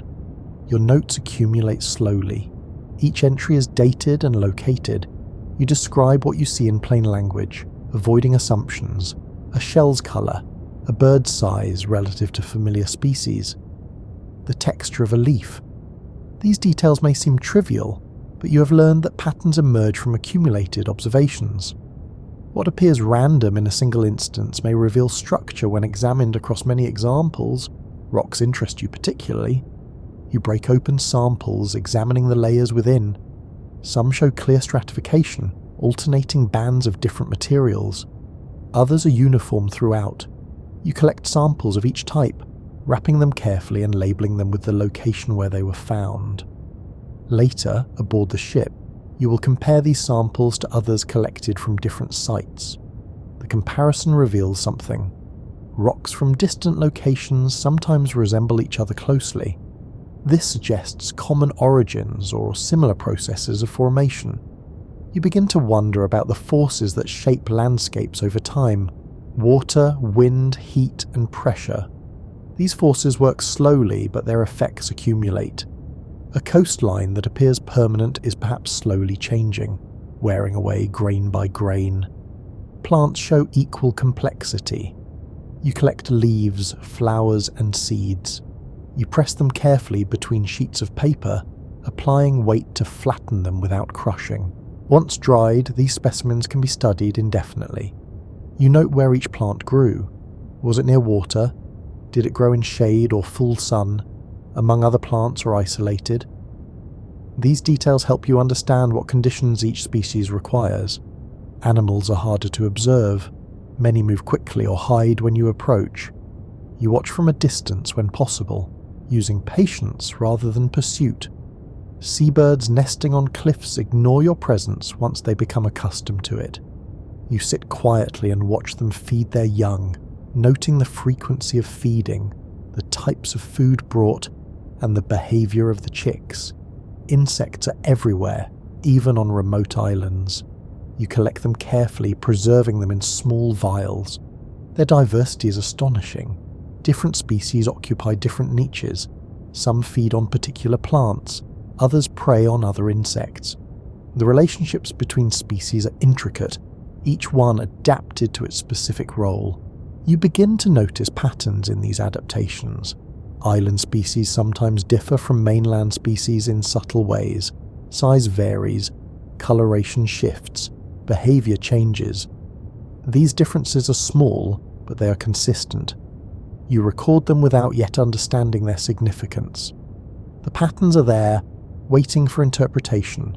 Your geological observations accumulate alongside the biological ones. You notice fossils embedded in rock layers, remnants of creatures that no longer exist. These fossils are sometimes similar to living species, sometimes quite different. Their presence in rock suggests great age, time measured on scales beyond human experience. You think about these things during the long hours at sea. The ship moves slowly across the ocean, and there is time for reflection. You review your notes, looking for connections. You sketch diagrams, trying to visualize relationships. The work is tentative and exploratory. You're not reaching conclusions, only gathering evidence. Captain Fitzroy sometimes asks about your findings. You share what you have observed, describing specimens and locations. The conversations are cordial, but brief. Fitzroy's interest is genuine, though his own work focuses on charts and navigation. The ship values your observations, even though they are supplementary to its primary mission. Other crew members occasionally bring you specimens. A sailor finds an unusual shell on the beach and carries it back to the ship. The cook discovers a strange insect in the provisions. You accept these offerings gratefully, adding them to your collection. The crew's participation broadens what you can observe, extending your reach beyond your efforts. In the evenings, you organize the day's collections. Each specimen is examined, described, and stored. The work is meticulous and time-consuming, You cannot rush it. Accuracy matters more than speed. A specimen poorly preserved or incorrectly labelled loses much of its value. You take care working by lamplight until fatigue forces you to stop. The collection grows steadily. Boxes fill with rocks. Bottles line the shelves of your cabin. Pressed plants accumulate in portfolios. This physical accumulation represents months of patient observation and countless hours spent looking closely at the natural world. Specialists will eventually return the collection to England for examination, but for now it simply forms part of your daily routine. The work itself brings you satisfaction. The process of observing, recording and organising brings you satisfaction. There is a calm rhythm to it, a sense of purpose that does not require dramatic discovery. Each day adds a little more to the accumulation of knowledge. Each observation contributes significantly to the larger puzzle. It's not necessary to view the entire picture to appreciate the individual pieces. The voyage is long and rest becomes its kind of practice. This is not the dramatic exhaustion of a crisis, but rather the steady fatigue that builds up over weeks and months of ship life. You learn to rest in stages, in moments stolen between tasks and in the regular intervals built into each day's schedule. Between landfalls, the ship settles into its sailing rhythm. Days pass without significant events. The horizon remains empty. The wind blows steadily, or not at all. During these stretches, the crew's energy shifts. Work continues, but at a measured pace. There is no urgency, only the slow movement toward the next destination. You spend these quiet days below deck more often. Your cabin becomes a refuge. The space is small, but it is yours. You arrange it to suit your needs. Books are stacked within reach. Specimens are organised on makeshift shelves. The hammock hangs at a height that allows you to sit on a low stool and write at the small fold-down desk. Afternoon light filters through the porthole, creating a small circle of illumination that moves across the cabin as the day progresses. You follow this light, positioning your work to take advantage of it. When the light fades, you light a lamp, though you try to conserve oil. The lamp's flame flickers with the ship's motion, casting shifting shadows on the wooden walls. Rest comes in unexpected moments. You sit with a book but find your eyes growing heavy.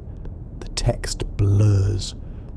You set the book aside and close your eyes, letting the ship's motion rock you into a brief sleep. 20 minutes later, you wake refreshed. These short rests punctuate your days, small pauses that prevent deeper fatigue from accumulating. The crew has its rest rhythms. Men off watch gather below deck, some sleeping, others playing cards or mending clothes. Conversation is quiet and respectful of those trying to rest. The ship's bell marks the passage of time, but between these regular signals, hours drift by without urgency. Seasickness, when it comes, demands its kind of rest. The motion that becomes familiar can sometimes overwhelm. You lie in your hammock, eyes closed, breathing slowly. The discomfort passes eventually. You learn to recognize the early signs and to rest before the sickness becomes severe. Ginger, when available, helps.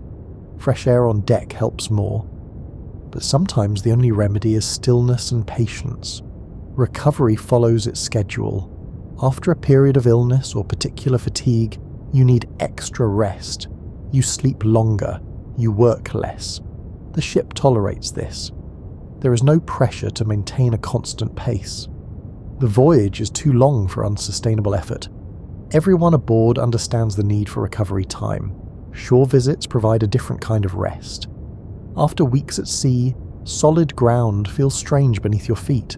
The earth does not move, and your body, accustomed to compensating for the ship's motion, initially struggles with stability. You walk on land with careful steps, your balance slowly readjusting. On shore, you sometimes find places to sit and simply be still.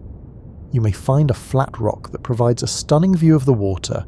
A grassy area nestled beneath a tree can also serve as a peaceful spot to relax. These moments of stillness on land are precious. The sounds are different here. Birdsong instead of rigging, wind through leaves instead of through canvas, You close your eyes and listen, storing the memory for the next stretch at sea. Returning to the ship after days ashore requires another adjustment. The first night back in your hammock, the motion seems pronounced again.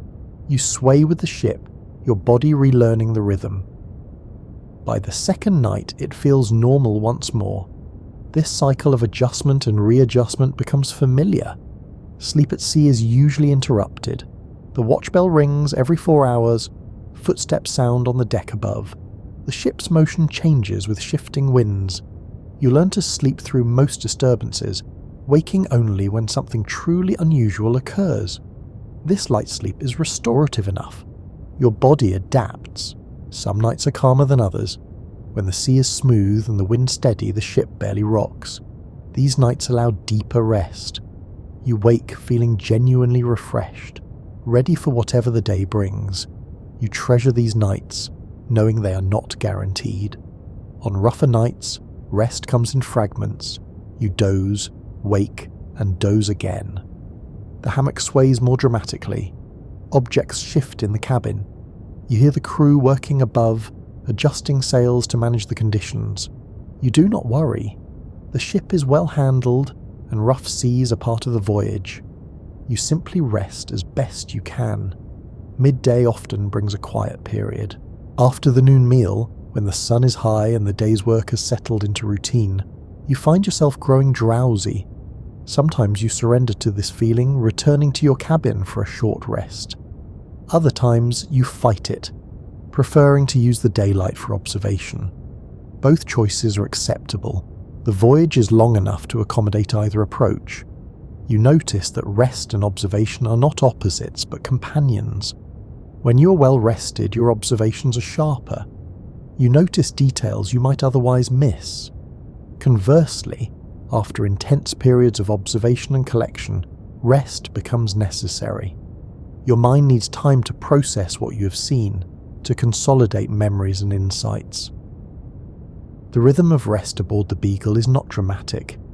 It does not involve collapse and recovery, but rather gentle waves of energy and fatigue that alternate throughout each day and week. You ride these waves, working when energy is available and resting when it is not. The pattern is sustainable, designed for the long duration of the voyage. Eating aboard the Beagle follows a strict schedule.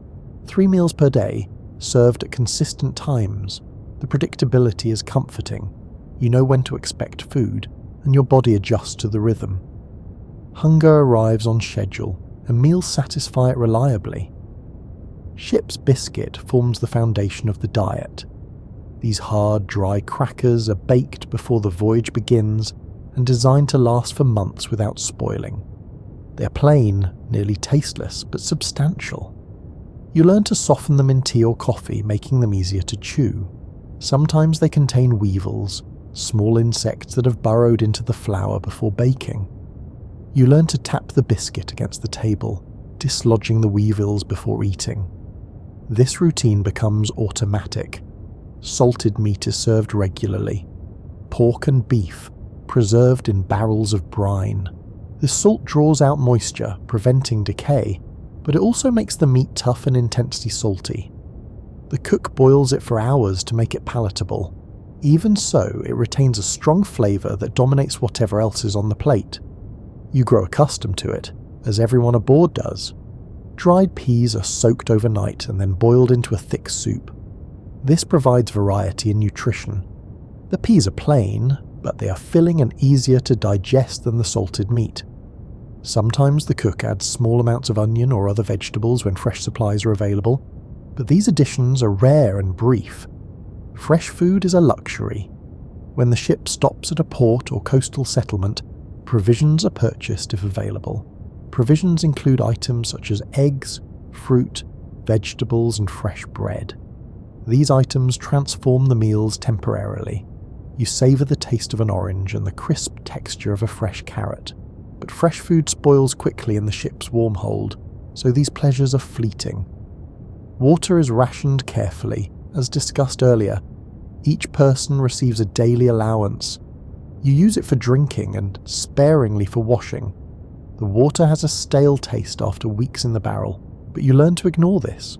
Thirst is a more powerful motivator than preference. Tea and coffee are available daily. The cook prepares large pots of each, sweetened with sugar when supplies allow. These hot drinks are welcome, especially in cool weather or rough seas.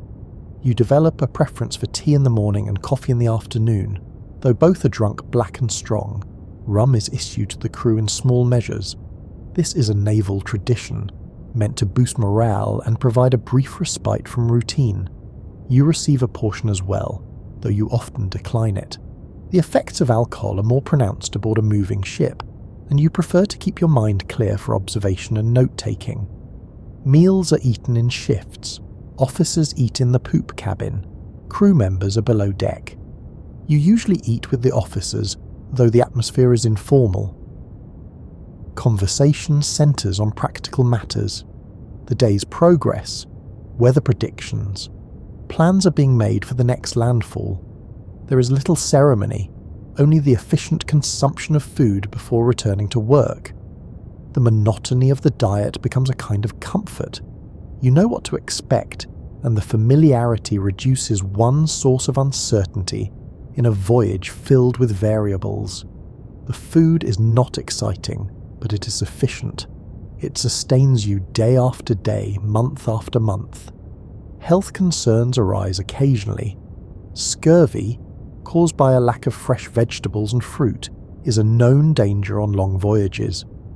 The ship's surgeon monitors the crew for early signs, bleeding gums, fatigue and bruising.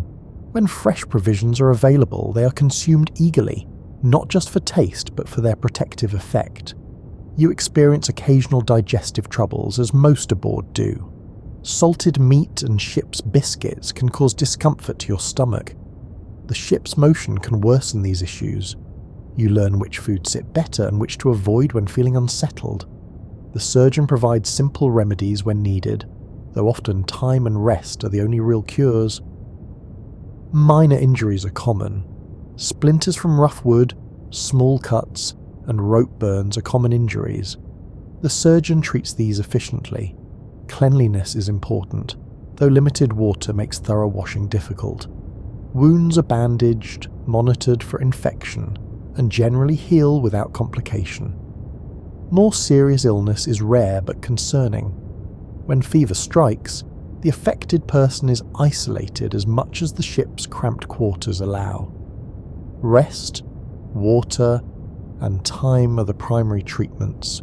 The surgeon has some medicines, but their effectiveness is limited. Most illnesses simply need to progress naturally.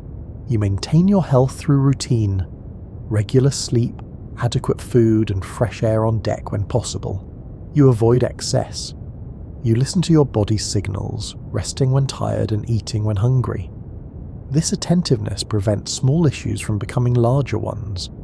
Physical activity is limited but important. Walking the deck provides exercise. Occasional shore visits allow for more vigorous movement. You climb hills, walk along beaches, and explore inland when time permits. These periods of activity balance the long hours of sitting and studying. The ship's routine supports health through its very regularity. Meals at consistent times. Everyone respects the sleep periods. Work distributed across the day. This structure creates stability that helps everyone aboard maintain physical and mental well-being through the long voyage. You become aware of the relationship between food, rest, and work. When you eat well and sleep adequately, your observations are sharper and your notes are more detailed. When fatigue accumulates or meals are particularly poor, your work suffers. You learn to manage these variables as best you can, accepting what you cannot control. You become accustomed to the rhythm of eating, resting, and working. You wake, eat, work, eat, rest, work, eat, and sleep. The pattern repeats with variations but maintains its basic structure. This regularity is part of what makes the long voyage endurable. The routine provides a framework within which life continues, day after day, across months and years. As daylight fades, the ship's atmosphere changes. The pace of work slows.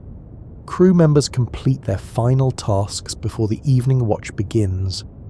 You feel this shift as a subtle relaxation, a collective exhale as another day at sea draws toward its close. You descend to your cabin while a little light still enters through the porthole. The space is familiar now, every object in its place.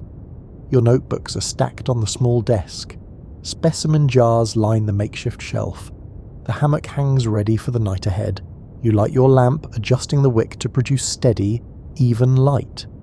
Evening is your time for writing. You open your current notebook and review the day's rough notes scribbled quickly during observations. Now you transfer these notes into a more permanent form, expanding abbreviations, clarifying descriptions, and adding details you remember but did not have time to record earlier. Your handwriting is small and precise, each word carefully formed. This is partly to conserve paper, which is limited, but also a matter of habit. Clear writing aids clear thinking. You describe what you saw, where you saw it, and what conditions surrounded it. The act of writing helps you remember, embedding the observations more firmly in memory. Some evenings you work on sketches. Your artistic skill is modest, but drawings capture information that words cannot.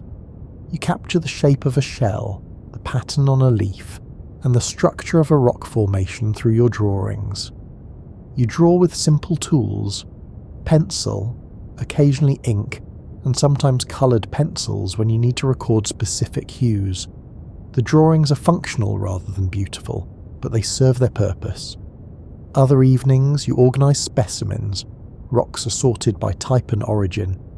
Plant samples are checked to ensure they are drying properly. Preserved creatures in jars are examined for any signs of deterioration. This maintenance work is essential. A collection is only valuable if it is properly curated. You sometimes read during these evening hours. The ship carries a small library, books shared among the officers. You borrow volumes on geology, natural history, and travel narratives. Reading expands your understanding, providing context for what you observe. You take notes as you read, marking passages that seem particularly relevant. The cabin is quiet except for small sounds. Water moving along the hull just beyond the wooden planks. Footsteps on the deck above. The ship creaks as it flexes with the waves. These sounds are constant, a backdrop to your evening work.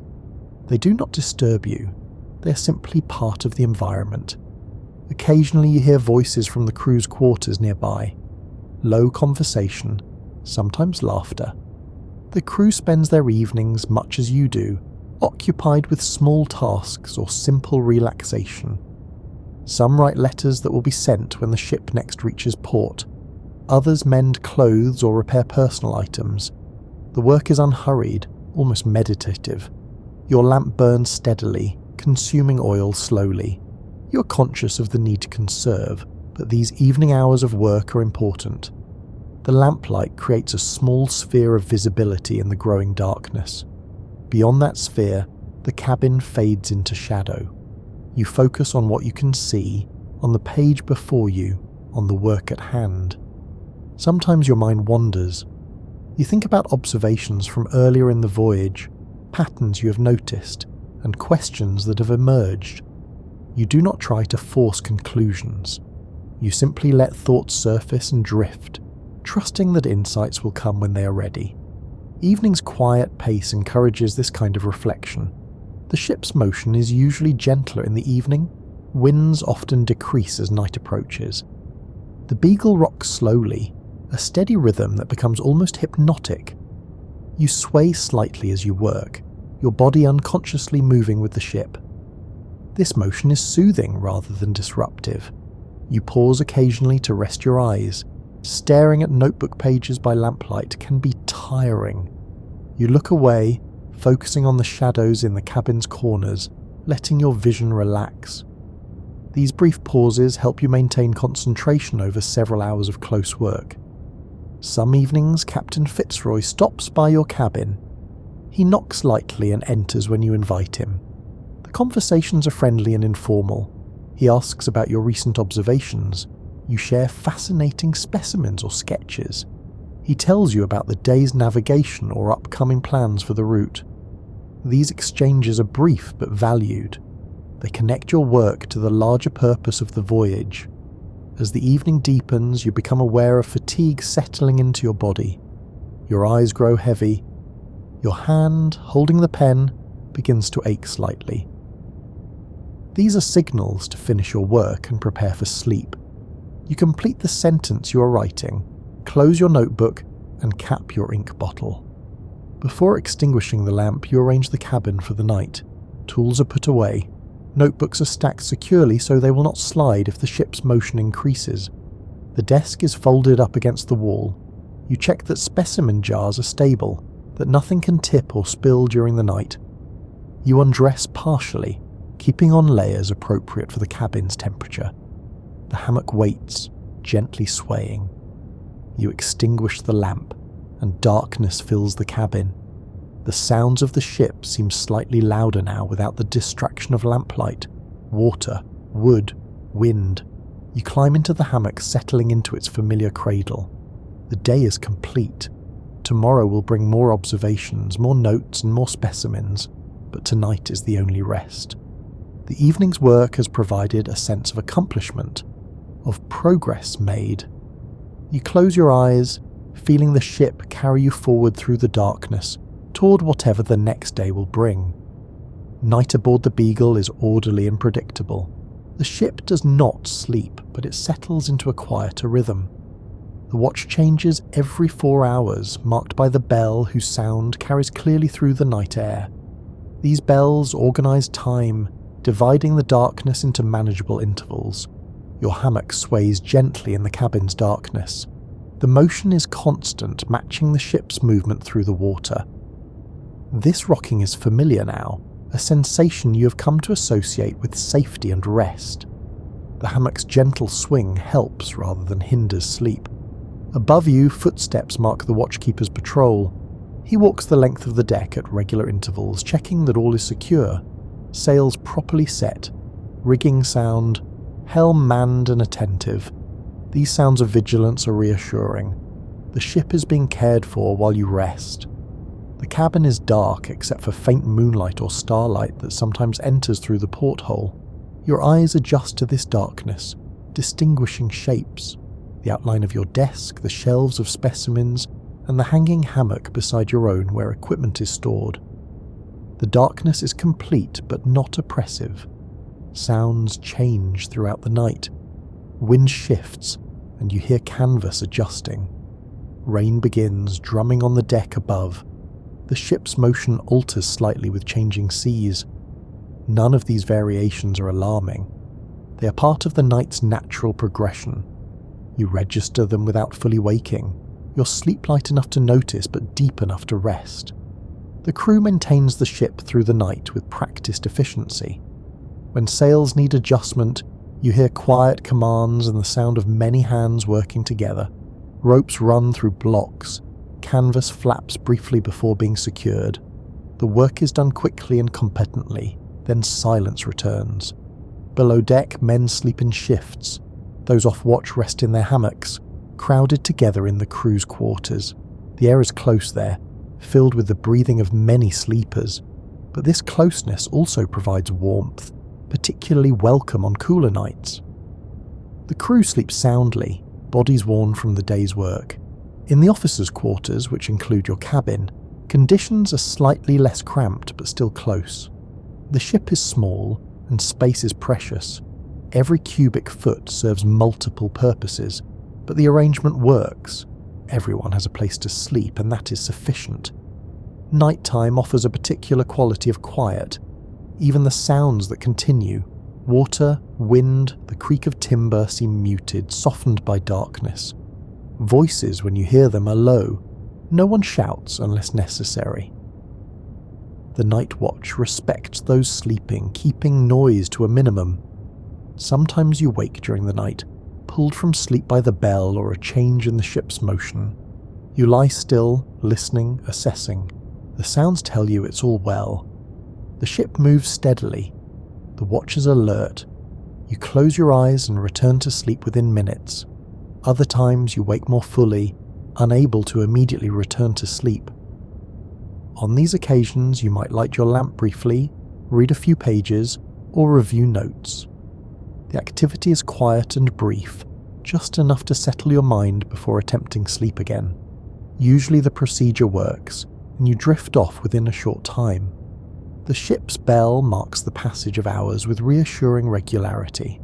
4 bells, 8 bells, 2 bells.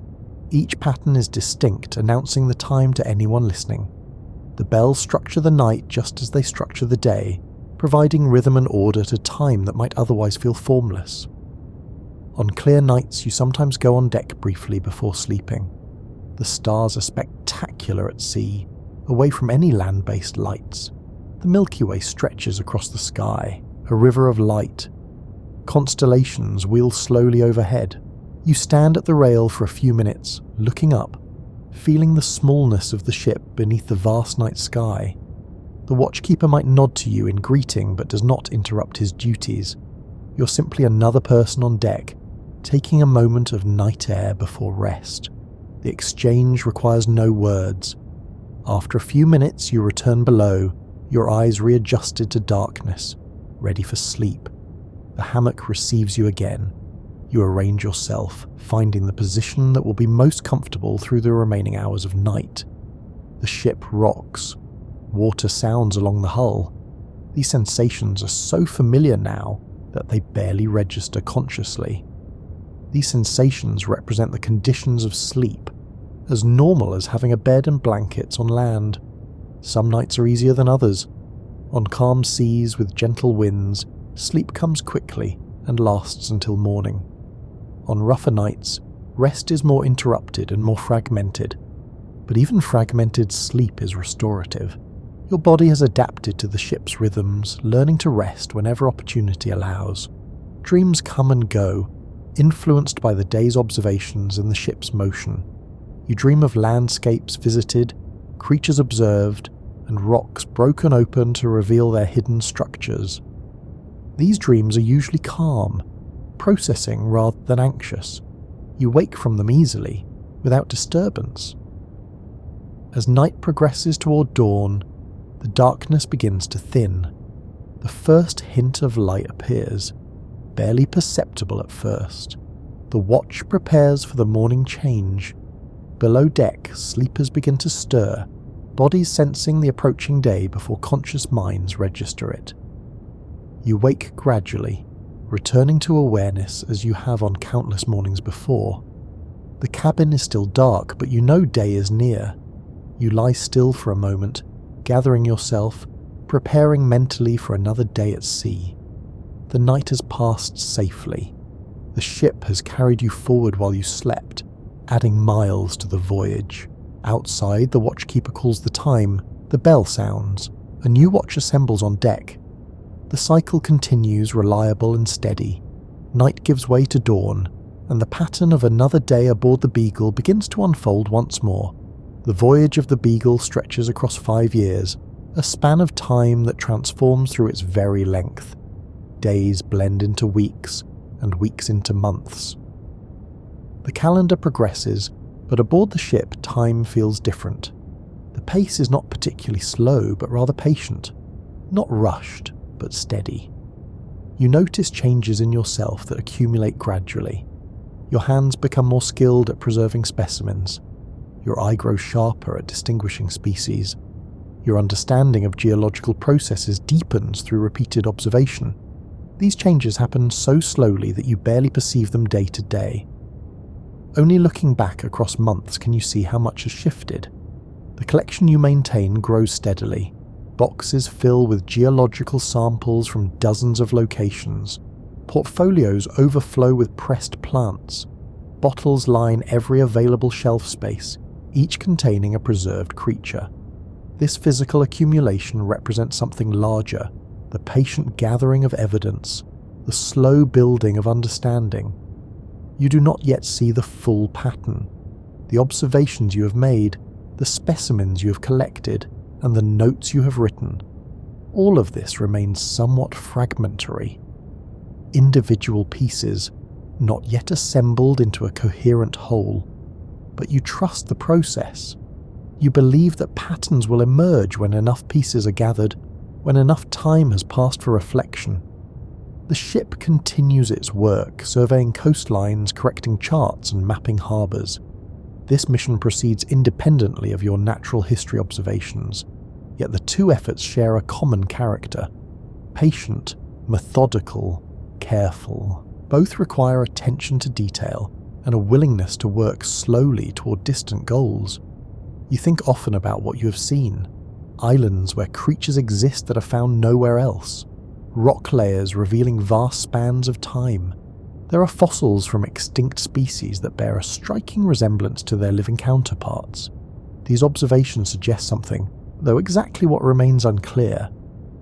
The implications linger on the brink of comprehension, yet they remain elusive. The routine of shipboard life continues to anchor you: wake, eat, observe, record, rest. The pattern repeats with variations but maintains its essential structure.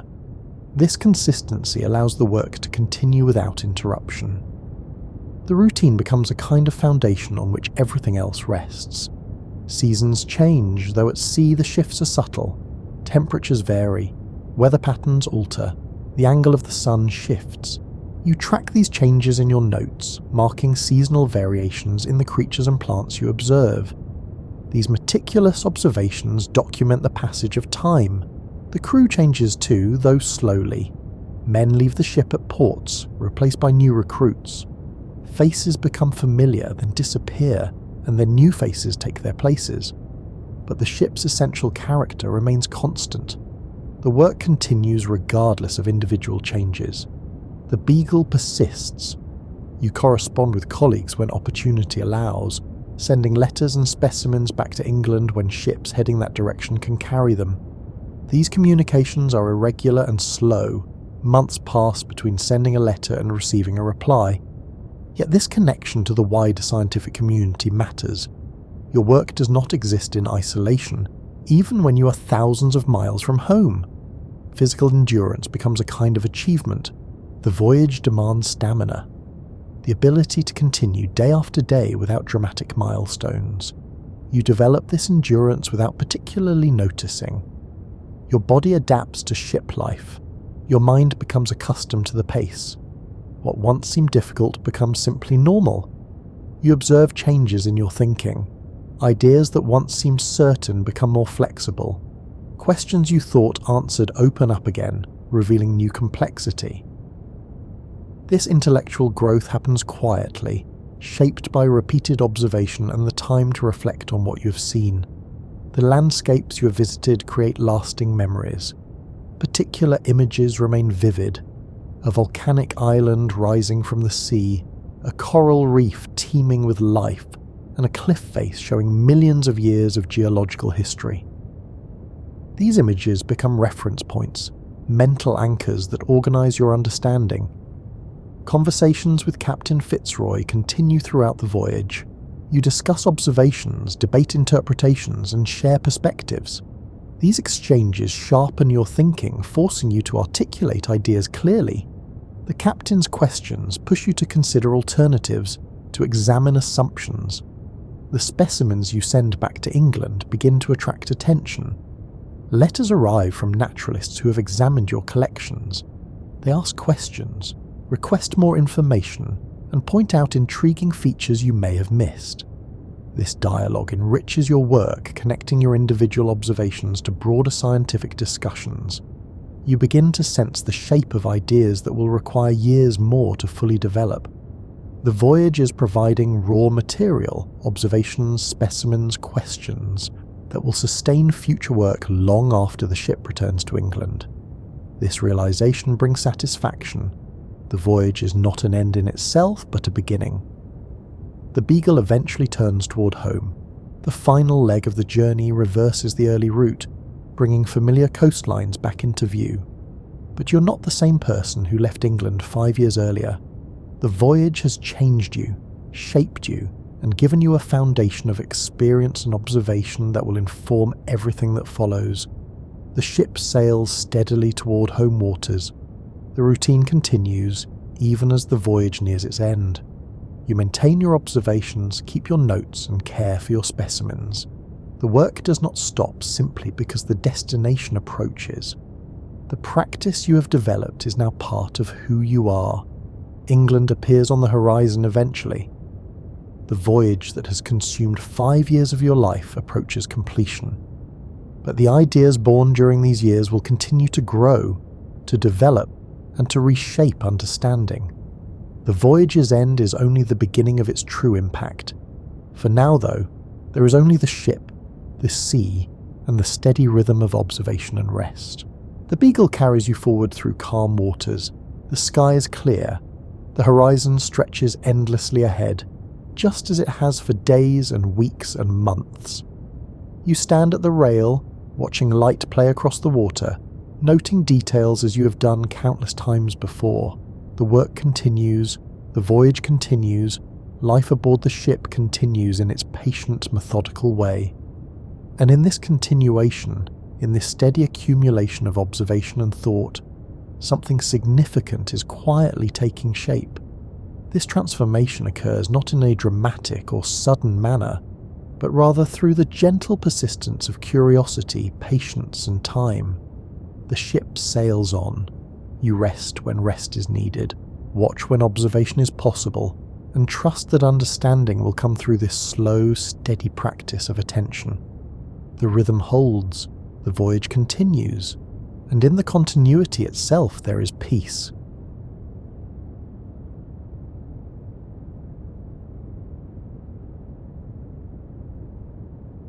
Imagine standing on a London street sometime in the early 1860s, late enough in the evening that the gaslight has softened everything to amber. The cobblestones are damp. The air carries coal smoke and river mud, and the faint sweetness of a roasted chestnut seller working a corner somewhere just to your left.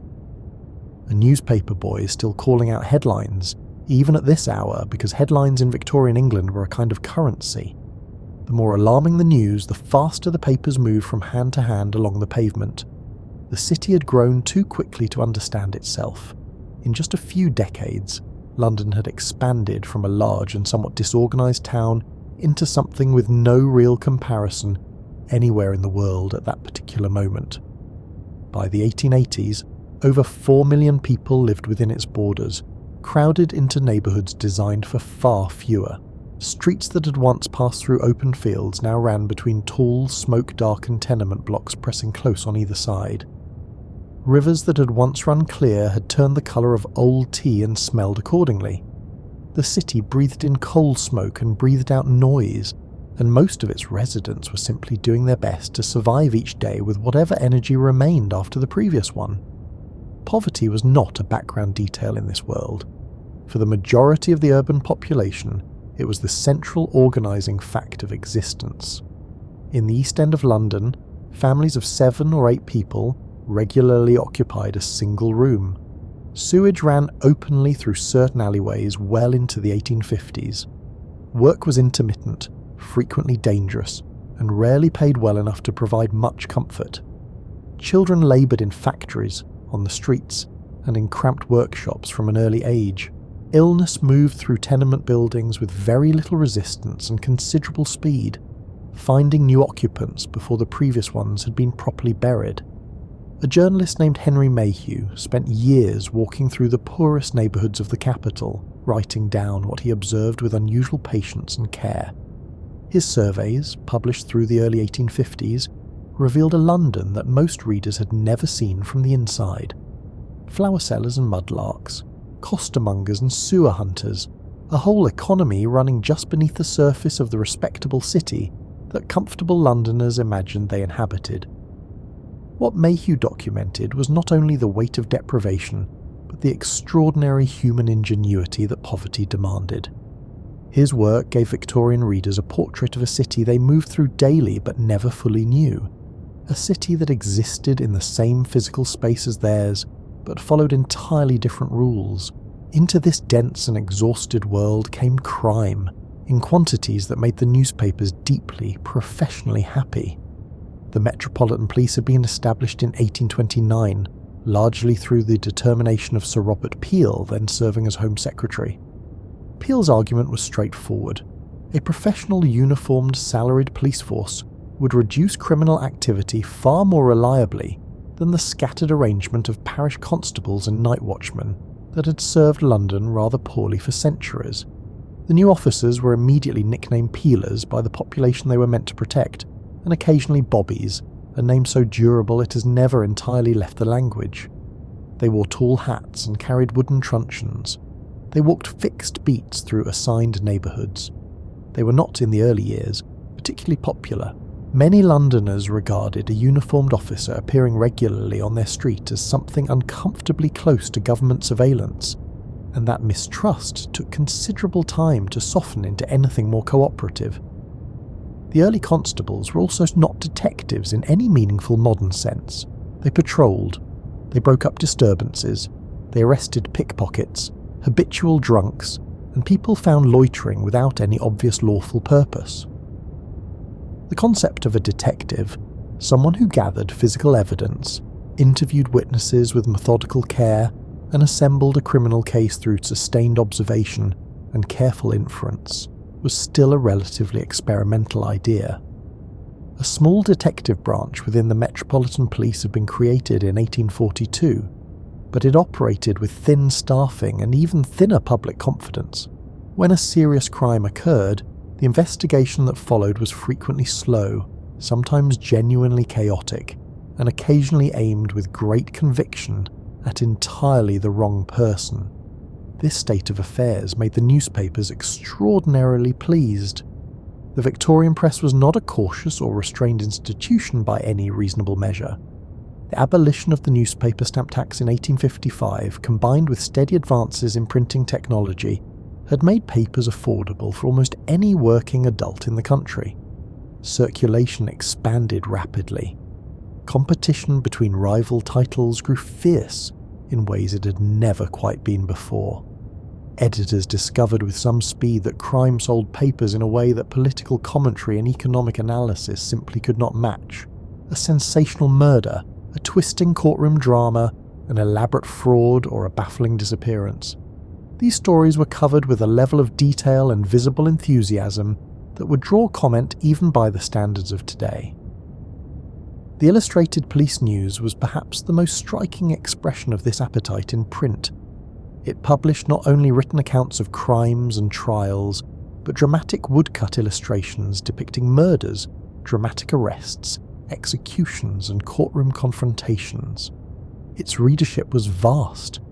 People who had never visited London could describe the geography of certain notorious crime scenes because they had studied them in those pages, rendered in ink with decorative borders and breathless captions beneath each image. Crime had become a form of mass entertainment, and the newspapers had become its most enthusiastic producers. There was something complicated operating here that more thoughtful observers of the period occasionally paused to examine. The same papers that devoted their editorial columns to the moral condemnation of criminal behaviour were simultaneously making that behaviour as vivid, as dramatic, and as memorable as their presses could manage.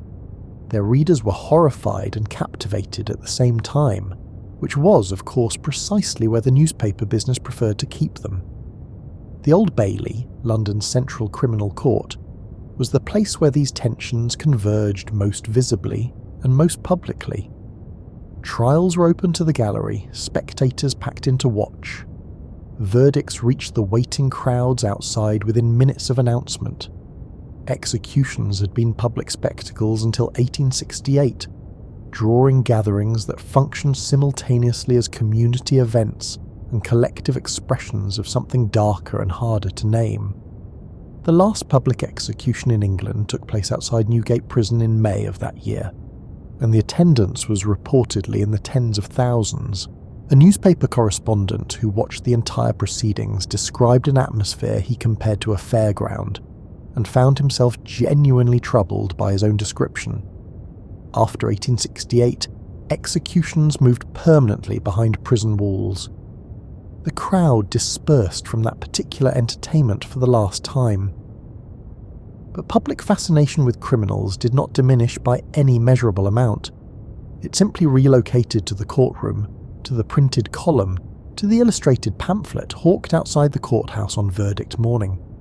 The figure of the criminal had taken on a strange cultural weight in Victorian England, simultaneously condemned in public and quietly celebrated in private, a dark reflection of the society that read about them at the breakfast table while the toast grew cold. You're already settling, the amber light of that imagined street beginning to soften around you. The newspaper boy's voice fades down the road. The chestnut seller packs up and rounds the corner. The cobblestones become less distinct underfoot. We're going to travel through some of the most talked about criminal cases of that long Victorian century. Not all of them were violent. Not all of them were physically threatening in any obvious way. Several of them were, from a comfortable historical remove, almost genuinely comic. But each of them caught on something in the public imagination that could not be easily released. A question without a clean answer. A story that refused to resolve into anything simple or satisfying. Charles Peace was born in Sheffield in 1832, the son of a travelling showman who kept performing animals. Growing up in that environment gave young Charles an early education in the art of presenting one thing while being something else entirely, a skill he would refine into a lifelong professional discipline. From childhood he combined two qualities that would define the whole of his adult existence: a genuine and rather touching musical talent and a complete inability to leave other people's property where he had found it. He was physically unremarkable in almost every respect. Small, wiry and worn-looking even in middle age, Peace was the kind of man who could stand in an ordinary crowd and vanish from memory within seconds of leaving it. His face was mobile and adaptable, capable of arranging itself into almost any expression the occasion required. His hands, however, were exceptional. They were nimble enough for a violin bow and quiet enough for a window latch in complete darkness. He used both skills professionally, sometimes on the same evening, occasionally in the same neighbourhood. Peace spent much of his earlier adult life cycling in and out of prison on burglary convictions. These sentences seemed to inconvenience rather than fundamentally discourage him. Each release was followed by a period of relatively legitimate activity, often travelling as a musician, performing at public houses and community concerts, and then a gradual return to the systematic burglary of households in whatever region he happened to be residing in at the time. He became, across those years, genuinely skilled at the second occupation. He studied the habits of households in the streets he selected. He designed and manufactured his own specialised tools.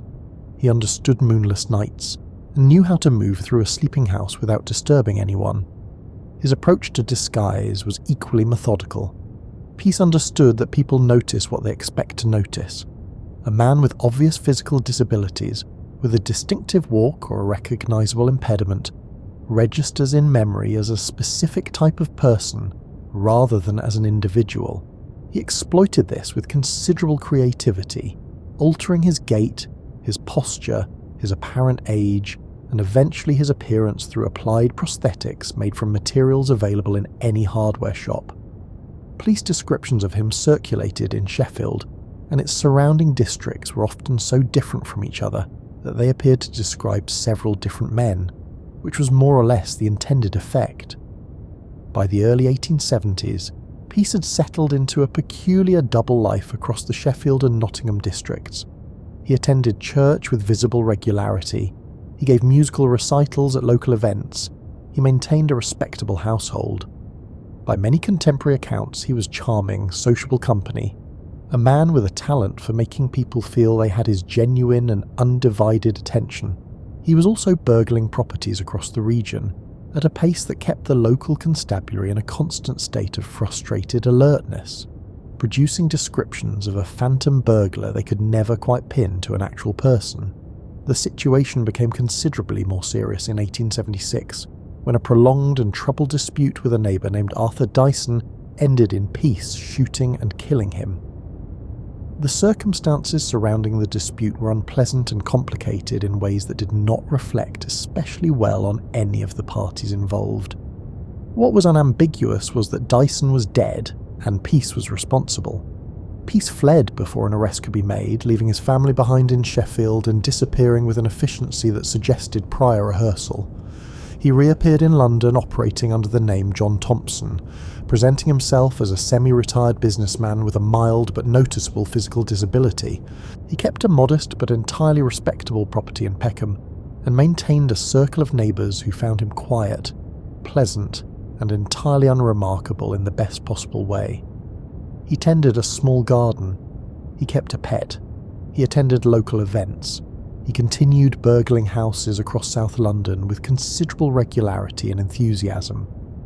In Sheffield, the police maintained an active file on a wanted fugitive named Charles Peace, who had apparently evaporated somewhere into the national fog. His capture in October 1878 came not through any triumph of detective method, but through the particular variety of bad luck that tends to catch people who push their fortune too far for too long. A police constable named Edward Robinson disturbed him mid-burglary in Blackheath. Peace shot him in the arm before being physically subdued by the officer, who appears to have been exceptionally determined under the circumstances, even as the small, odd-looking man calling himself John Thompson was being processed at the station. The authorities had no immediate reason to connect him with the file sitting open in Sheffield. The connection was eventually established largely through the assistance of Hannah Peace, his wife, whose motivations for providing this information to the police appear to have been several and entirely understandable. Once his real identity was confirmed, Charles Peace stood trial not only for the Blackheath shooting, but for the murder of Arthur Dyson nearly 2 years earlier. He was convicted of both charges and was executed at Armley Prison in Leeds in February 1879. The newspapers were beside themselves with satisfaction. Peace had given them everything a Victorian crime story could require. The respectable disguise maintained flawlessly over years, the double life concealed beneath church-going and musical performance, the dramatic Blackheath capture, the charismatic and occasionally theatrical courtroom presence. Various accounts claimed he had expressed disappointment that his execution was not to be a public event, apparently understanding very clearly the theatrical dimension of everything that was happening. Whether that detail is strictly accurate hardly matters at this distance. It fits him so precisely that Victorian readers accepted it without hesitation. What Peace represented, beyond the individual catalogue of his crimes, was a specific anxiety that ran through Victorian respectable society with the persistence of a low-grade fever. If a man who attended Sunday services and performed violin recitals at community gatherings could also be murdering neighbours and systematically stripping the contents of other people's homes after dark, then the reassuring surface of domestic life was considerably less solid than the middle classes preferred to imagine. The neighbour who nodded pleasantly over the garden fence might be something quite different after 9 in the evening. That thought, arriving at the breakfast table wrapped in newspaper ink, had a quality of discomfort that the illustrated police news was very happy to amplify at considerable length. You shift gently. The violin music fades down some imagined street. The Sheffield fog thickens and then lifts. We move north, to a quieter county, and to a different kind of crime entirely. In the northeastern county of Durham, in a sequence of small mining towns and colliery villages, a woman named Mary Ann Cotton spent approximately 20 years outliving her husbands, her children, and various stepchildren, with a frequency that should have drawn concentrated official attention considerably sooner than it actually did. Cotton was born in 1832 in County Durham, the same year as Charles Peace, though her world and his shared almost no characteristics. She grew up in a Methodist household, trained as a dressmaker, and by all contemporary accounts was capable, attractive, and confident in social situations. She married young, had children, and watched them die with a regularity that was, in the context of mid-Victorian working-class communities, with genuinely terrible infant and child mortality rates, not immediately recognised as extraordinary. What was unusual, though not initially identified as such, was the pattern when viewed across time. Cotton married at least 4 times by the most reliable accounts. She was also associated with at least one additional long-term domestic partner. In each of these relationships, the husband or partner died following a relatively brief illness. Several of the men had also taken out life insurance policies shortly before they became ill, policies from which Cotton received the benefit. The children from her various marriages and domestic arrangements also died in numbers that, when eventually totaled, were impossible to attribute to ordinary misfortune even by the standards of an era with high childhood mortality. The best estimates produced by later historical and forensic examination suggest she may have poisoned as many as 20 people across the span of her adult life, though the precise figure remains difficult to establish with confidence, because most of the deaths occurred before anyone was actively looking for a pattern connecting them. The substance she used was arsenic, most commonly administered dissolved in soft soap, a cleaning product then in ordinary household use, and therefore extremely easy to obtain without arousing any suspicion at all.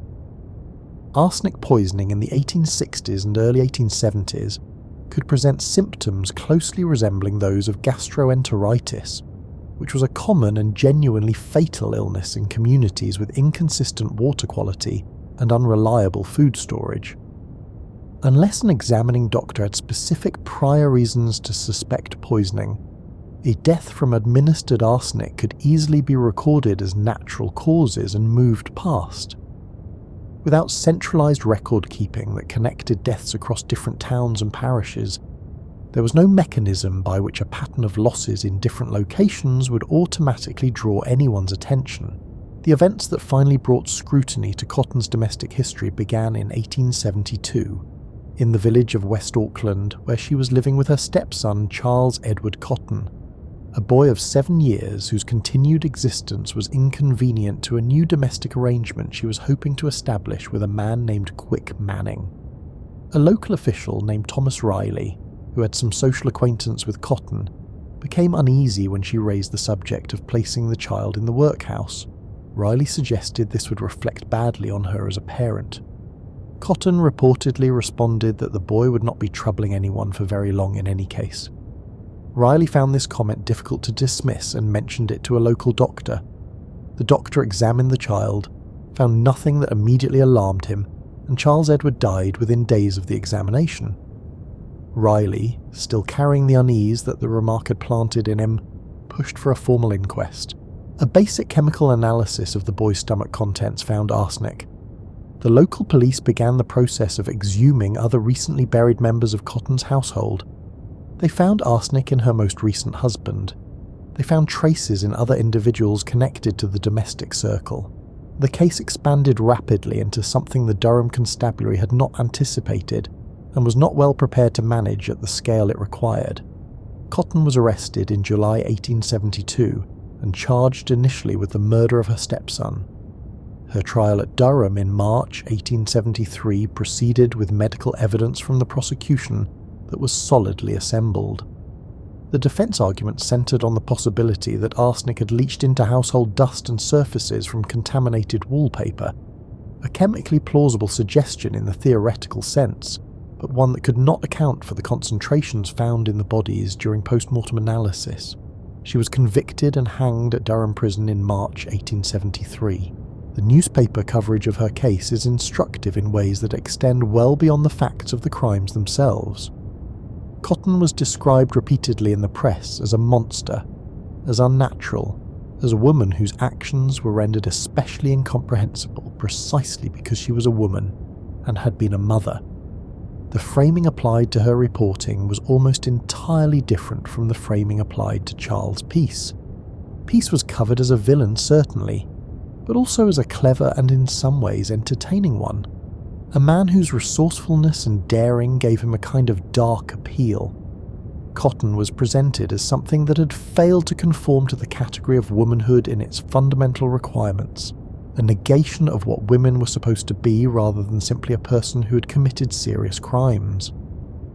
This pattern ran through most Victorian coverage of female criminals with a consistency that reflected the period's broader assumptions about gender. A woman who killed was rarely presented simply as a murderer. She was presented as an aberration within womanhood itself, something wrong with the category rather than with the individual, and this framing was treated in editorial columns as almost more disturbing than the deaths themselves. The historical record also raises the uncomfortable possibility that the pattern of deaths was allowed to continue, as long as it did partly because the victims were poor, Working-class people living in communities where death came frequently, and no single loss attracted sustained official inquiry. 20 deaths spread across 20 years, in a world without centralised vital records or routine forensic pathology, could remain below any threshold of official visibility for an extremely long time. You breathe out slowly. The mining village grows quiet in your thoughts. The Durham hillsides fade to grey and green. We travel south again, toward London, towards something stranger and considerably more theatrical than anything we have encountered so far. In 1854, a young English baronet named Roger Tichborne boarded a ship called the Bella in South America. The vessel sank. No survivors were found. Roger Tichborne was declared dead, and his family, though considerably distressed by the loss, proceeded with the management of their affairs as bereaved families eventually must. Roger's mother, the French-born lady Henrietta Tichborne, did not accept that her son was dead. She refused to accept it with the kind of absolute decade-long evidence-resistant refusal that only a very particular type of personality can sustain against all available facts. She placed advertisements in newspapers across England and in papers distributed in Australia, asking for any information relating to the whereabouts of her missing son. She wrote letters. She waited. In 1865, word reached her from Australia that a man living in Wagga Wagga had come forward claiming to be the lost Roger Tichborne, alive after all these years, and having somehow survived the wreck of the Bella through means he was somewhat vague about. This man was extremely large. He weighed somewhere in the region of 25 stone, which approaches 350 pounds by any reasonable calculation. The actual Roger Tichborne, according to photographs, family descriptions, and the memory of people who had known him, had been a slim, narrow-shouldered young man with a very specific and distinctive way of carrying himself. These two descriptions did not obviously correspond to the same human body. Lady Tichborne travelled to Paris to meet the man who had arrived from Australia. She identified him as her son. The man was almost certainly Arthur Orton, born in 1834 in Wapping, London, to a butcher. He had emigrated to Australia in his younger years, worked variously as a butcher and as a stockman in the rural interior, and had absorbed a considerable quantity of detailed information about the Tichborne family from a former employee of theirs who happened to be living in the same district of New South Wales. Armed with this information, and with the powerful assistance of Lady Tichborne's deep and urgent need to believe, Orton managed to sustain his claim for a period of time that was remarkable in retrospect. He arrived in England in 1866 and was received by Lady Tichborne as her returning son. She provided him with a regular allowance. He presented himself at various social functions as the Tichborne heir, and conducted himself with the confidence of a man who had decided the role was his and intended to inhabit it thoroughly. Other former acquaintances and associates of the real Roger Tichborne were considerably less persuaded. Several noted that the claimant, as he was already being called in the papers, did not speak French, despite Roger having spent a significant period of his education in France. He had the wrong physical markings, or rather the absence of physical markings that Roger had been known to possess. His knowledge of the Tichborne family estate at Tichborne Park was curiously patchy, in specific areas that a genuine heir ought to have remembered without difficulty. And his body, by any normal accounting, bore no real resemblance to the descriptions of Roger Tichborne available from photographs and from the memories of people who had actually known him. Lady Tichborne died in 1868, still entirely convinced. Without her financial support and her emotional endorsement, the claimant's position became considerably less stable. He launched a formal legal action to claim the Tichborne baronetcy and the associated estate, and the civil trial that followed became one of the longest, most expensive, and most obsessively followed legal proceedings of the entire Victorian era. It ran for 102 days. Evidence against the claimant's identity accumulated in steady, methodical increments throughout. The case eventually collapsed, and the claimant was arrested for perjury at the conclusion of the proceedings. His criminal trial began in 1873 and ran for 188 days, which at the time was the longest criminal trial in English legal history, and was treated as such with considerable fascination by the newspapers. The prosecution assembled witnesses, documents, and a detailed reconstruction of Arthur Orton's documented early life in Wapping that proved very difficult to counter. He was convicted and sentenced to 14 years of penal servitude. What made the case extraordinary was not simply the audacity of the fraud, but the scale of public support that attached itself to the claimant during both trials. Working-class backing was vocal, organised, and in some cases quite passionate. A Tichborne Defence Association raised funds, there were public demonstrations, questions were raised in Parliament by sympathetic members. The popular interpretation among the claimant supporters was not that a butcher's son from Wapping was attempting a brazen fraud on the legal system, but that the establishment was protecting an aristocratic estate from a legitimate claimant whose awkward origins and considerable girth offended the sensibilities of those who preferred their heir slender and well-educated. Whether that reading was accurate hardly diminishes its significance. It shows how thoroughly the case had become a vehicle for arguments about class and power that had very little to do with the specific question of whether Orton was or was not Roger Tichborne. Orton was released in 1884, having served approximately 10 years. He gave lectures, sold signed pamphlets, and appeared at fairgrounds as a living exhibit in the ongoing spectacle of his own case. He eventually published a confession in a newspaper, then publicly retracted it. He died in poverty in 1898 and was buried in a pauper's grave, which his remaining supporters found so inappropriate that they organised a more properly marked burial for him. Even in death, the Tichborne case could not find a clean or settled ending. The case also served as a prolonged and slightly uncomfortable public seminar on the nature of identity itself, on the reliability of human memory and recognition, and on the willingness of people to believe what they wished to believe even when the available evidence suggested caution. That particular lesson has not dated in any significant way. You rest with that thought for a moment. The courtroom empties slowly. The long trial adjourns. We leave the question of who was genuinely who and move toward a different type of crime entirely. The offences made newly possible by the modern world itself. Victorian England built things on a scale that the previous century would have struggled to imagine and might have found faintly alarming. Railways were the most visible and dramatic expression of this ambition. By the middle of the century, a web of lines connected most of the country, and the speed at which people and goods could move from one location to another had transformed commerce, agriculture, communication, and ordinary daily life in ways that were still being understood as they were happening to the people experiencing them. New technologies created new varieties of crime. The railways in particular generated a remarkable range of offences that had simply not been possible before the first locomotive ran on a commercial line. Cargo theft was one of the earliest and most persistent. Goods travelled long distances in sealed wagons, passed through multiple handling points at different stations along the route, and arrived at their destinations in conditions where nobody at the delivery end could easily verify whether everything loaded at the origin was still present.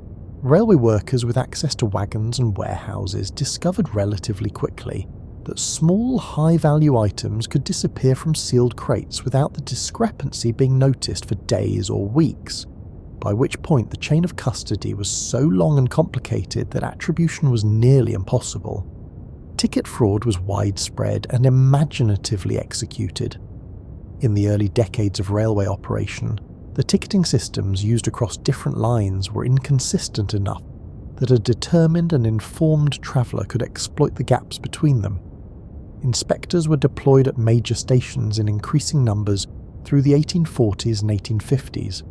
The dynamic between ticket inspectors and the various individuals who had developed creative interpretations of what their ticket actually entitled them to do generated a small but steady stream of court cases throughout the middle decades of the century. Forgery, however, was the crime that the Victorian financial establishment feared with the greatest depth of concern and with fully justified reason. The expansion of banking across the country had put negotiable financial instruments into circulation in volumes that would have been incomprehensible to previous generations. Cheques, promissory notes, and bills of exchange each depended on handwriting, on signatures, on the physical characteristics of paper and ink for their legal validity. A skilled forger, with access to good materials and sufficient nerve, could, in theory, manufacture almost unlimited financial value from nothing but time, patience, and a very steady hand. The case that troubled Victorian banking most persistently was that of Austin Bidwell and his associates, who in 1872 and 1873 executed one of the most audacious financial frauds of the entire century. Bidwell and his confederates, including his brother George and a forger of exceptional technical skill named George MacDonnell, spent months carefully constructing a relationship of trust with the Bank of England's Western branch in London. They opened legitimate accounts, conducted normal transactions with visible regularity over an extended period to establish their credibility as reliable customers, and then gradually introduced forged bills of exchange in increasing denominations. By the time the fraud was detected in early 1873, approximately £100,000 had been extracted, an enormous figure by any measure of the period. The detection came partly through the meticulous paper systems that Victorian banking required, and partly through a small but decisive error. One of the forged documents bore a bill dated with a day that did not exist in the month specified. The discrepancy was caught by a bank employee whose careful attention to numerical detail saved the institution from further loss, though the funds already removed were largely unrecoverable. Members of the Bidwell gang were arrested in various countries over the following months and transported back to London for trial. All four received sentences of life penal servitude, a severity that reflected with some precision how existentially threatening the Victorian financial system found any serious challenge to the integrity of paper money. Forgery cases occupied the criminal courts throughout the Victorian decades with considerable regularity. Some were grander than the Bidwell case. Many were far smaller. A tradesman forging a reference letter, a domestic servant adjusting a wage receipt, a clerk gradually altering figures in a company ledger across a period of months in amounts small enough to avoid immediate notice. The scale varied enormously, but the underlying logic was consistent. Victorian commerce ran on documents. Anyone with the skill and the materials to alter a document convincingly had access to a kind of invisible mechanism that could be applied against the financial system with a subtlety that physical theft could never achieve. The detective branch of the Metropolitan Police had been established in 1842 under some pressure from reformers who felt that the uniformed constabulary was simply not equipped to investigate complex crimes systematically. The branch was small and initially operated with considerable improvisation. An inspector named Charles Field, working through the late 1840s and into the 1850s, became one of the most recognised detectives of the early period, and was widely believed to have provided at least partial inspiration for the character of Inspector Bucket in Charles Dickens's novel Bleak House. Published in 1852, Field worked largely on long professional experience, instinct and intimate knowledge of the criminal networks operating in particular London neighbourhoods.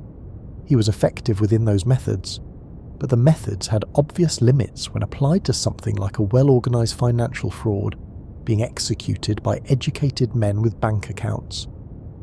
By the 1870s and 1880s, a more systematic approach to investigation was being developed, partly in response to the complexity of financial crime, and partly in response to high-profile failures in cases involving violence where detection had been chaotic or misdirected.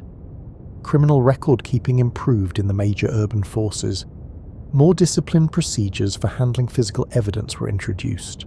Fingerprinting would not arrive as a formal investigative tool until the 1890s, but the underlying principles of systematic physical identification were being actively worked out through the 1880s by figures including Francis Galton in England and the French anthropologist Alphonse Bertillon, whose precisely calibrated system of body measurements was adopted by several European police forces and briefly applied in Britain.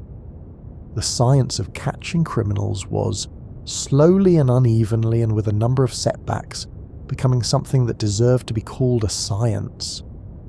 You feel this period settle around you, the smell of railway iron and fresh newspaper ink, the scratch of a pen on ledger paper in a lit office, the distant sound of a locomotive somewhere out in the dark beyond the city. The world was changing at a speed that the people inside it could feel but not quite account for, and crime was changing with it, and the means of pursuing criminals were just beginning to change in return.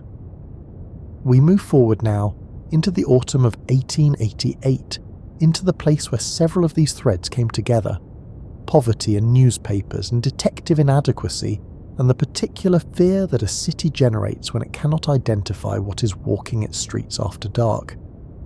You're standing in Whitechapel now, in the autumn of 1888, and the fog is a physical presence rather than a poetic one. It comes off the Thames and settles between the buildings and does not lift until well past mid-morning, if it lifts at all. The East End of London in this decade was the part of the city that the rest of London discussed, in the way that people discuss something they are genuinely afraid to examine too closely. It was among the most densely populated urban areas in the world. Its streets were narrow and its buildings leaned toward each other across the alleyways as though sharing a confidential thought. Work was irregular and extremely difficult to find at any reliable wage. The social reformer Charles Booth, who was just beginning the enormous survey work that would eventually produce his multi-volume study of London poverty, estimated that roughly 30% of the East End population lived below what he calculated as a minimal poverty line. That figure, expressed as a number, fails to convey what 30% of a population actually looks like from the street level, which was dense and cold and close. Into this environment, beginning in August of 1888 and continuing through November, a series of murders occurred that were attributed to a single unnamed individual. The victims were women, most of them working informally in street prostitution as the only economic option their particular circumstances had left them. 5 murders are attributed to the same killer by most careful historical analysis, though the number discussed in contemporary accounts was larger, and the question of which deaths to include in the series was argued intensely in the newspapers at the time, and has been argued among historians ever since. What separated these killings from the many other murders that occurred in Victorian London was a combination of factors operating simultaneously. The violence was of an unusual character. The victims were found in public or semi-public locations with injuries that the examining surgeons described with a clinical precision that still reads starkly on the page, and then letters began arriving. Letters claiming to be written by the killer were delivered to a news agency and to the Central News Agency beginning in late September 1888. They were passed to the Metropolitan Police. One of them gave the writer a name that he claimed as his own. The name in those letters was Jack the Ripper. Whether any of those letters was genuinely authored by the person responsible for the killings has never been definitively established, and the balance of careful historical and forensic opinion now leans toward the view that most or all of the major correspondence was fabricated, most likely by journalists seeking to sustain the story's momentum, or by members of the public seeking the peculiar gratification of connection to an event they were not part of. Robert Anderson, who headed the Criminal Investigation Department at the time, expressed his private belief that the correspondence was fraudulent. That view was shared fairly widely within the investigative branch, though it was considerably less welcome at the newspapers that had published the letters to enormous circulation benefit. The letters were published regardless. The name travelled through every paper in the country within days and across the international press within weeks. The case became, with a speed that surprised even those who had been watching it closely, something qualitatively different from an ordinary murder investigation. It became a cultural symbol, and symbols accumulate meanings shaped as much by the fears of the people interpreting them as by the facts of the underlying events. The newspapers competed with visible intensity for the most dramatic coverage. Reporters flooded into Whitechapel, interviewing anyone willing to speak, and some who are perhaps not best positioned to be encouraged toward public statements. Maps of the murder sites were published with the kind of careful detail normally reserved for military campaigns. Theories were presented as though they were evidence. The volume of coverage generated more letters, more theories, and more coverage in a self-sustaining loop that the editors involved showed no inclination to interrupt.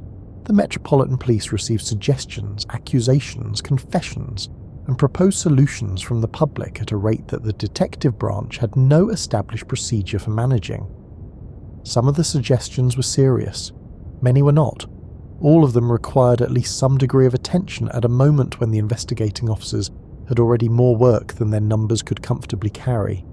Those officers included Frederick Abberlane, a detective inspector with long experience in the East End who spent months on the case with considerable dedication and professional care. He pursued numerous lines of inquiry. He conducted extensive interviews. He submitted regular written reports up the chain of command. The case remained unsolved. The investigation was carried out under genuine forensic constraints that are important to understand clearly. There was no systematic method for analysing physical trace evidence beyond careful visual observation at the scene. Fingerprinting did not yet exist as an investigative tool. Blood grouping was not a concept that medicine had yet developed. Forensic pathology in the modern sense was not available. The medical examinations carried out by the police surgeons were professional and careful by the standards of their time, but those standards were simply insufficient for the nature of this case. The murders ended in November 1888 with the death of a woman named Mary Jane Kelly in her room on Dorset Street. Whether the killer died shortly afterward, was imprisoned for an unrelated offence, left the country, or chose to stop for reasons of their own, has never been established and may never be. The case remained technically open. In a formal legal sense, it still is. What the case reveals about the society that surrounded it is, in retrospect, as significant as any individual fact within it. The actual lives of the women who died received almost no sustained attention in the press coverage. Their names appeared in the columns, but the circumstances that had placed them in those particular streets on those particular nights, the poverty, the lack of available work, the inadequacy of shelter provision, the specific economic conditions of Whitechapel in the late 1880s, these received almost no serious examination. The newspapers were absorbed by the mystery, by the detective failure, by the frisson of danger among the comfortable reading classes who lived nowhere near the East End and were never at any realistic risk from what was happening there. The women who died were working class and poor and employed in work that Victorian respectability judged harshly. This shaped the tone of reporting in ways that were visible even at the time to a small number of observers who noted them in print, though those observations did not much change the mainstream approach. The poverty that had produced their circumstances was treated in certain editorial registers as a partial contextual explanation for what had happened to them, as though inhabiting a particular economic position lowered the threshold at which a death became fully tragic. That was not a subtle or isolated editorial position. It ran through a significant proportion of the mainstream press coverage with a consistency that reflects the values of the society producing it more accurately than it reflects the facts of the individual lives it was describing. The Whitechapel case also became, in the years immediately following, a significant driver of pressure for more systematic approaches to criminal investigation. The failure to make an arrest played out in full public view over weeks and months in every newspaper in the country, concentrated minds in ways that private departmental criticism had not managed.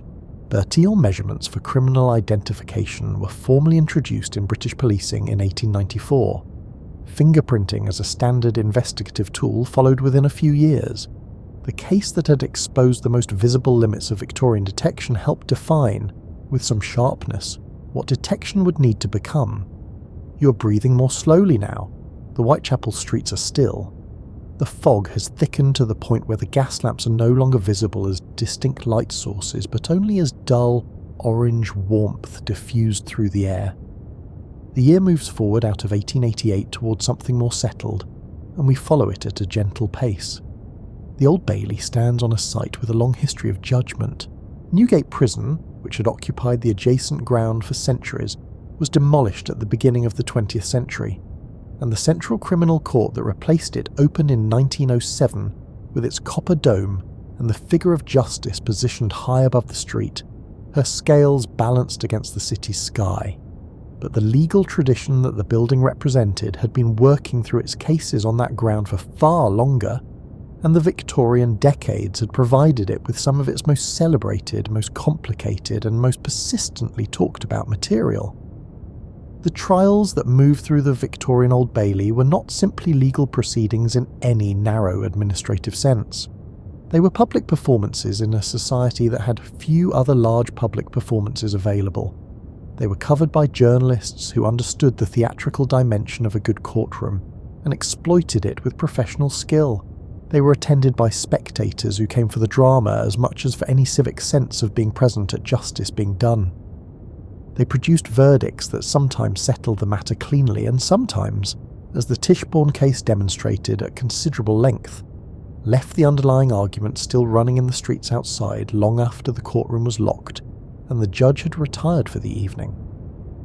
What the Victorian criminal courts also produced, over time and across many difficult cases, was an increasingly sophisticated understanding of what evidence should look like, how testimony should be evaluated, and what standards of proof a serious criminal case required. The era's legal system was imperfect in ways that were visible even to people operating within it. It was heavily influenced by class in ways that both prosecutors and defense counsel understood and worked with. It was occasionally manipulated by newspaper coverage in ways that trial judges found difficult to prevent, and it sometimes convicted the wrong person, which the press usually covered with slightly less enthusiasm than it had devoted to the original trial. But the Victorian courts also produced the procedural traditions and the evidentiary standards that were refined into the legal frameworks that came after them. The detailed case records from Victorian trials, preserved in archives including the Old Bailey proceedings, which documented criminal trials from the 18th century onward, provided later generations with an extraordinary resource for understanding how the period handled crime, evidence, testimony, and judgment. Detective fiction, which the Victorian era produced in remarkable quantities and which found eager readers at every level of the reading public, served as a kind of imaginative resolution for the anxieties that real criminal cases could not satisfy. The locked room problem with its elegant solution, the brilliant analysis that reveals the hidden truth, the final scene where all the elements fall into their proper places like a well-fitted mechanism. These offered a version of reality in which crime was always in principle explicable, and always ultimately resolved by the correct application of intelligence and observation. The most famous fictional detective in the English language was introduced to readers by Arthur Conan Doyle in 1887, 1 year before the Whitechapel murders, and the timing carries a certain significance. The character of Sherlock Holmes arrived at precisely the moment when public appetite for a rational, systematic, infallible detective was at its highest point, and when the real Metropolitan Police were engaged in a visible demonstration of their considerable distance from that ideal. Holmes was not a figure constructed from nothing. His methods drew on emerging scientific approaches to observation and inference that real investigators were beginning to develop and apply. But he was also a reassuring fantasy, a response to a genuine cultural need for the belief that crime, however mysterious it appeared, was always solvable if only one possessed the correct qualities of observation and reason.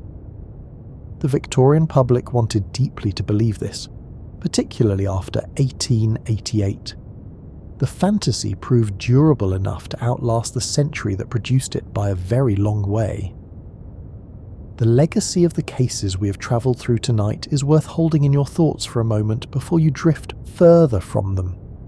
Charles Peace demonstrated that respectability was a performance that could be maintained almost indefinitely by a sufficiently committed performer, and was therefore perhaps not the guarantee of fundamental character that middle-class Victorian society preferred to take it for. Mary Ann Cotton demonstrated that domestic life, the household and the family that Victorian cultural ideology placed at the centre of social stability and moral order, was not inherently or automatically safe, and that the institutional invisibility of women in certain domestic contexts could be exploited with terrible consequences over an extended period, without any external mechanism drawing attention to the accumulation. The Tichborne claimant demonstrated that personal identity was more malleable and more dependent on social agreement than anyone particularly wanted to examine at close quarters. That memory was unreliable, and that a sufficiently desired belief could survive a very substantial quantity of contradicting evidence.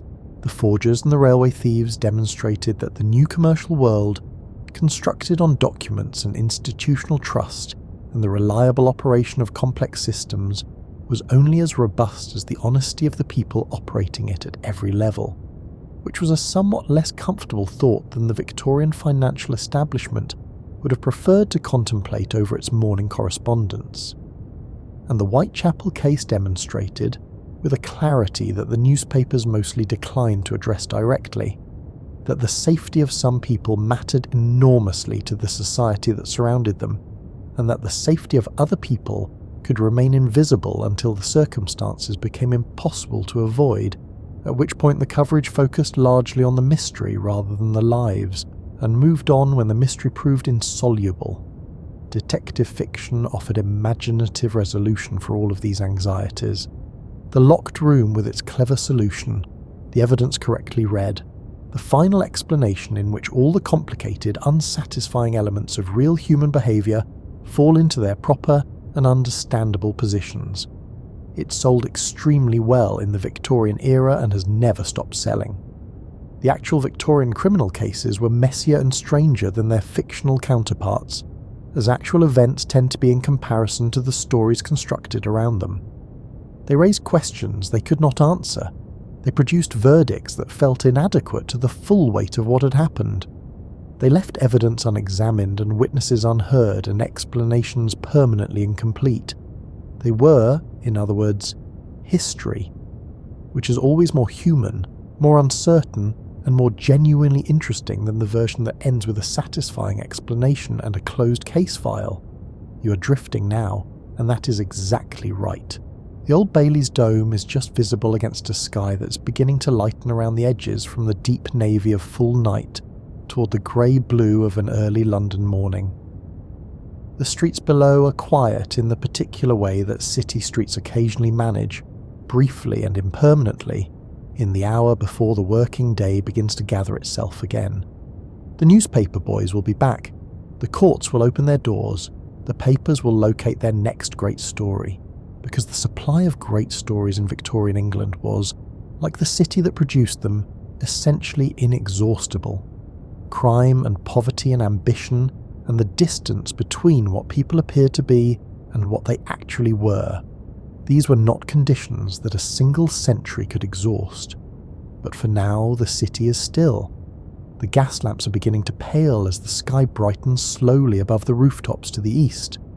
The cobblestones have dried overnight. The chestnut seller's corner stands empty. Somewhere on a respectable street in a borough you will never need to name, a door is bolted, a candle has burned down to its last quarter-inch of wax, and a well-worn newspaper lies folded on a side table where someone left it after reading it through twice. The stories in it are finished for tonight. The people in them are resting, as they have been resting for a century and a half, in the particular peace that time eventually brings to even the most unsettled of histories. Let the city settle fully around you now. Let the fog come in one final time from the direction of the Thames, softening every hard edge it finds, blurring the lamplight into something warm and indistinct, letting the courtroom galleries and the cobblestones and the newspaper headlines all dissolve together into the same quiet grey that sleep is made of. You have been there for a while now, longer than you perhaps noticed. Rest. The century is finished. The cases are closed. The fog has done its gentle work.